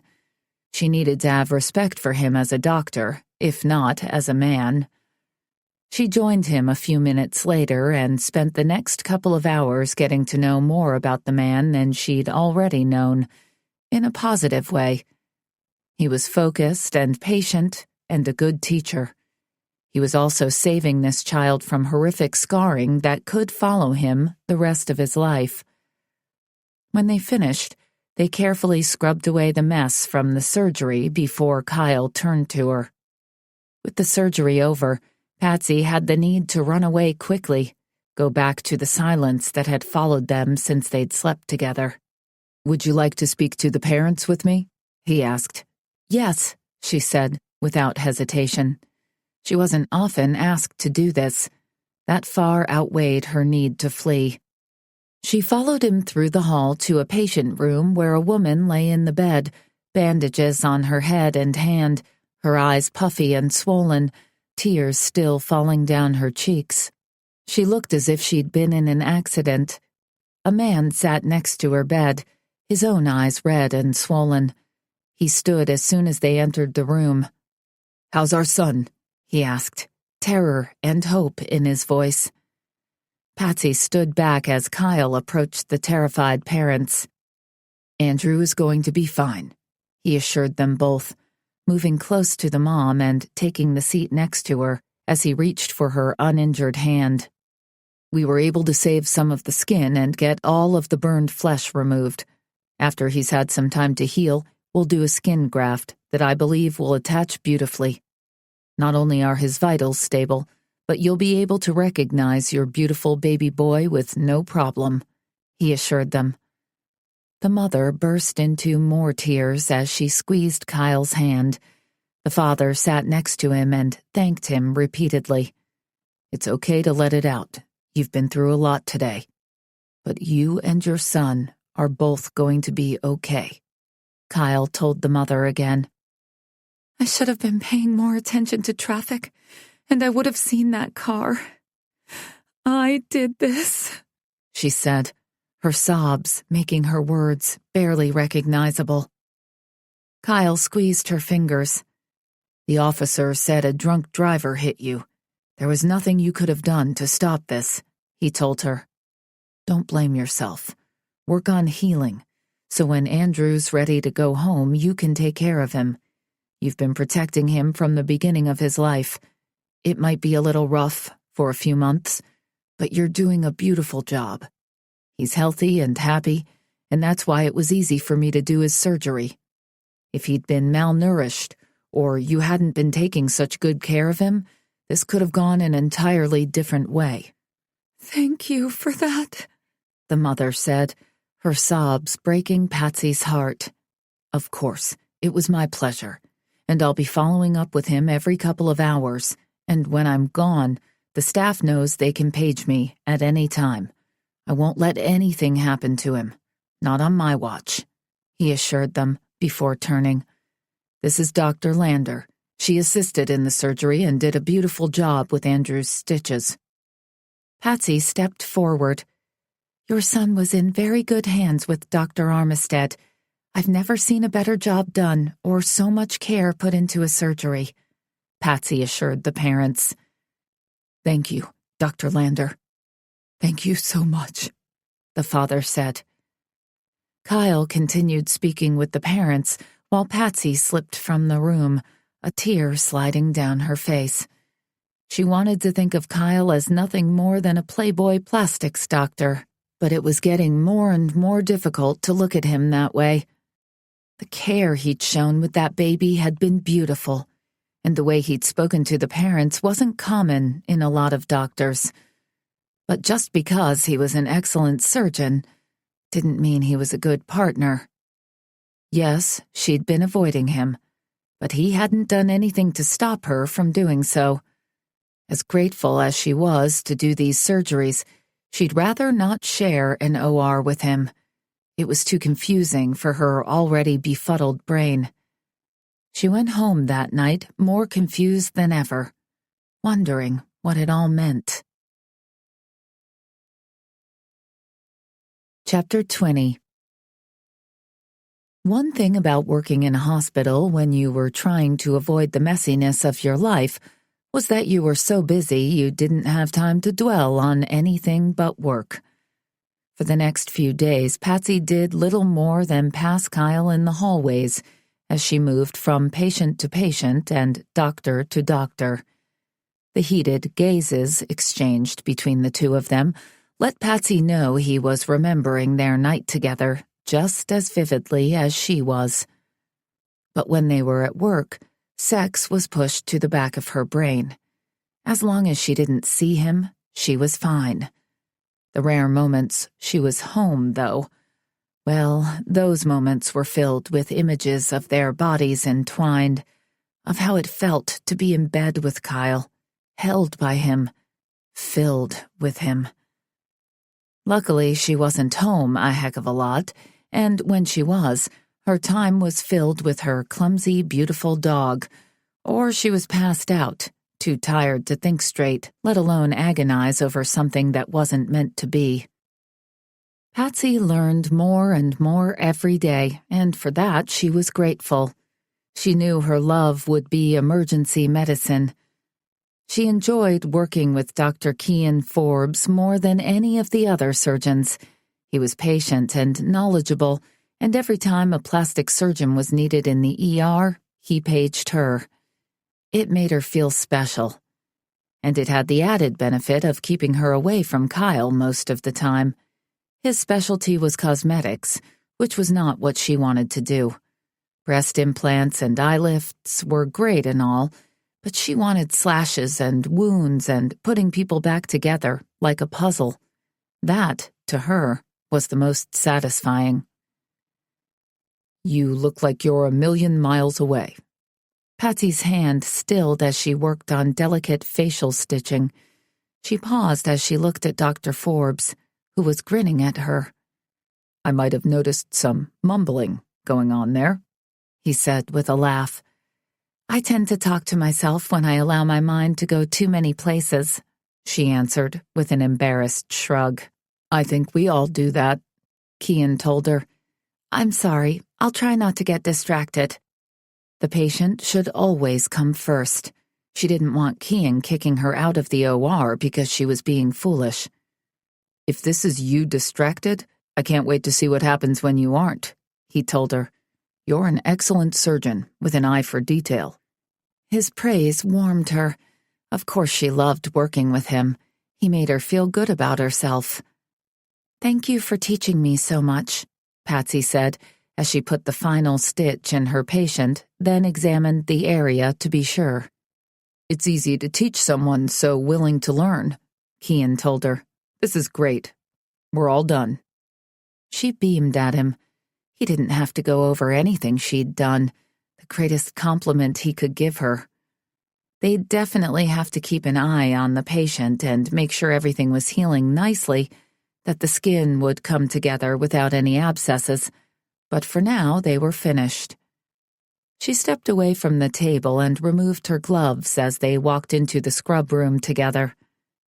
"You have a few days off, don't you?" Kean asked as they stood side by side at the sink. Patsy sighed. Too much time off wasn't good for her peace of mind. "Yeah, but I told them they could call any time. If there are any emergencies, I hope you'll page me." Kean laughed. "You've had plenty of time here. Get refreshed. You'll be a better surgeon for it," he said. With that, Kean left and Patsy headed to the locker room. She always peeked through the door, making sure Kyle wasn't in there before she stepped inside. It was silly and foolish. It wasn't as if he was going to press her against the wall and take her right then and there. But the thought of him doing that made her heart thump and her blood heat. She could try to avoid him all she wanted, but she missed him. She missed him more than she dared admit to herself. She rushed through a shower and changed, her body so worn out she might sleep for the next 24 hours. That would be pure heaven. Her dog wouldn't like it too much, but he'd understand. She needed to sleep. Then she had a dinner with her sis the next day that would most likely lead to more interrogations, from not only her sis, but the entire family. She'd do well to rest up before that happened. Freedom from the walls she was grateful to be in was a light shining through the dark, as Patsy quickly made her way through the hospital. She didn't know what Kyle's schedule was, but with her away from her apartment and the hospital for a few days, she'd surely pull herself together enough that when she did see him again, she'd be completely fine with the situation. Maybe they'd even end up friends. She stepped outside, intent on hailing a cab and getting home as quickly as possible. But as she raised a hand, she heard the voice that haunted her day and night, only inches behind her. "Hello, Dr. Lander. It's been a while," he said, his voice low, sexy, and intimate. She closed her eyes for the briefest of seconds, and her mind quickly took her back to his dark bedroom, making a shudder rush through her. Trying to be as strong as she possibly could, she slowly turned, prepared for the hit to her gut from looking into his eyes. There wasn't enough time to prepare for that slow burn brewing in his gaze. Heat, hunger, humor. It was all there. He scanned her face, and it felt as if he'd touched her. "Hi," she said, lamely, her voice breathy, as if she'd run a damn marathon. "Have we been playing hide-and-seek?" he asked. She was confused. At least that made her desire temper a bit. "What?" she asked. It felt as if it was just the two of them. "I don't recall having a woman try so hard to avoid me," he told her. There was definite humor in his eyes, but something else lay just beneath. She'd think it was hurt, but that would be insane. Kyle Armistead had 1,000 people in his life. All he had to do was crook his finger and women would line up to be with him. There was no way Patsy's avoidance could upset him in the least little bit. "I haven't been avoiding you," she said, forcing out a laugh. "I've been super busy." She was going to add more, but the humor in his eyes stopped her. He was very aware of her lie. "Okay, maybe I have avoided you. I haven't done this before, and She stopped talking and waited for him to help her out. It seemed he was willing to let her go on and on. That wasn't very gentlemanly of him. "Haven't done what before?" he asked. Her face instantly flamed, which ticked her off. She was a surgeon, damn it, not some naive teenage girl after an awkward experience in the back of his daddy's truck. "I don't sleep with coworkers or my bosses," she said, trying to sound as if it was no big deal for her to be saying this to him. "What we did was a one-time thing, and, well, it's awkward right now, as much as I don't want it to be." She didn't add that she couldn't look at him without thinking of his spectacular body. Naked and hard. She really wanted an earthquake to hit right about now, or anyone from the hospital to join them. Anything to end this torturous conversation. "I thought we were friends," he said. She looked at him again. "We've never been friends," she pointed out. He smiled, but there seemed to be stress in the expression. It went away so quickly she thought she had to be imagining that. Kyle was a world-renowned plastic surgeon who had the Midas touch in the operating room. He didn't need her in his life. "I want to be friends," he told her. "Let's have dinner and start over." She gaped at him for a few seconds. Then she sighed. "I don't think that's a good idea. We really don't have anything in common." "We're both surgeons," he said with a chuckle. "That's definitely something in common." Heat returned to his gaze, and she knew exactly what else he was thinking about. "There are lots of surgeons here for you to be friends with," she said. Again, that hint of hurt flashed in his eyes. It had to be her imagination, what she wanted to see, though for the life of her she couldn't imagine why. but I haven't slept with any of them and then had them sneak out of my bed and avoid me afterward," he told her. Her cheeks flamed bright red as she looked around to make sure no one had heard him. She turned back and glared. "This isn't an appropriate talk to have here," she said. "I don't need rumors spread about me." "I agree. We'll do dinner and talk inappropriately away from the hospital." She was flabbergasted, but she let him take her arm and lead her toward the parking garage. They were nearly halfway to his car before she began to protest. She stopped herself. Maybe this was a talk they needed to have. Otherwise, he'd keep on making inappropriate comments at the hospital, and she knew for sure it didn't take much for the grapevine to hear in the halls. She'd never been part of the gossip discussion, but she'd heard about coworkers and didn't want the same for herself. "I guess we're going to dinner," she said when they reached his car. He laughed, and it made her grind her teeth. "You aren't a man who often takes no for an answer, are you?" "No, I'm not," he said, the humor fading as he gazed intimately at her, "especially when it's something I want." A shudder passed through her. He couldn't mean he wanted her. That was ridiculous. Yeah, the sex had been great, and yeah, he was chasing her now, but that was only because she'd been elusive. As soon as he won his prize, he'd lose interest. And that was for the best. She didn't reply as she slipped into his car.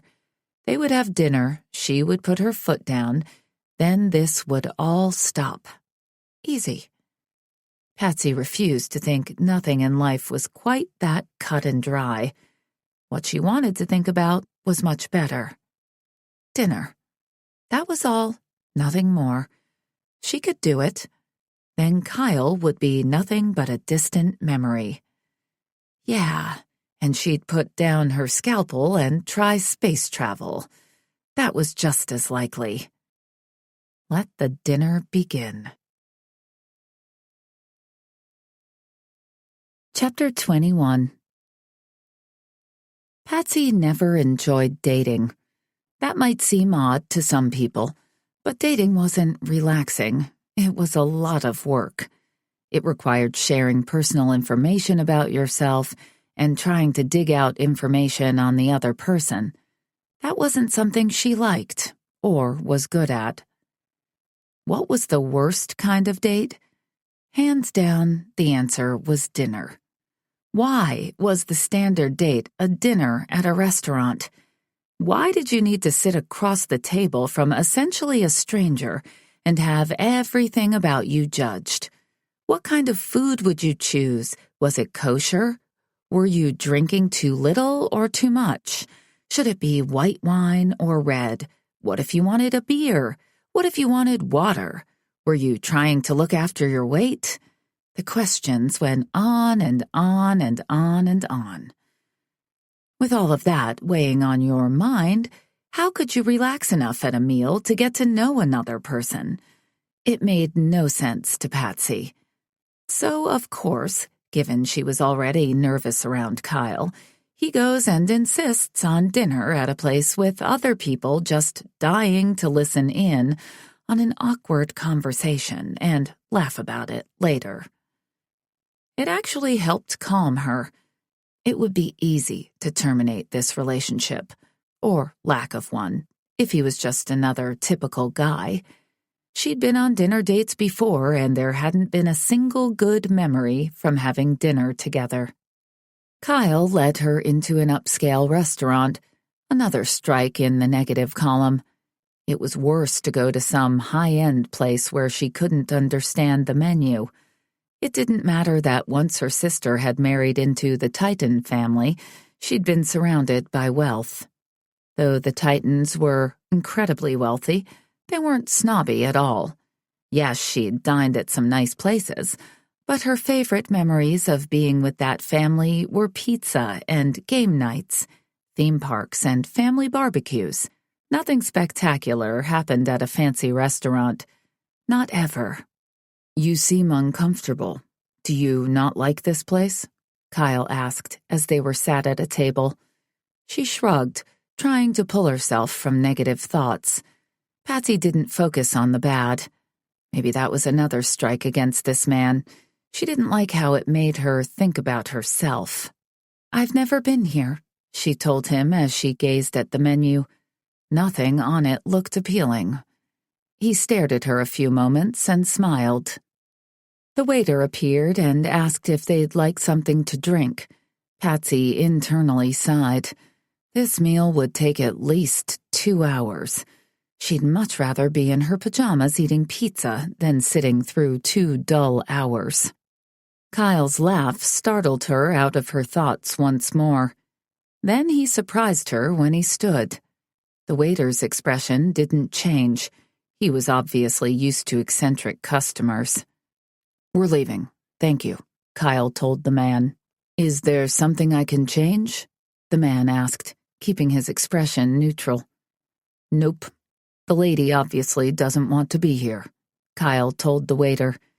Kyle pulled out a crisp $100 bill and handed it to the man before holding out his hand to Patsy, who looked at him in confusion. There's no need to make a scene, she said, unsure of what to do now. No scene. We're going, Kyle told her. Patsy didn't want to be there, but she was surprised Kyle had noticed. She believed she'd kept her thoughts to herself. She gave him her hand and instantly felt better as they exited the place. I feel bad, she whispered as they passed the hostess station. They aren't going out of business because we're leaving, Kyle told her. He handed his ticket to the valet and waited for his car. Where are we going? She asked. I know a great pizza place, he said. She wanted to kiss him. She was so relieved.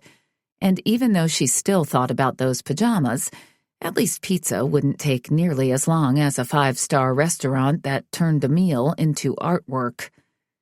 How about we order it and go and have it on my balcony? We can enjoy a fire and a glass of wine with our meal, and talk uninterrupted, he suggested.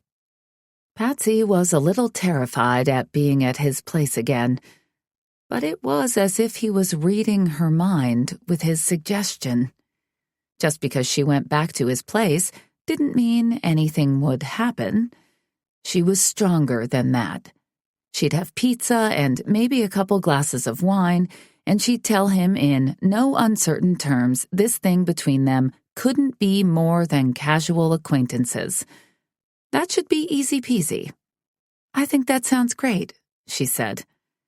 He took her to a small mom-and-pop pizza joint, and they shared a glass of wine while they waited for their pizza.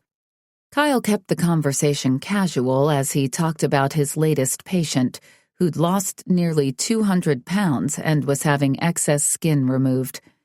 Patsy hadn't done one of those surgeries, but she wanted to. She'd met patients after their surgeries, and the joy in their expressions told her how important the work was. The body was an amazing thing and truly could heal and bounce back from a lot of damage. But when the skin was stretched too far, there was only so much a person could do on their own. When Patsy had free time, she enjoyed looking at before and after pics of patients. It was satisfying to know she was a part of people's journeys in their lives. The longer she did this job, the less judgmental she felt about any of it. What made you decide to go into this field? She asked. I think it's because I've always looked at a person as more of a canvas than an actual human, he said with a chuckle. It sounds kind of bad when I say it out loud like that. I don't think so, Patsy told him. I don't look at people the same way as you, but the world needs all sorts of people in it, and at the end of the day, it's no one's business what we decide to do with our own bodies. If someone wants to change something about themselves and you're willing to help them, shame on all of us for having an opinion about that. Kyle smiled. I've noticed a lot of changes in you since you started this program, he told her. I've decided the world doesn't revolve around me, she said with a laugh. And I'm trying to be a better person. I'm trying to live my life the best I can and hope others think the same way. It doesn't matter what I think of another person. It only matters how they feel about themselves. I agree. Sometimes I forget that basic lesson, and then I meet someone like you who reminds me, Kyle told her. I've seen nothing but kindness from you when it comes to your patients, she said. I love my patients, he said quickly. But I'm human, and I forget those basic lessons in life.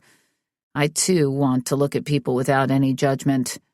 It's not easy when we live in a world that is so quick to condemn another for things that have nothing to do with our own life.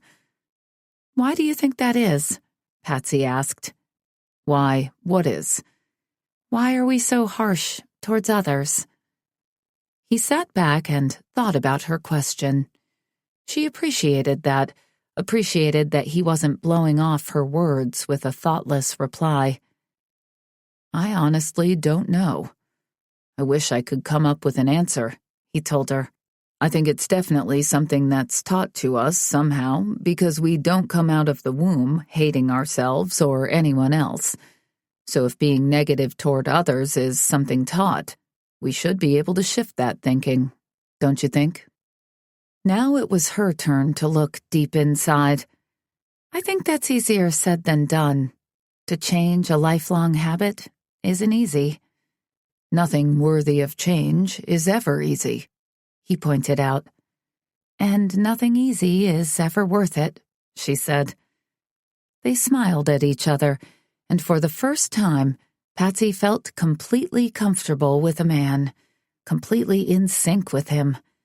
And for a moment, she wasn't frightened by that thought. Their pizza was ready and they left, heading back to their apartment building. It didn't take them long to arrive. I'm going to change, she told him as they stepped inside, him holding the box that had tempted her the entire car ride. The smell was amazing. I'll wait, he told her. You don't need to, she said as they climbed the stairs. You might change your mind, and I'll end up eating this entire pizza myself. He stood by her door, making Patsy laugh. I don't think there's any chance of that. The smell is killing me. She reached for the box, and he held it out of her reach. She frowned at him. Hurry and change so we can dive in. Rolling her eyes, she left him as she raced to her bedroom. She was in no way trying to impress this man, she assured herself. She refused to look in the mirror and tidy up her face or hair. This was just two co-workers sharing a pizza and getting an understanding of each other. She put on sweats and her favorite raggedy college t-shirt, then met him by the foyer. He looked at her as if she was wearing a skin-tight black dress and he was ready to strip her. That thought made her skin tingle. Let's go, she said, unable to look into his eyes for too long. She feared she might ignite if she did. They were silent as they climbed to the top floor. His place was a little more organized than the last time she'd been there. No boxes in the living room anymore. A few pictures now hung on the walls. She didn't know when he'd had the time to do any of it. She followed him to the patio doors she'd missed the last time she'd been there, and she was filled with jealousy as she stepped out on a large open balcony with a great view of the city and a large gas fire pit. I don't even have a small balcony, she said with a pout. You can use mine any time you like, he told her. Tempting, she said. There's nothing I like more than sitting outside watching the sun go down. Want a key? He offered. Of course not, she said. This wasn't the way she'd wanted this conversation to go. Not at all. It's yours any time you change your mind, he told her. She wasn't sure if he was serious or not, but she didn't want to push the issue. They sat by the fire and finished a bottle of wine as they polished off the pizza. Sometimes she skipped an entire day of meals, grabbing snacks when she could. When she actually did slow down, she was always starving. They continued chatting about work and life and learning a little more about each other.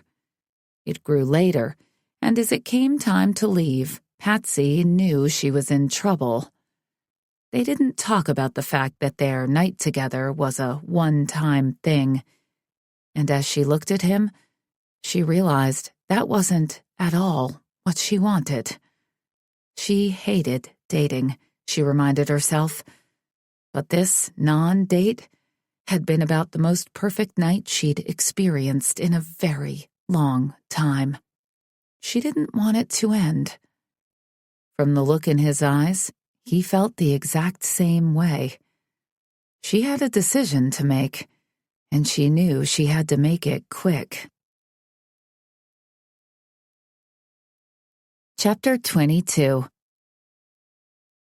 Patsy flashed awake, this time knowing exactly where she was and who she was with. Her head was clear, and she felt tingles travel through her body at what she and Kyle had done the night before. She'd had every intention of leaving his apartment with her head held high and her clothes firmly in place. But the second she'd stood, he had too, and the instant their mouths had touched, it was all over.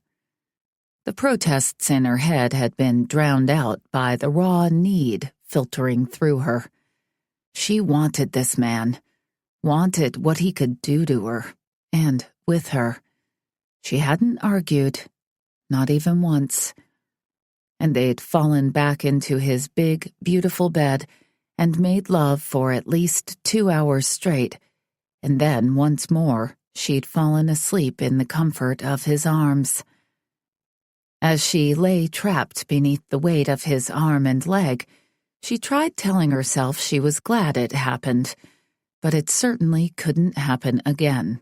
However, feeling his hard body next to hers, she knew she wanted it over and over again. "Stupid. This is stupid," she muttered quietly. He stirred, and Patsy froze. If he so much as rubbed a finger across her skin, she was going to explode. Kyle had awoken something in her she couldn't seem to turn off, no matter how much she tried telling herself she needed to. When he didn't move again after a full 5 minutes that felt like an hour, with her body on fire and her heart racing, Patsy slowly pushed his arm off her and began climbing out from beneath him. She knew he was going to be furious with her for sneaking off again, but she was left with little choice when she kept falling into his bed. This way, that awkward morning after never needed to happen. It wasn't wise to have pizza and wine with him on a romantic balcony, especially when she was very short on sleep. She got completely untangled and was about to rise from the bed when his hand shot out and grabbed her, pulling her down on her back with him on top of her in record time. His eyes were alert, making her realize he'd been awake the entire time she'd been attempting her escape. "Going somewhere?" he asked, humor in his voice. "Bathroom," she said, her voice husky as his hardness pressed between her sensitive thighs. "Why are you so slow and cautious if you're just using the bathroom?"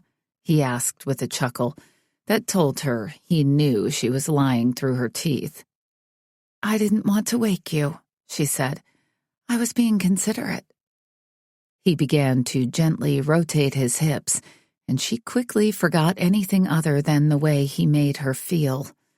"That's very considerate of you," he told her, as he leaned down and kissed the side of her neck, his tongue hot on her skin. "I thought so," she huskily replied. Her legs spread beneath him without any thought on her part, and he sank fully against her, the tip of his arousal dipping inside her heat. She shook beneath him. All thoughts of fleeing vanished. "Are you on protection?" he asked, his teasing voice gone as arousal overtook them both. "Yes," she replied. She was a surgical resident, and there was no way she was going to have a pregnancy scare. Condoms broke. Not that she had sex often, but life happened. "I'm clean," he told her. "Do you trust me?" The fact that he was asking softened her more than anything else they'd done together. He took her at her word. That meant a lot. "Yes," she said, realizing she did trust him. He smiled before dropping his head and taking her mouth in a heated kiss, and at the same time, he sank fully within her hot folds. She sighed into his mouth as she reached up and took his head in her hands, needing to be as close to him as possible. Moments ago, she'd been trying to run from this man, and now she couldn't get close enough to satisfy the raging hunger burning throughout her body. He gave her something she'd never had before. She feared what would happen to her when it was taken away. For now, it didn't matter, because she was right where she wanted to be, and with exactly who she wanted to be with. He made slow and steady love to her, and then he carried her into the bathroom for a nice hot shower that she hoped he'd join her in. She was falling fast, and it might not be a good thing, but it didn't matter, because no matter how much she tried to fight it, she kept falling into his arms. Maybe it was exactly where she was meant to be. And maybe it was time to turn off her brain. Chapter 23. There was no better place for Kyle than right where he was. His world had seemed to be constantly spinning out of control until he felt the touch of this one woman. He'd given up a prestigious career, moved back home, and had still felt restless, as if he was missing something. And then Patsy Lander stepped into his life. He was done fighting it, done questioning it. He had to make her his. He didn't think he could let her go. Once certainly wasn't enough, and twice had only whetted his appetite. The shower heated quickly, and he stood back as the hot water slid over Patsy's lush body. She was sheer perfection, and he couldn't get enough of her. She gazed at him as he watched her internal battle. She was fighting her feelings for him, but he wasn't worried about the outcome. What they had was special. He knew that beyond a shadow of a doubt. They could fight it as much as they wanted, but at the end of the day, they'd be together, because they couldn't manage to stay apart. He couldn't stand not to touch her for a second longer, so he moved close, pulling her into his arms. The feel of her there reminded him how very much alive he was. She tried not looking at him, but it was magical when her head lifted and her eyes connected with his. There was a struggle in her deep, beautiful, dark depths, but she was submitting to him, submitting to them. He lowered his head, kissing her softly, easily, as if he had all the time in the world. He wanted to erase her doubts and fears. He took his time, and it didn't take long for her to reach up and cup his face, pulling him tighter as she fiercely kissed him back. "I need you," he told her. He would hand over his power, give her anything she wanted. A shudder passed through her, and he knew there was no fight left in her. "Then take me," she said, her body melting against his. He'd had her 15 minutes earlier, but his body responded to her request as if he hadn't had sex in years. He was hard and throbbing and ready to push her against the wall and take her over and over again. Kyle stepped back and grabbed the soap, running his fingers over every beautiful surface on her silky skin. She returned the favor, her touch unsure at first, then growing more confident as her fingers circled his throbbing erection and pumped it a few times. "Enough," he growled in a low voice as he let the water run over them long enough to rinse the suds away.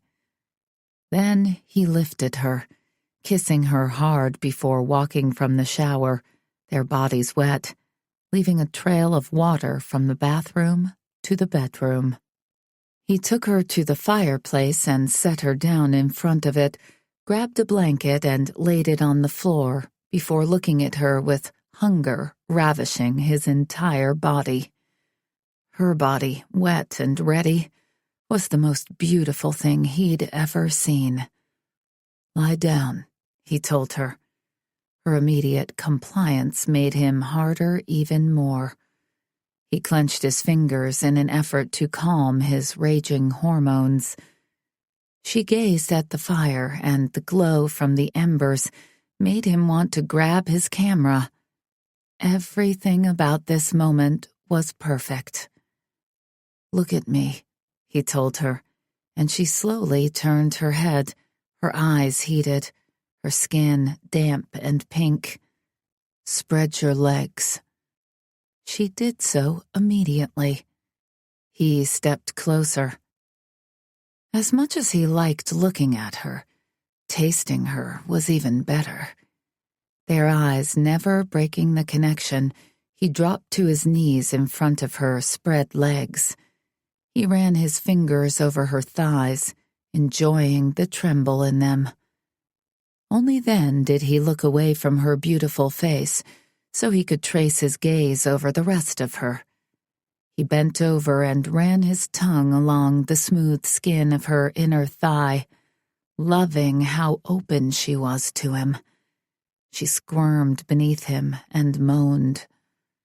He wanted to bring her so much pleasure she'd never think of any other man but him. He wanted to own her body, soul, and spirit.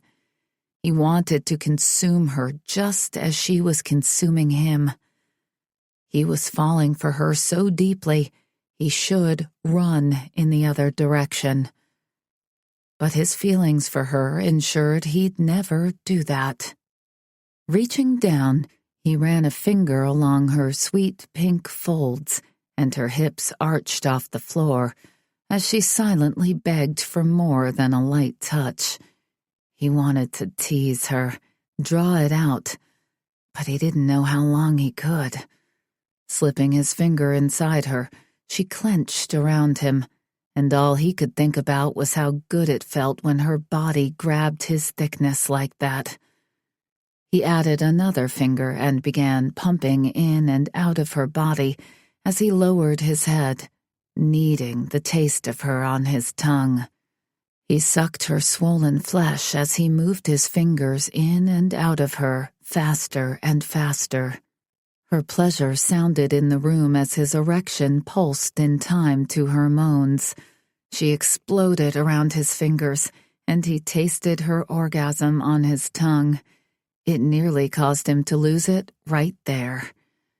He took a deep breath, but that only made him inhale her scent. He knew he had to take her, knew foreplay had to end. Still, he drew out her orgasm, waiting for every ounce of pleasure to be wrung from her before he slowly made his way up her body, tasting her hips, her stomach, and the undersides of her full breasts. She was quivering again, her fire stoked once more by the time he was lying against her, their mouths mere centimeters apart. She was panting beneath him, her eyes wild, her mouth parted. "Tell me exactly what you want," he demanded, as the tip of his arousal rested against her hot, wet folds. "I need you inside me," she said, her voice barely recognizable. It was the sweetest sound ever. He leaned down and kissed her hard, the time for talking, for games, far over. She kissed him back, their tongues tangling, their mouths fitting together perfectly. Slowly, he dipped into her hot folds a couple of inches, then pulled out. The feeling was both excruciating and pleasurable. "Please," she begged. That one word set him off, and Kyle thrust fully into her, making both of them gasp. It was sweet heaven being buried fully inside her heat. He didn't rest long, but pulled out and plunged forward again, over and over, building pleasure for both of them. And then she ripped her lips from his as a scream wrenched out of her, and her tight heat clenched around him. Her hips arched higher as she shook over and over again. Her nipples peaked against his chest, her skin flushed and hot, her face contorted in pure ecstasy. She was so beautiful, he couldn't imagine ever being with another person again. With that thought, Kyle let go, pumping his release inside her, then holding on as if he'd never let go. Neither of them moved as they tried to grasp the meaning of all of this. They both knew there was more going on than sex. It was a connection that wasn't easily found. "I want to be with you this weekend," he told her. She was silent for long enough he worried he was misreading her, seeing what he wanted to see instead of what was truly there. "I have to go to my sister's tomorrow," she told him quietly. "Then I'll come with you. We have the day off." He waited. He wanted to insist, but he also wanted her to want him there. "Okay," she said. The fight had left her. Maybe sex truly was the key to happiness. He'd keep her in bed when they weren't sleeping or working, and they'd be fine. Hell, he could sneak her off to a bed at work once in a while, too. There were plenty of them around. "We need more sleep," he told her, his body satisfied enough to allow him to rest. She murmured, already passing out beneath him. Kyle chuckled before standing, enjoying the protest on her lips. He easily lifted her and carried her to his bed. "Don't try to escape again," he told her. She immediately curled up against him and was asleep in seconds.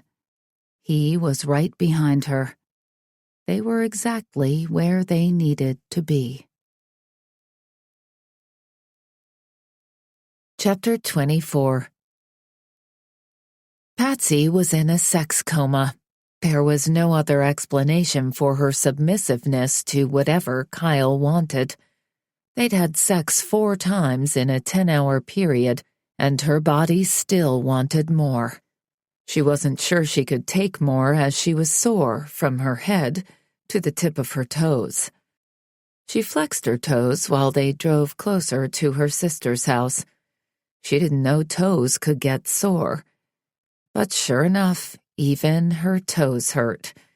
She assumed it was because she'd been clenching them so hard, as one orgasm after another had overtaken her from his talented mouth, fingers, and her most favorite part of him. Somehow he'd managed to not only get her to invite him to her sister's house, but to do it gladly. She'd gone from being determined to make their relationship nothing more than coworkers to not wanting to be away from him for a single minute. Yep, definitely a sex coma. There was no other explanation. If you keep having thoughts like the one you're having, I'm going to pull this car over and we'll be arrested for indecent exposure," he said, his voice tight, his fingers gripping the steering wheel like it was a lifeline on a sinking boat. "You can't possibly read my thoughts," she told him. He laughed tightly. "You are far more transparent than you think. The little hums coming out of your throat right now are driving me mad, and the way you keep shifting, rubbing your thighs together, tells me you're hot and bothered, and wet and ready." He finished his words with a tight growl that had a surge of moisture dripping from the place he'd just been referring to. Boldly, she reached over and danced her fingers up his thigh and over the bulge in his pants. He turned to look at her for the briefest of moments as if she was insane, and the car swerved. She let out a little squeak and pulled her hand away. He reached for her hand and grabbed it, setting it back on his thigh, though a safe distance from that bulge. "You're killing me," he said, "but what a way to go." "I don't know what's happening to me," she told him. "I've never felt like this. Never enjoyed sex before." It was completely perplexing, and being a doctor, she didn't like the feeling. He laughed. "I'm glad to be the one to bring out the sex vixen in you, but we've got to change the subject because we're only a few minutes away from your family's house, and I don't want to get the crap kicked out of me if they find us naked in my car." She laughed this time, feeling free and confident. He made her feel beautiful and desired, and she didn't want to think about tomorrow or the next day. For once in her life, she just wanted to live in the moment. "Are you ready for this? My family is quite intimidating," she told him. She was almost afraid to go now. At first she'd thought it might be good. She'd simply chase him away. But now she was afraid of that happening. She was sure this would eventually fizzle out. It had to run its course. But she wasn't ready for that yet. If he ran from her before she could figure out this new side of her, she feared she'd never be willing to try another relationship again. Not that this was a relationship. This was just sex. Amazing sex, but just sex. "I'm looking forward to getting to know your sister. I know how much she means to you," he told her. That confused her as well. Why was that important to him? If it truly was just sex, why did he need to know her family? Something to think about later. They pulled up to the house, and Patsy looked at the enormous structure. Her sis had been married to Ryan Titan for 10 years, and Patsy still wasn't quite used to it. They'd had nothing growing up, and now luxury was a normal part of their lives. It was odd. Patsy didn't like bringing people to her sis's house because she didn't want them to know this side of her life. But because Kyle was used to the same lifestyle, it was less intimidating. He climbed from the car and came around to open her door. "One kiss," he insisted, pulling her into his arms. She didn't try to resist, needing his kiss as much as she needed oxygen. A throat cleared, which was probably a good thing, because as soon as Kyle's mouth touched hers, Patsy forgot there was a life outside of the two of them. Slowly, she broke away from him, loving the enraptured look on his face. She turned to find her sister grinning like a dang loon at the two of them. "You're late," Nicole said with a laugh, "but I can see why."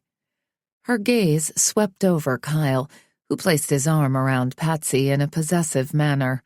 She was sure her sister noticed. "I didn't tell you a specific time, so I can't be late," Patsy said. It took an effort, but she pulled away from Kyle to give her sister a hug. "I planned on you being here at noon, so I counted as late," Nicole said. She turned back to Kyle. "Thank you for joining us. We always love more company." Patsy watched a bit of shock on his face when Nicole gave him a hug. Nicole had always been a touchy-feely person, and Patsy was used to it. If he was going to run, it was a foregone conclusion, one that she couldn't change, so Patsy wouldn't sit there and analyze everything that happened over the next few hours. "Are the rest of the gang members standing on the other side of the door?" Patsy asked. Nicole turned back to her with a chuckle. "You know they are. I threatened all of them if they dared step foot outside until I had you to myself for a minute or two." Patsy turned to Kyle. "Ryan would literally walk over hot coals for my sister, so we could be out here for an hour and he wouldn't step through that door if she told him not to." There weren't many loves as great as that shared between her sister and brother-in-law. "Sounds like a smart man," Kyle said as he winked at Nicole, who giggled. "Yes, and kind and loving and wonderful," Nick said. She turned back to Patsy. "I'm not seeing you enough lately, and I don't like it. I'm glad you're home. I love that you have a great job, but family time needs to be a priority." "I know. I'm sorry. I'll try to do better," Patsy said. She hated hurting her sister, and she truly did miss her when she was away too long.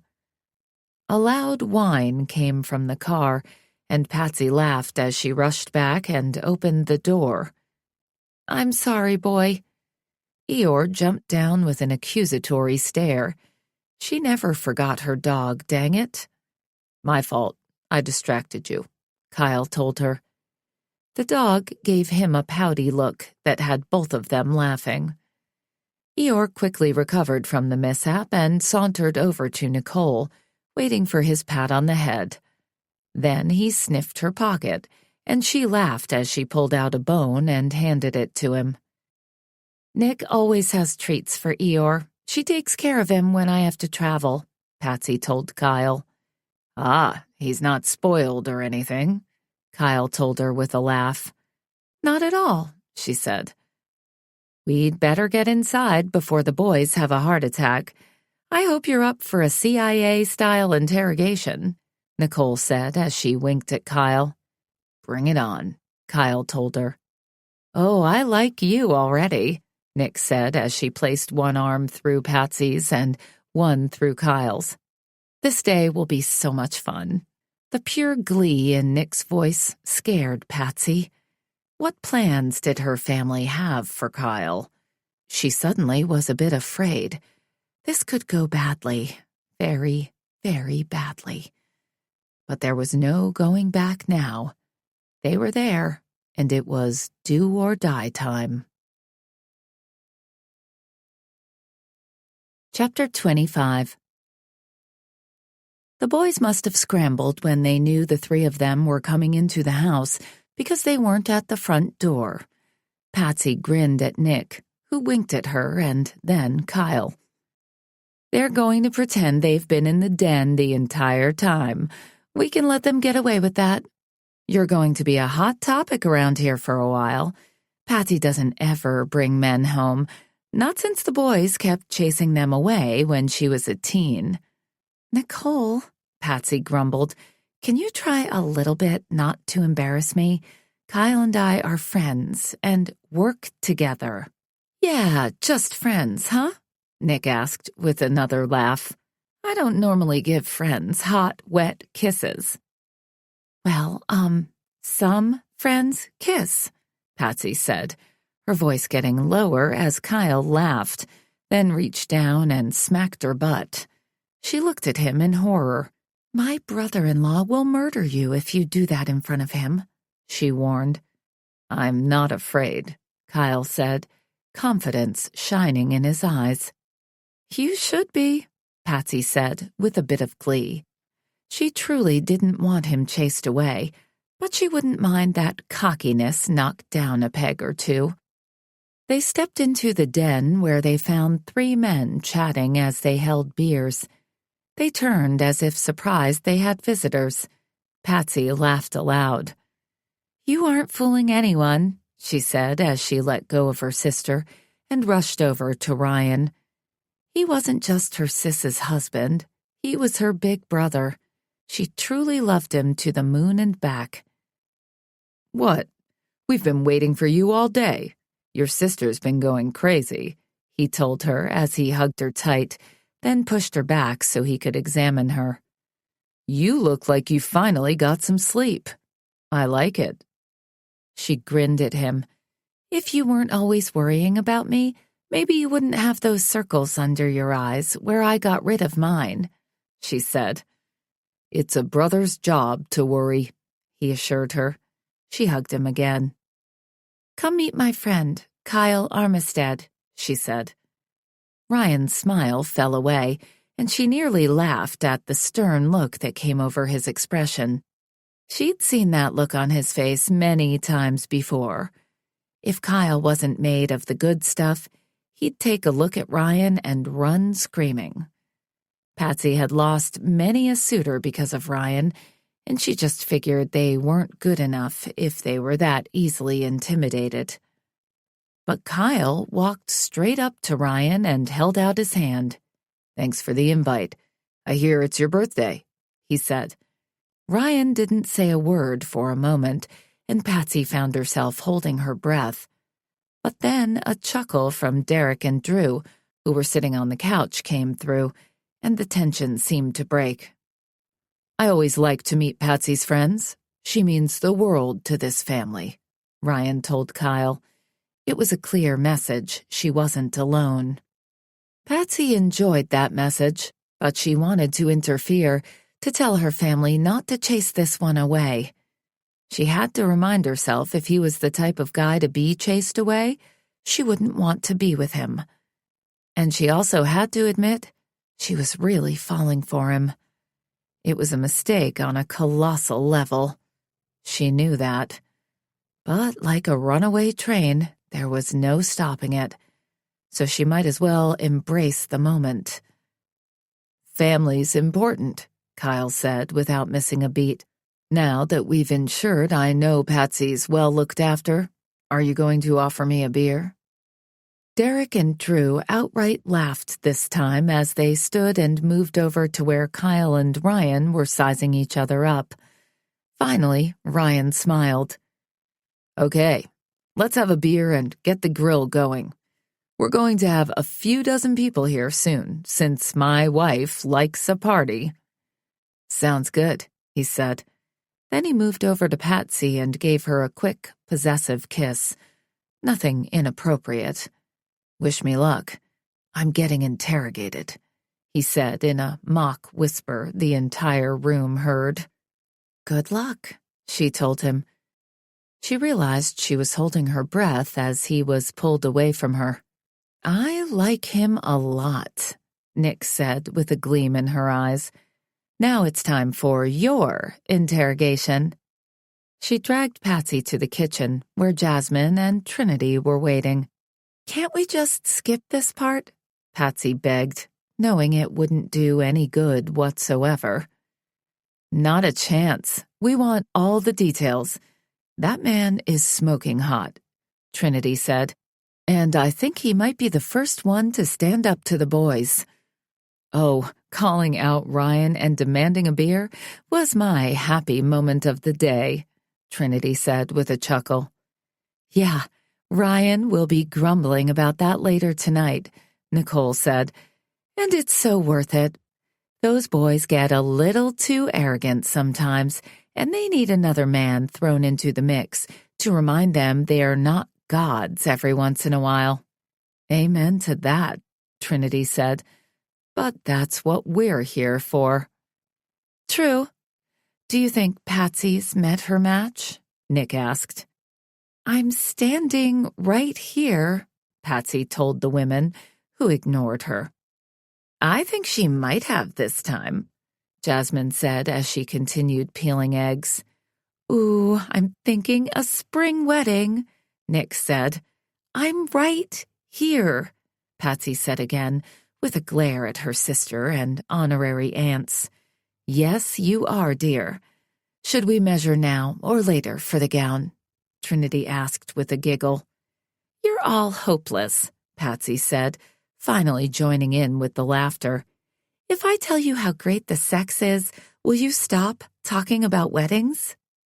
The absolute delight on all three of their faces instantly won her this argument. They stopped pretending to work and grabbed a bottle of wine as Patsy told them all about her strange relationship with one Kyle Armistead. Chapter 26. Twilight on the outskirts of Seattle was beautiful.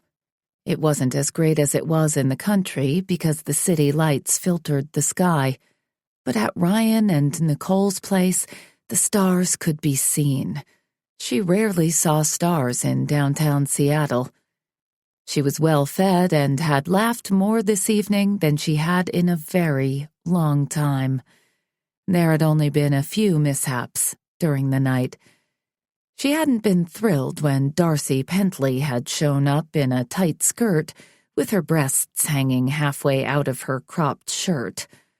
Patsy had gone to school with the evil girl, who thought it was fun to steal as many boyfriends as humanly possible before she turned 30. But she was the sister of one of Ryan's closest friends, and he couldn't very well tell his friend not to bring his slutty sister along. Patsy had no doubt whatsoever Ryan would do that if Patsy ever complained, but she wouldn't. No way. She loved Ryan far too much to put him in that position.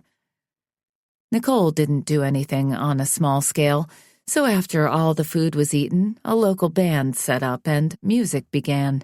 People milled about the dance floor, and Patsy couldn't help but smile.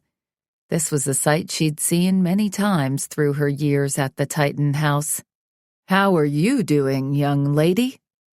Patsy's smile grew to the point her cheeks ached as she spun around. She knew that voice all too well. She didn't hesitate as she threw herself into Joseph Anderson's arms. "I haven't seen you in forever. Why weren't you here for dinner? I would have insisted I get to sit next to you," she said with true joy. Joseph Anderson was known to the world as a business mogul, but Patsy had known him for as long as her sis had been with Ryan, and he'd come to the hospital every day after she'd had her heart surgery. He might have a loud voice and a way of intimidating others like nobody's business, but to her he was a giant teddy bear, and the only grandfather figure she had in her life. She'd love to be a member of his family, though in a way, she already felt she was. "Oh, my life's been chaotic lately," Joseph said with a smile. "I found out I have a slew of nephews who need a firm hand and some guidance," he added with a twinkle. Patsy smiled in delight. "What? I haven't heard anything about lost relatives," she said. "If there were newly discovered Andersons, it'd be in every newspaper in the country." "No one knows yet, so you keep quiet," Joseph said. "I'm sharing a deep secret with you. My uncle, who wasn't a good man, married a woman far too young for him," Joseph grumbled. "It's just sick, in my opinion." He said a few curse words about the evil uncle, but then he smiled. "But the woman was a good mother, and she gave me new nephews, so it all worked out. I only recently found out about them, so I want them to get to know me, since their father and I didn't have a good relationship." "I can't believe with all that going on you managed to make it over here," she said. "I always have time for you, young lady," he chastised. "It's Ryan's birthday, not mine," she said, feeling cherished. "Well, I found out you were finally coming home, so I had to make an appearance." She threw her arms around him again. "I love you, Joseph. I'll come by on my next day off and we can have lunch. I miss our talks." "I love you too, sweet girl," he said. She saw a suspicious sparkle in his eyes, but he turned away, and when he looked at her again, his eyes were bright and inquisitive. The sentimental moment was over. Now tell me about this young man you brought home with you. It wasn't a question. It was a demand. We just work together, but... She trailed off. She wasn't exactly sure how to finish that sentence. There was no way in hell she was telling a man she considered a grandfather about how great sex was with Kyle. But you're feeling things for him, Joseph prodded. Maybe a little, but we aren't a couple, she said. Well, if it matters, he's a good man, Joseph told her. She narrowed her eyes as she gazed at him. He didn't so much as blink. Did you check him out? She asked, her hands on her hips. Of course I checked him out, just like I'm supposed to, Joseph told her. She wanted to be mad, but there was no way she could. Not with that sweet smile on his lips. You're terrible, Joseph Anderson. I should go and tell Catherine right now. They both turned toward a delightful laugh coming from the woman they were talking about. She was the love of Joseph's life, and he didn't ever try to hide how he felt about her. Don't you dare. I'm out of the doghouse at the moment, he said, his eyes shining as he gazed at his wife. Then quit meddling, and maybe you'll stay out of it, Patsy told him. I can't promise anything, he admitted. Patsy laughed, unable to stay mad at this man, even if he was meddling in her life. She was used to that by now. As a matter of fact, she'd be lost if these strong men she called family didn't meddle. Maybe it was their way of showing how much they loved her. Speaking of your young man, where did he run off to? Joseph asked. I was hoping to chat with him. Patsy laughed again. Don't you dare, she said. She looked around but didn't see Kyle. He probably got a page and is off making a phone call. I'd better go find him. It's either that or one of my family members has him cornered and he needs to be rescued. Then rescue away, fair lady. I'm going to take Catherine for a spin on that dance floor. Patsy hugged him one more time, then set off to find Kyle. She was more than ready to get him alone. The day had been about as perfect as it could be. She didn't know that was all about to turn on her so badly it would feel as if she'd been stabbed right through the heart. Chapter 27. Patsy wandered through her sister's massive property looking for Kyle, and the longer it took, the more insecure she felt about it. This was ridiculous. What were they to each other? Nothing, really. They'd had great sex. Really, really great sex. And he'd made her laugh and was an excellent teacher. They'd had a couple of what she guessed she could consider dates, but most of their relationship had been running from each other. And they certainly weren't committed to one another. They hadn't talked about tomorrows. Still, he'd wanted to come with her to a family event.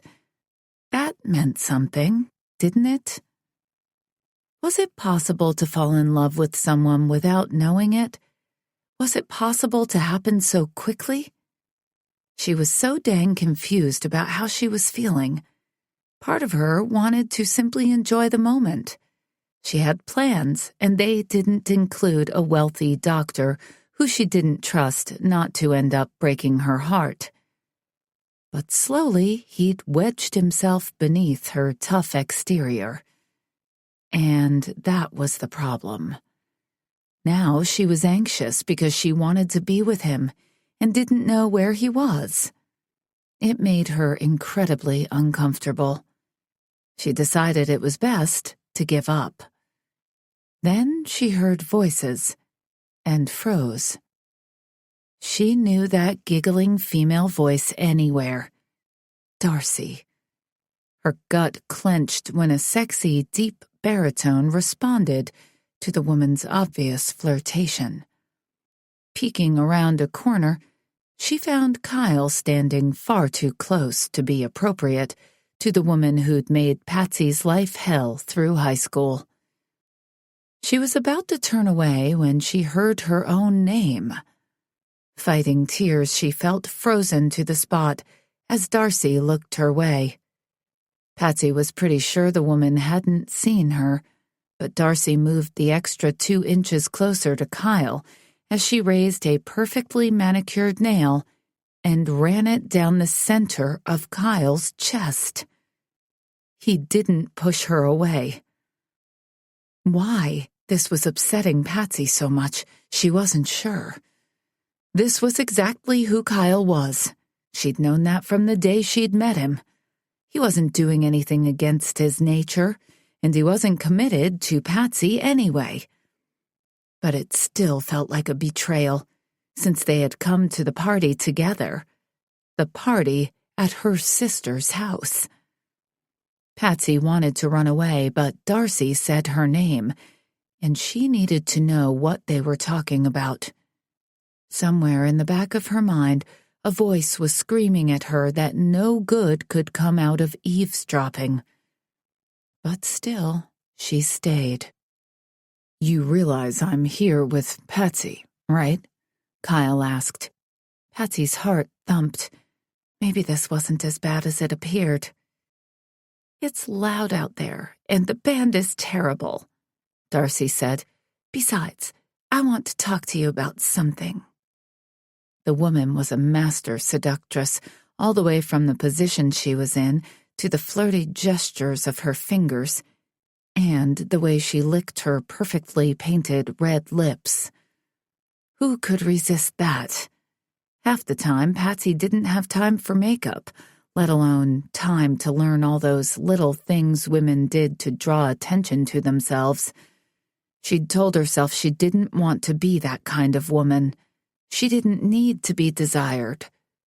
But seeing the man who'd rocked her world so intently staring at another woman made Patsy rethink that thought. She wondered what it would be like to have a man so completely enamored with her. "What do you want to talk about?" he asked. Patsy couldn't tell if he was into the conversation or not. She could see he wasn't pulling away, though. "I heard Patsy's on a strict career path. She has no interest in relationships.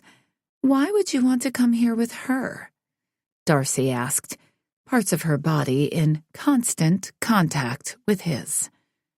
"That isn't any of your business," he told her.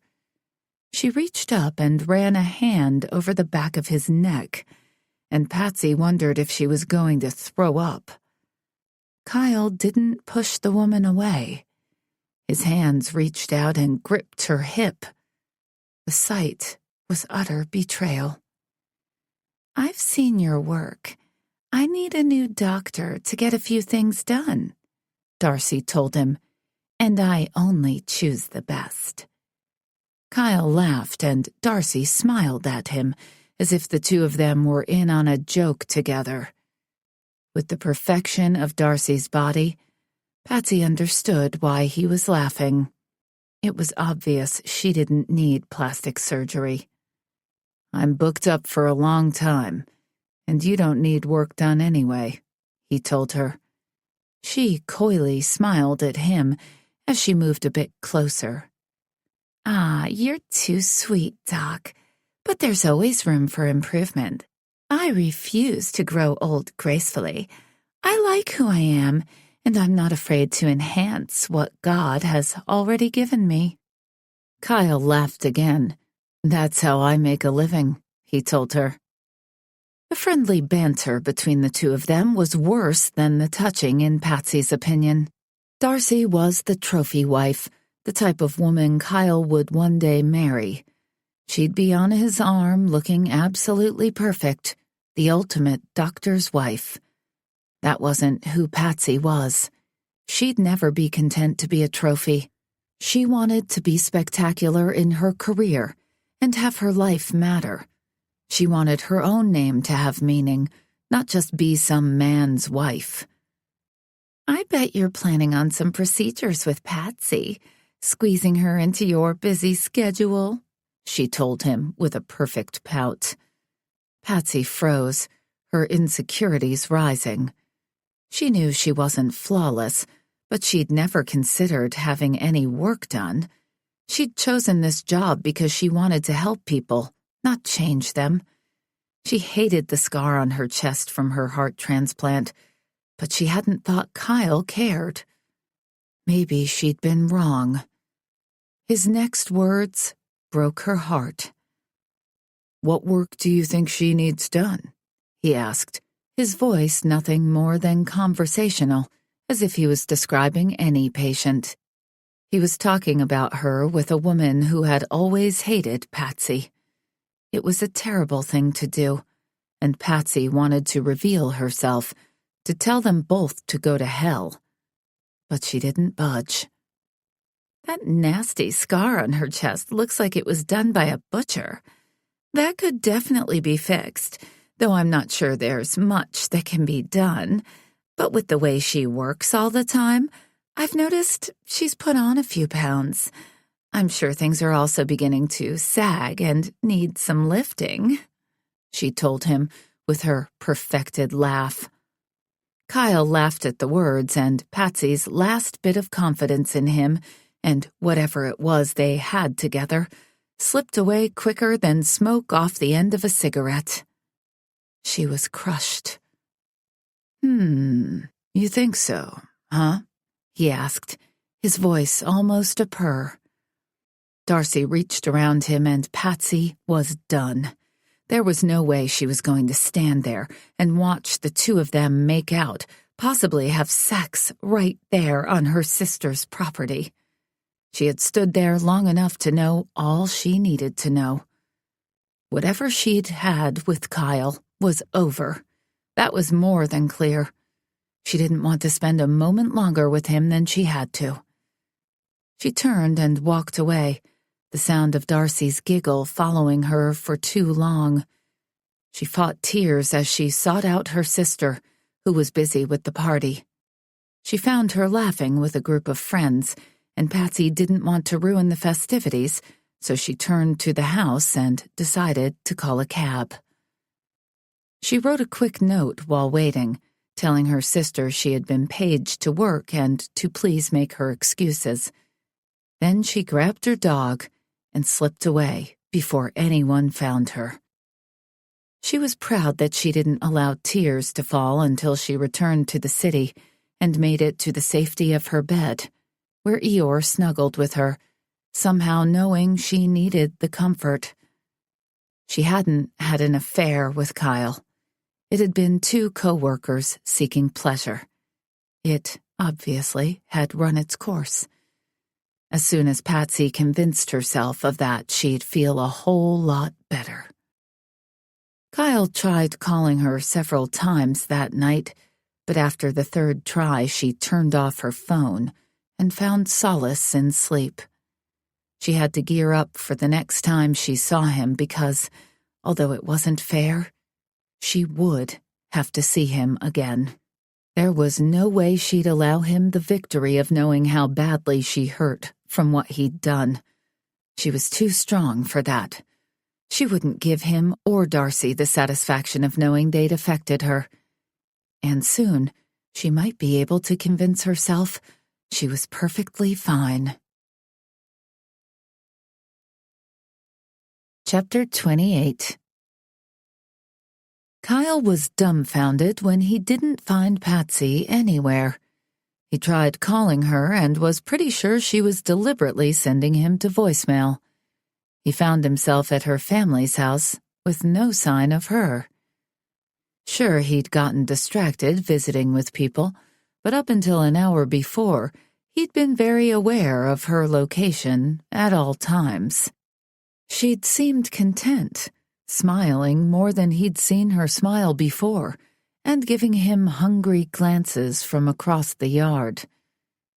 He'd been having to be very careful with his thoughts as he was at her family's house, and he didn't want to be thrown off the roof for lustful thoughts over her. He'd thought about dragging her into a dark corner somewhere, but was pretty sure he'd be murdered if they were caught with their pants down. And then, all of a sudden, she had just disappeared. When he tried calling for the second time, Nicole approached him with a rueful expression. "I hope you're having a good time," she said. "Yes, but I can't find Patsy anywhere," he told her. "It's getting late, so I thought we should head out." "Oh." Now Nicole looked slightly embarrassed. "I thought she would have told you," she said as she looked behind her. "Told me what?" he asked. "She left a note that the hospital paged her. She left about 30 minutes ago." There was a look in Nicole's eyes that told Kyle she wasn't buying that excuse any more than he was. It was something very easy to verify. "Thank you," he told Nicole, and walked away. He didn't want to be rude, but he was furious. He called the hospital, and sure enough, Patsy hadn't been called in. He was lost on why she'd left the way she had with that excuse. What had happened? Was she done with whatever it was between them? Up until an hour before, everything had been perfect, or as perfect as it got for him. He didn't do games. Hell, Kyle had never done a relationship before, if he were being honest. But he really didn't do games. He tried calling her again, attempting to be patient, and failing. The longer she ignored him, the more irritated he became. What was she up to? He deserved an explanation. The entire ride back to his apartment, his anger grew. He parked and immediately went to her door, knocking loudly. He heard Eeyore bark, so he knew she was in there. But she didn't answer. He tried calling her again, but it went straight to voicemail. His anger went icy cold. He was done. Kyle had never played games with a woman, and he wasn't going to start now just because said woman was great in bed. That was all they had together. It wasn't worth navigating a landmine of crap to see her again. She liked to run, and maybe it was so she could be chased. But she was messing with the wrong guy, if that was what she wanted. He was done chasing anyone. She'd told him from the beginning she wasn't interested in a relationship. He'd been the one with the thick skull wanting to be with her. He'd become obsessed with her in the short time he'd known her, and it had led to nothing but trouble. He went to his own place and snarled out loud when he stepped into his bedroom and her scent hung heavy in the air. His desire to see her, touch her, demand an explanation from her, overwhelmed him. With a fever, he stripped his bed, throwing the sheets into the laundry room before he remade his bed. But as he lay down that night, her scent still hung in the air, invading him. He wasn't going to be able to turn off what he felt for her as easily as he'd been able to with others. He might be in more trouble with this woman than he was willing to deal with. Damn it. He wished life would go back to the simplicity it had before he'd decided he was unhappy, before he'd uprooted everything. Now he wasn't sure who he was anymore. He was putting that on Patsy Lander as much as everything else. He kept telling himself over and over how done he was. But as the night wore on, not allowing him sleep, he wondered if he could keep that promise to himself. He deserved an explanation, at least. Why was she that way? He didn't get it. She had a beautiful family, and yes, Kyle hadn't been the best at maintaining relationships in his past, but he'd been nothing but good to Patsy. He shouldn't care. But he did. Best case scenario would be if he could push her from his thoughts. That would be a hell of a lot easier said than done. She'd wedged herself inside his head, and his heart, if he were being totally honest, and he wasn't sure she'd be easy to push out. He'd never tried so hard with a woman, and she was constantly running from him. Most men would have moved on long ago. But then again, he'd never felt such a connection with a woman. There was an Ed Sheeran song he'd found himself listening to a lot lately that talked about how people fell in love. Could it truly be as simple as the touch of a hand? He didn't know. All he knew was he wanted to be done with her, wanted to stop torturing himself. But it wasn't that cut and dry. He was going to give it one hell of a good try, though. He didn't get relief until pure exhaustion pulled him under. A new day was about to start, long before he was ready. Chapter 29. Patsy felt like a burglar as she carefully walked the halls of the hospital she'd been so excited to work at not that long ago. She peeked around corners, listened for the sound of one particular male voice that had her stomach clenching when she heard it, and avoided the locker room as if it was a quarantine zone. In short, she was tired, miserable, and unfocused on her job. As one day turned into two, and that turned into a week, she became grumpier and grumpier, and all of the blame went on one particular man. She'd told him she didn't want a relationship, told him workplace affairs never worked out, told him it was a bad idea. She'd been right. The few times she'd managed to avoid him, she'd heard his voice, his very normal, non-affected voice, and her rage had grown. He was fine. He was completely, utterly fine, while she felt as if her world was tumbling down, one stone at a time. She could try to transfer, but that would be nearly impossible without hurting her career. Yes, she could go to Ryan and ask for help, but she wanted to do things on her own, and she wasn't letting some cheap sex alter her entire plans. She would get over her feelings toward that pompous doctor. She hated allowing him to affect her as much as he had. It was foolish. He obviously didn't give a damn, so why in the world did she give him power over her? One thing she knew for sure.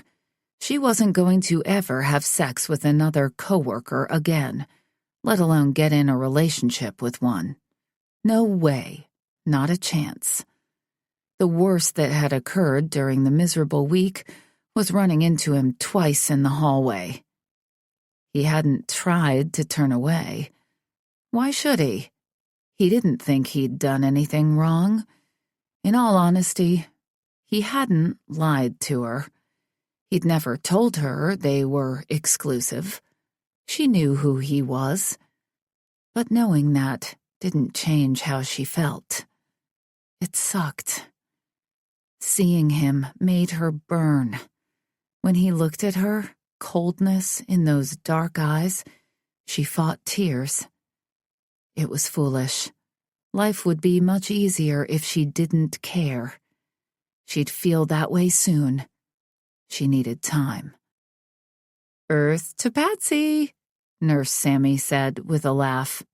Patsy snapped out of her thoughts and turned toward the young, perky nurse who had a way with kids. "I'm sorry, Sammy. I'm not getting enough sleep," she told the woman. "I hear ya. When I decided to go into the medical field, I didn't realize that meant regular 12-hour shifts," Sammy said. "And you work more than that. I don't know how any of you do it." "I think it's because we don't have a choice. When you love medicine, there's nothing else that will satisfy you," Patsy said. "I know. My mother can't understand how pus pockets and gashes fascinate me. I go home and talk about a really cool boil I got to drain, and my family turns green and looks at me like I'm insane. I don't get it. It doesn't get better than that for me, Sammy said, a gleam in her eyes that had Patsy chuckling a bit. It felt good. Well, you have plenty of coworkers who are more than glad to hear about your creepiest cases, Patsy assured her. Yeah, but then someone here always has a better story, and I'm jealous, Sammy said with her own laugh. True. Maybe we can all have a competition to see who gets the creepiest case in a 30-day period, Patsy told her. Sammy's eyes lit up. Oh, that's brilliant.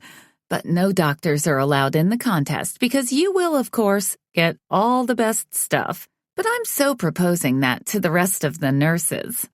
It looked as if Sammy wanted to run off right then and there and start the contest.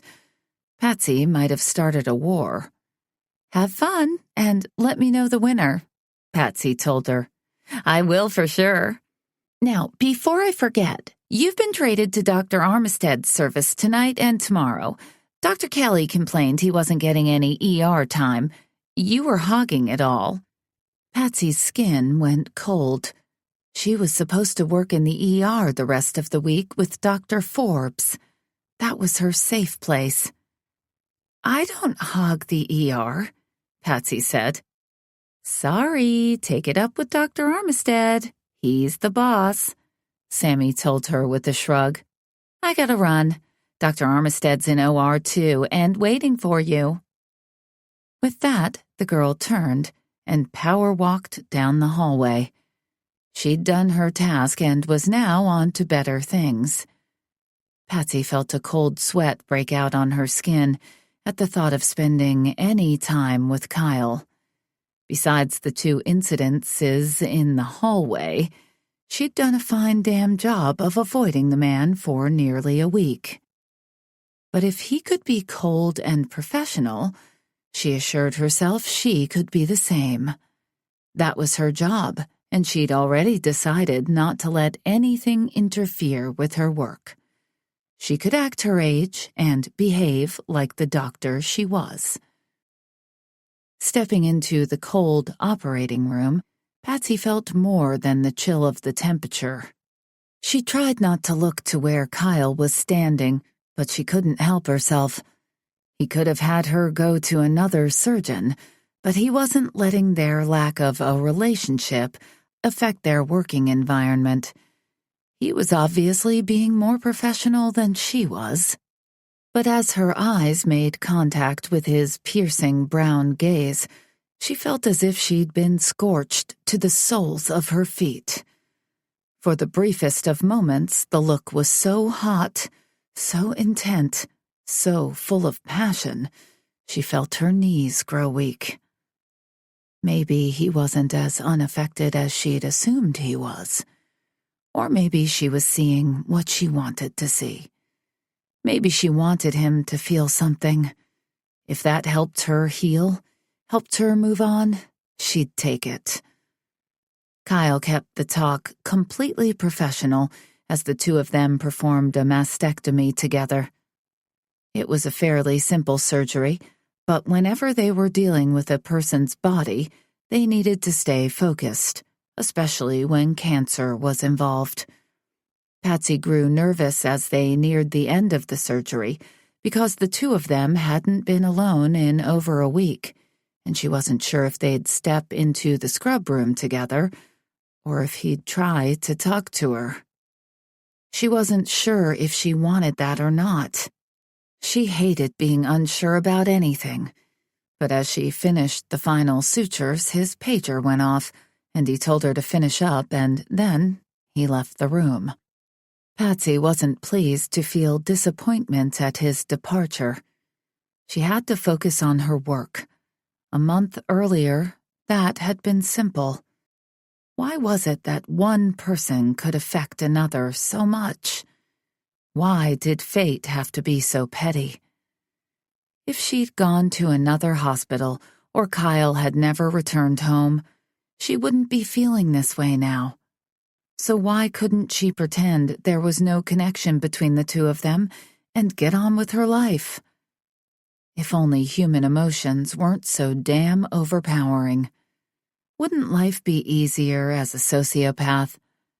It was a somewhat pleasant thought. It should scare her that she was wishing to feel nothing at all.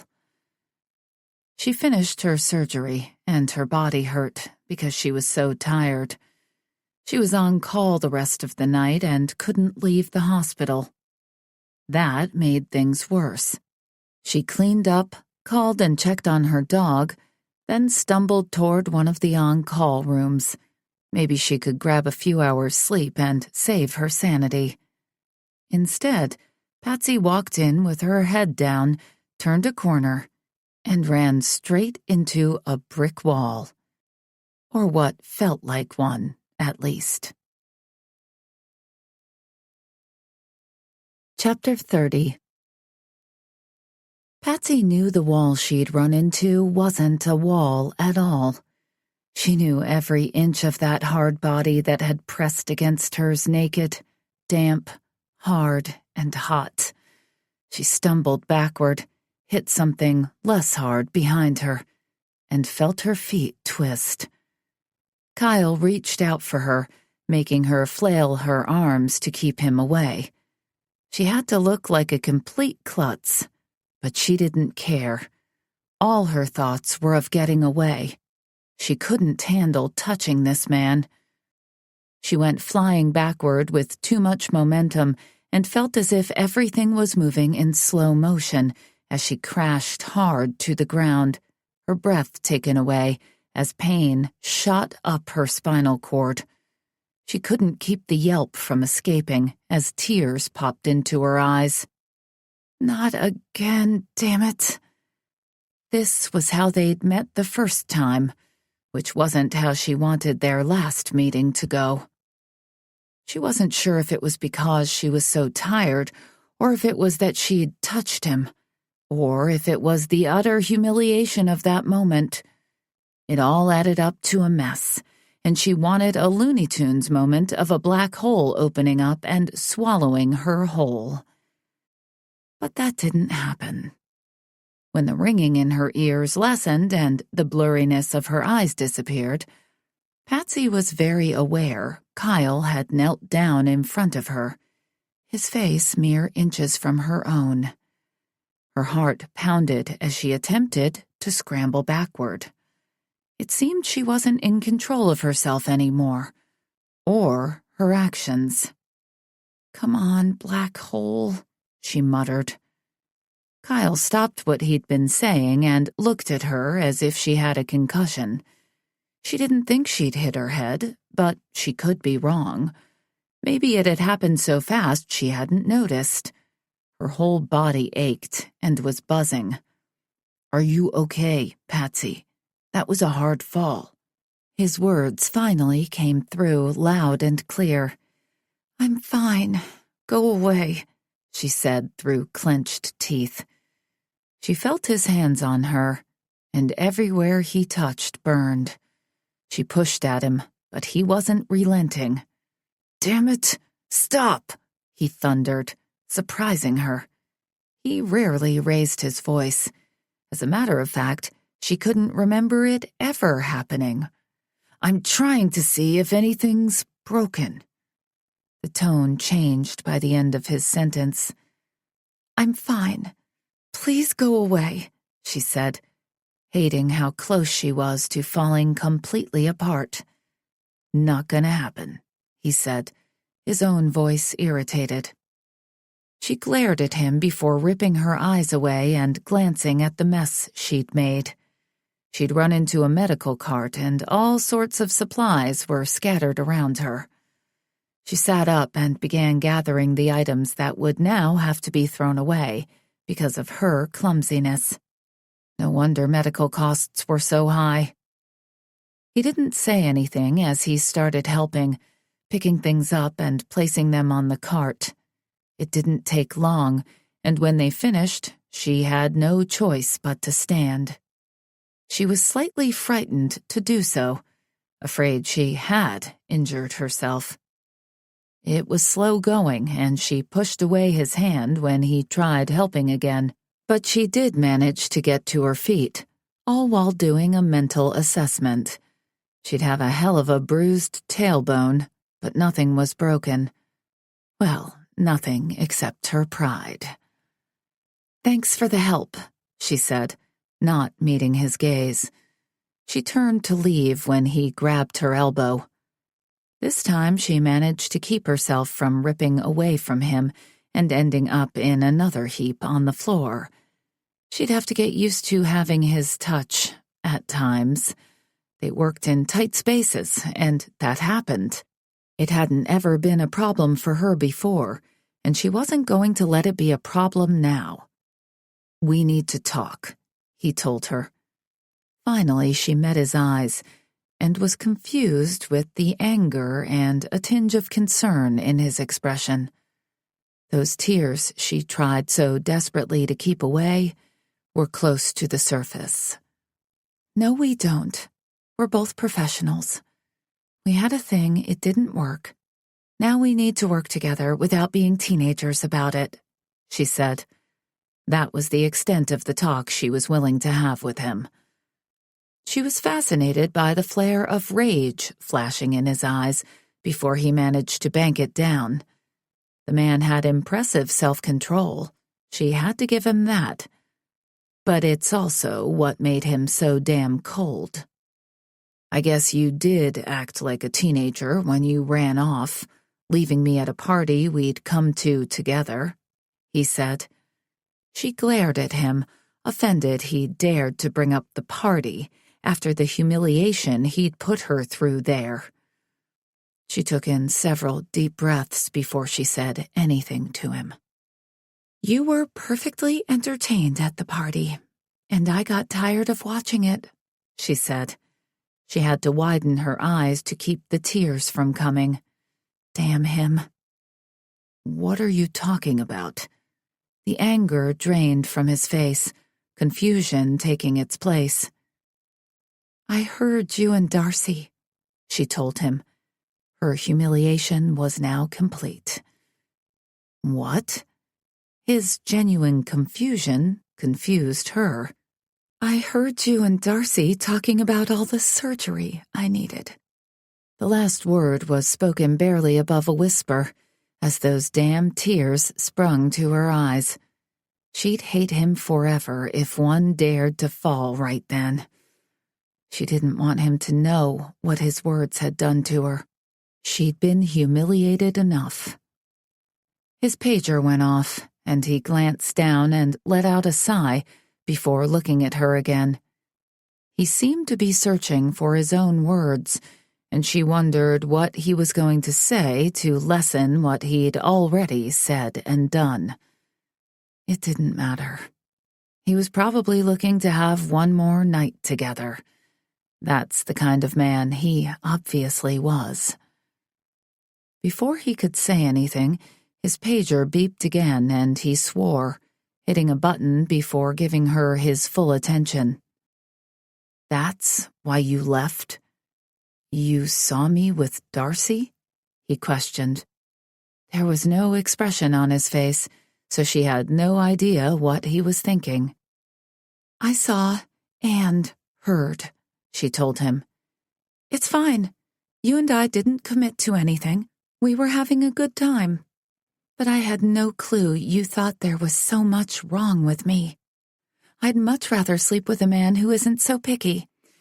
Maybe I should stay away from plastic surgeons whose idea of perfection is 90% plastic," she said. Tears were choking her, but she held them back pretty dang well. He suddenly reached out and grabbed her, surprising her too much to resist.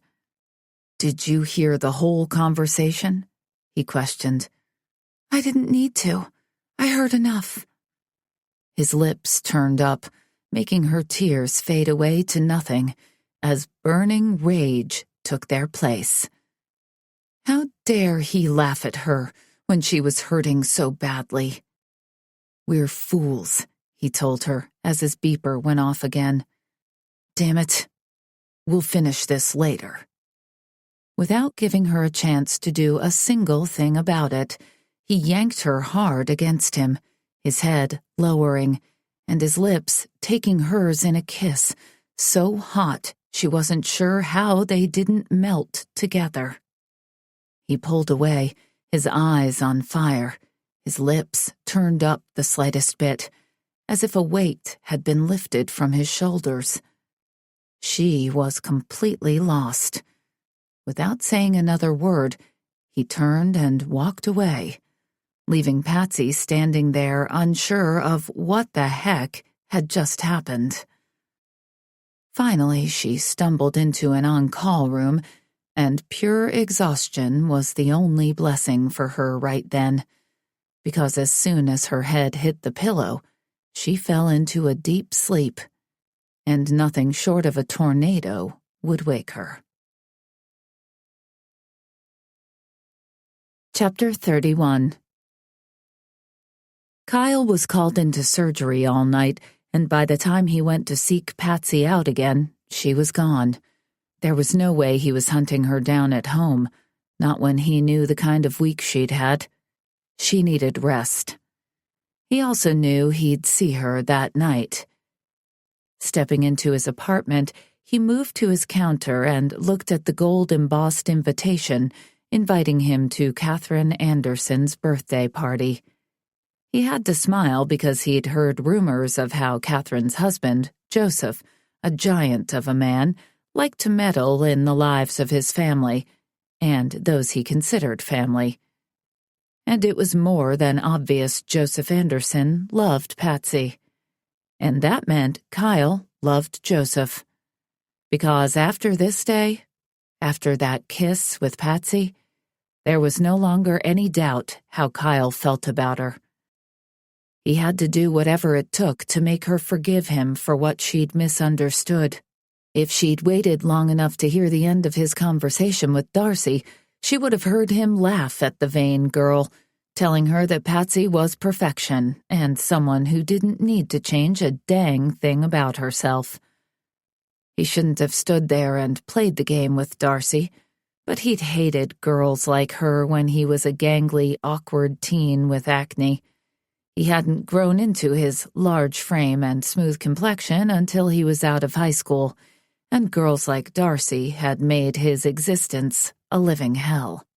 His pleasure at taunting the snotty girl had ended, though. He was done with feeling the need for revenge.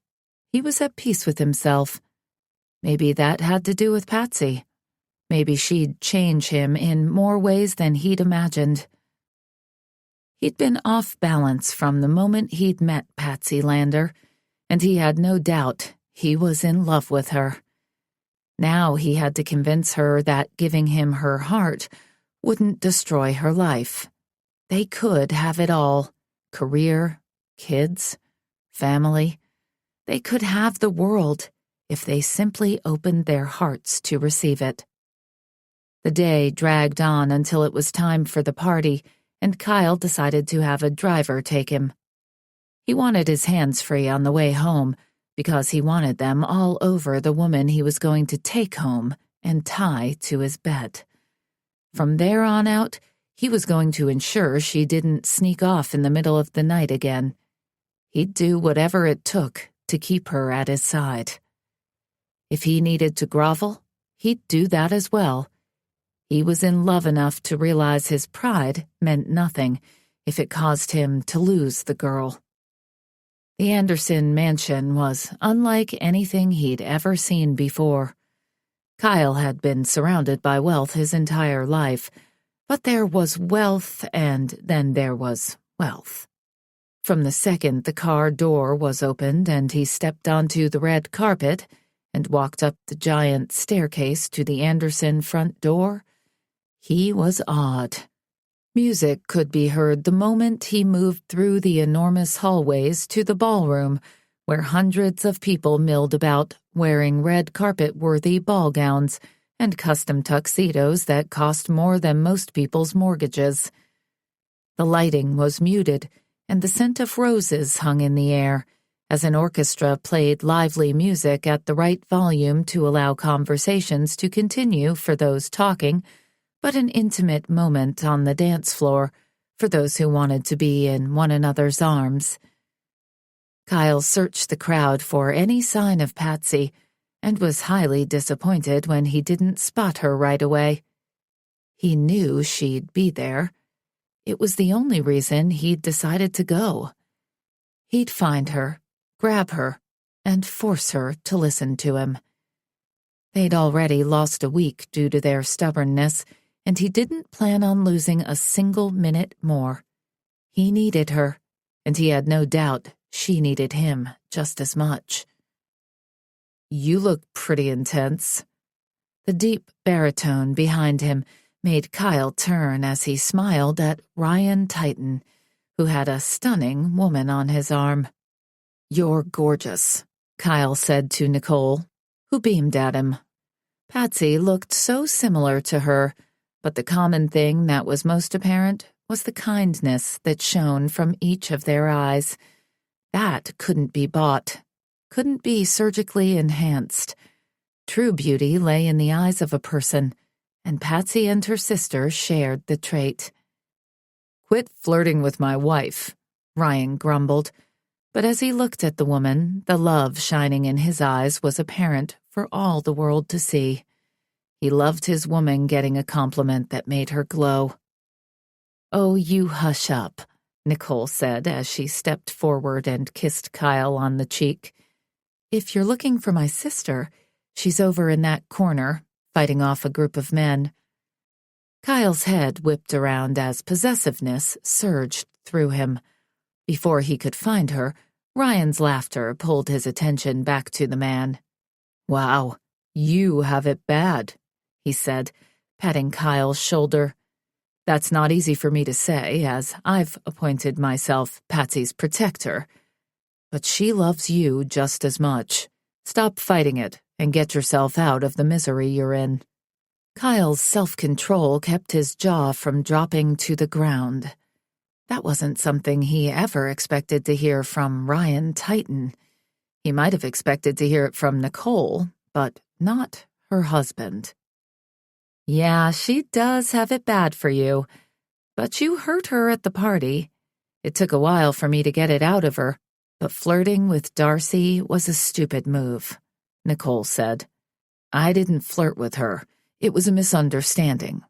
I don't like women like Darcy. I might have been humoring her just to be an ass," he admitted, feeling shame. "What's going on with Darcy?" Ryan asked.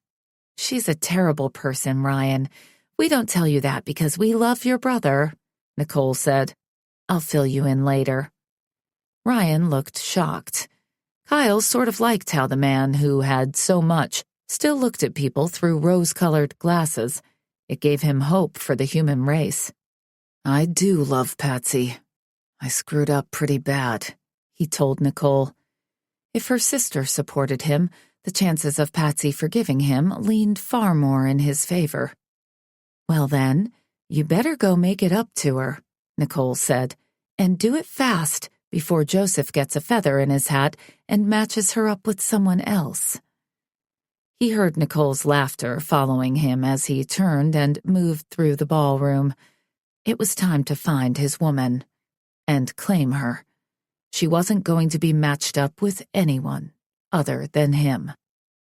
It was almost a Hollywood moment when the crowd parted and Kyle finally had his first glimpse of Patsy. The sight of her literally took his breath away, and he stopped, rooted to the spot. She was a beautiful woman in every single way. No doubt about it. But tonight, he saw her dressed to the nines for the first time ever. And, damn, she was the most beautiful woman in the room. She wore a long blue dress with a slit high on her thigh, the material molded to her luscious curves in a decadent way. The neckline was high, giving the appearance of modesty, but as she turned and laughed at something another man said to her, he had a jaw-dropping view of her naked back. Part of him wanted to rush to her, throw her over his shoulder, and haul her into the first available closet. The other part wanted to drop to his knees and worship her. How could he have let her get away from him for an entire week? He truly was an idiot who didn't deserve her. Finally, he got his feet to move again, and their connection must have been strong enough that she felt him, because she suddenly turned her head and their eyes met, a clashing of lust, love, and a hunger so deep Kyle didn't care who noticed. All he wanted to do was pull her into his arms. Slowly, her lips turned up, and Kyle gazed at her like a love-struck fool, his cheeks hurting from the smile overtaking his features. They were going to be okay. He knew it in his gut. He moved across the room, feeling as if he were floating. It was time to get the girl. Chapter 32. Patsy didn't hear the conversation around her.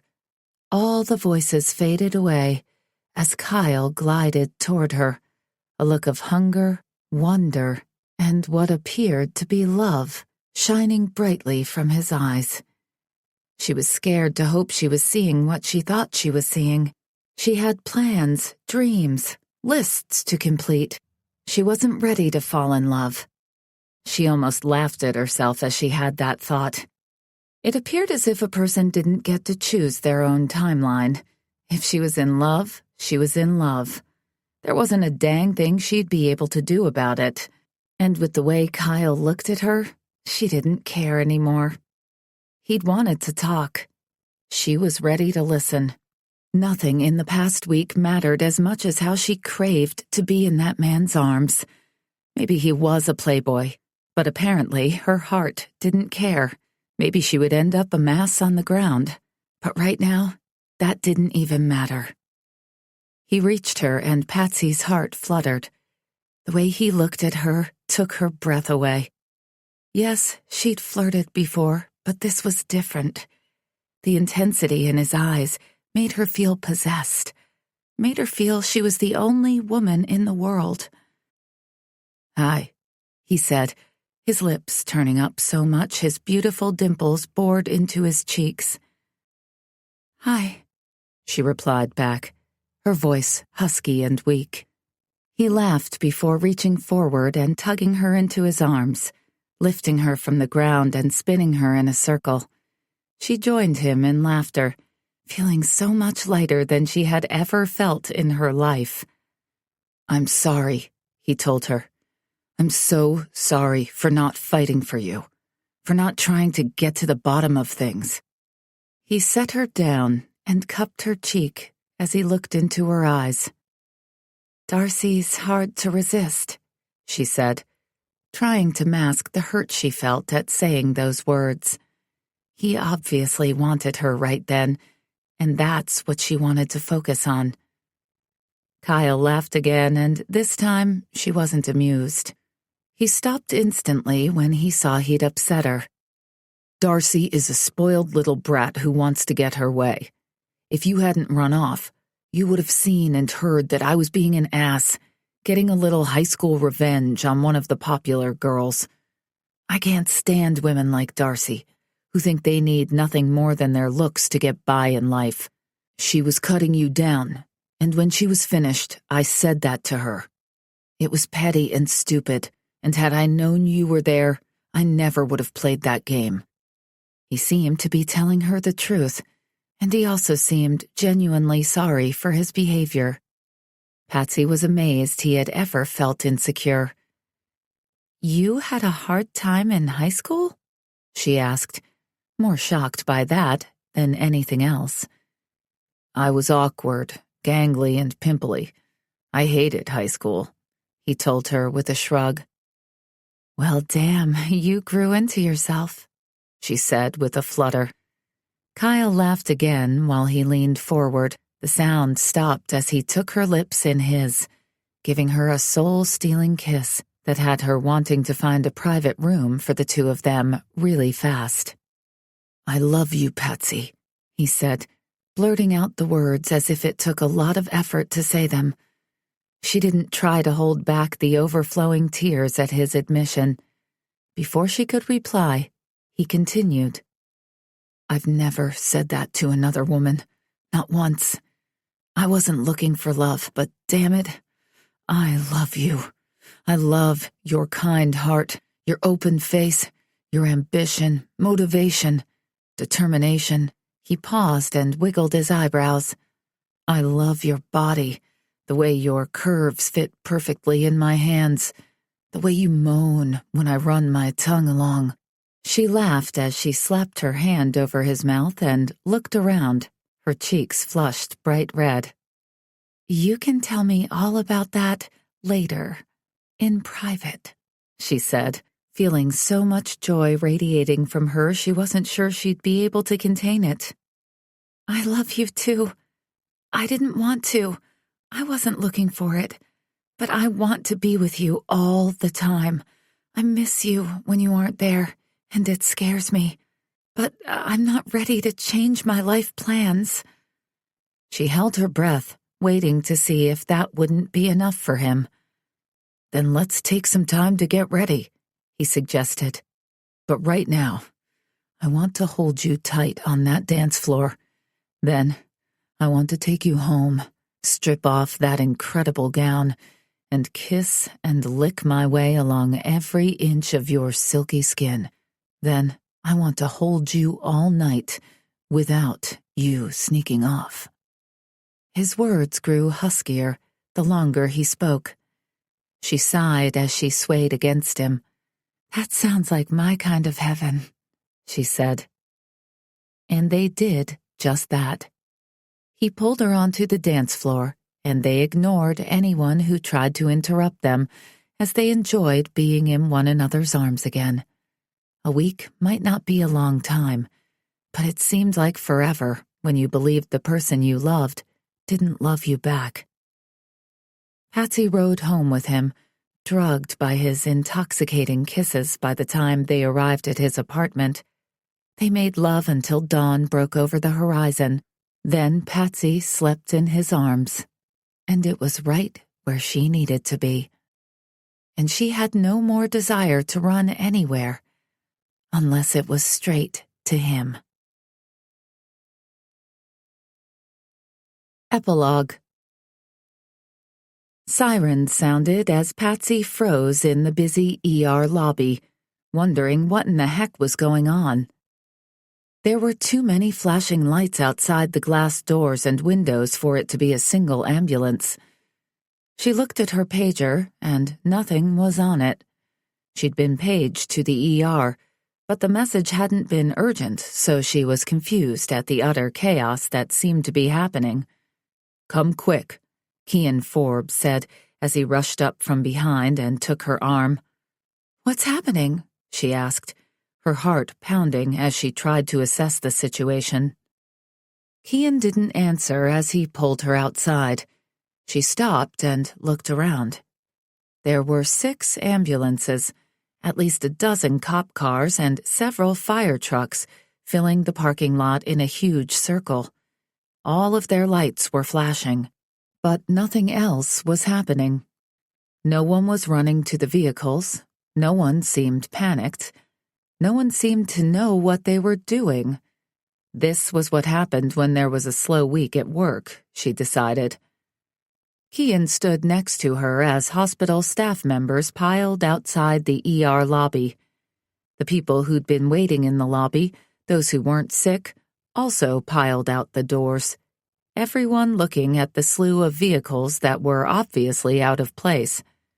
She wasn't the only one wondering what in the world had happened. Dr. Patsy Lander, report to the middle of the vehicles, please. The voice came over a loudspeaker from one of the emergency vehicles. Patsy looked at Kian, who grinned and shrugged. Roxy Forbes jogged up to them and grinned at Patsy too, as she placed her arm in her husband's. I almost missed it, she said. Missed what? Patsy asked. Both of them shrugged. Patsy looked over and saw Nicole and Ryan, with their 3 children, sitting on top of one of the fire trucks. What the heck? She moved to the center of the emergency vehicles as people piled out of them, and music began to play. Her steps faltered, and tears popped into her eyes as a couple dozen uniformed men and women began dancing to the tune of the music. The song was I Do Cherish You by 98 Degrees. The sea of people dancing came closer, and each dropped a few roses at her feet. And when the crowd parted, there was Kyle, looking devastatingly handsome in a tuxedo, with a microphone in his hand. He had one heck of a beautiful voice that shocked her. He sang the chorus to her as he moved closer, then handed the microphone away as he dropped to one knee in front of her.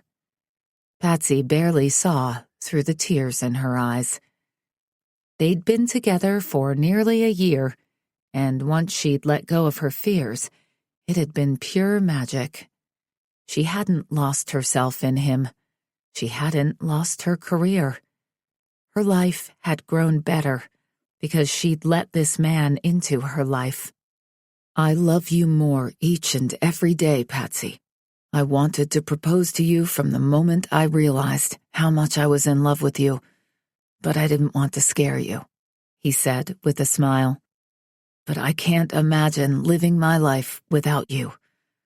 So I asked some of my friends to come along and help me impress you. Oh, Kyle, I can't believe you did this, she said through her tears.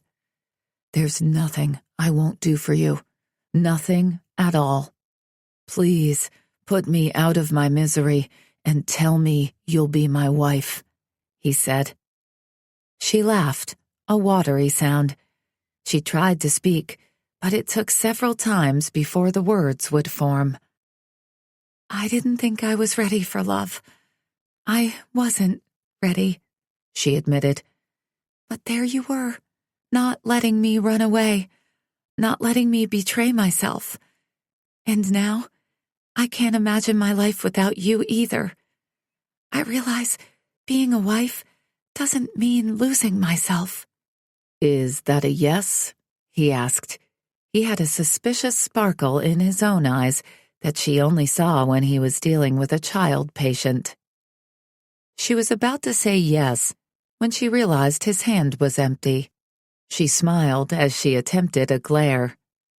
You're proposing to me without a ring? She asked. She heard laughter behind her, then a few catcalls from some of the men who'd been dancing almost ballerina style at Kyle's choice of song. The men must have loved that one. Say yes, and you'll find out, he suggested.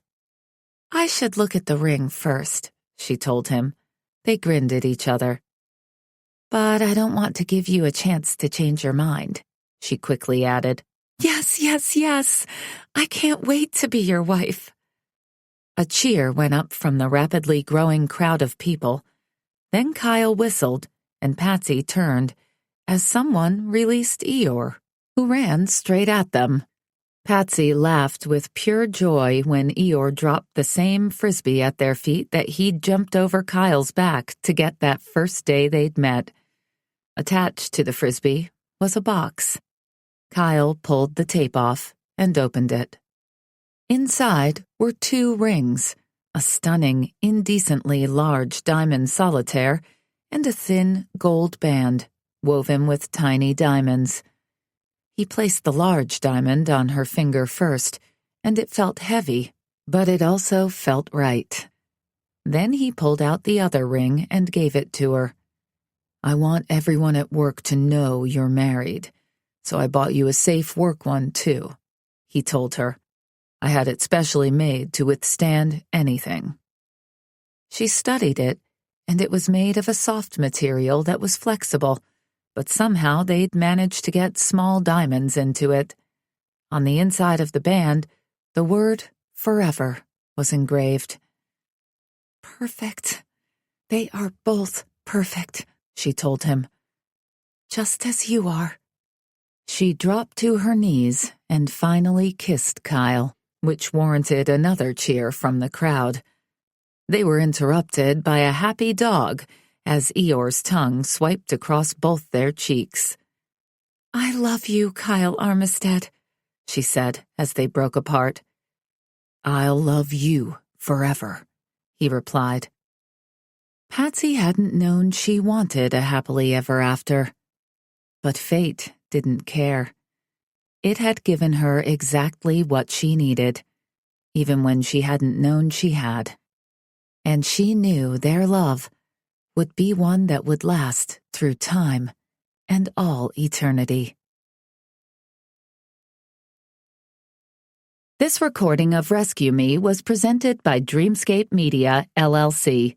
Text copyright 2019 by Melody Ann. Sound recording copyright 2019 Dreamscape Media, LLC. Thank you for listening. Please check www.dreamscapeab.com for Dreamscape's latest releases.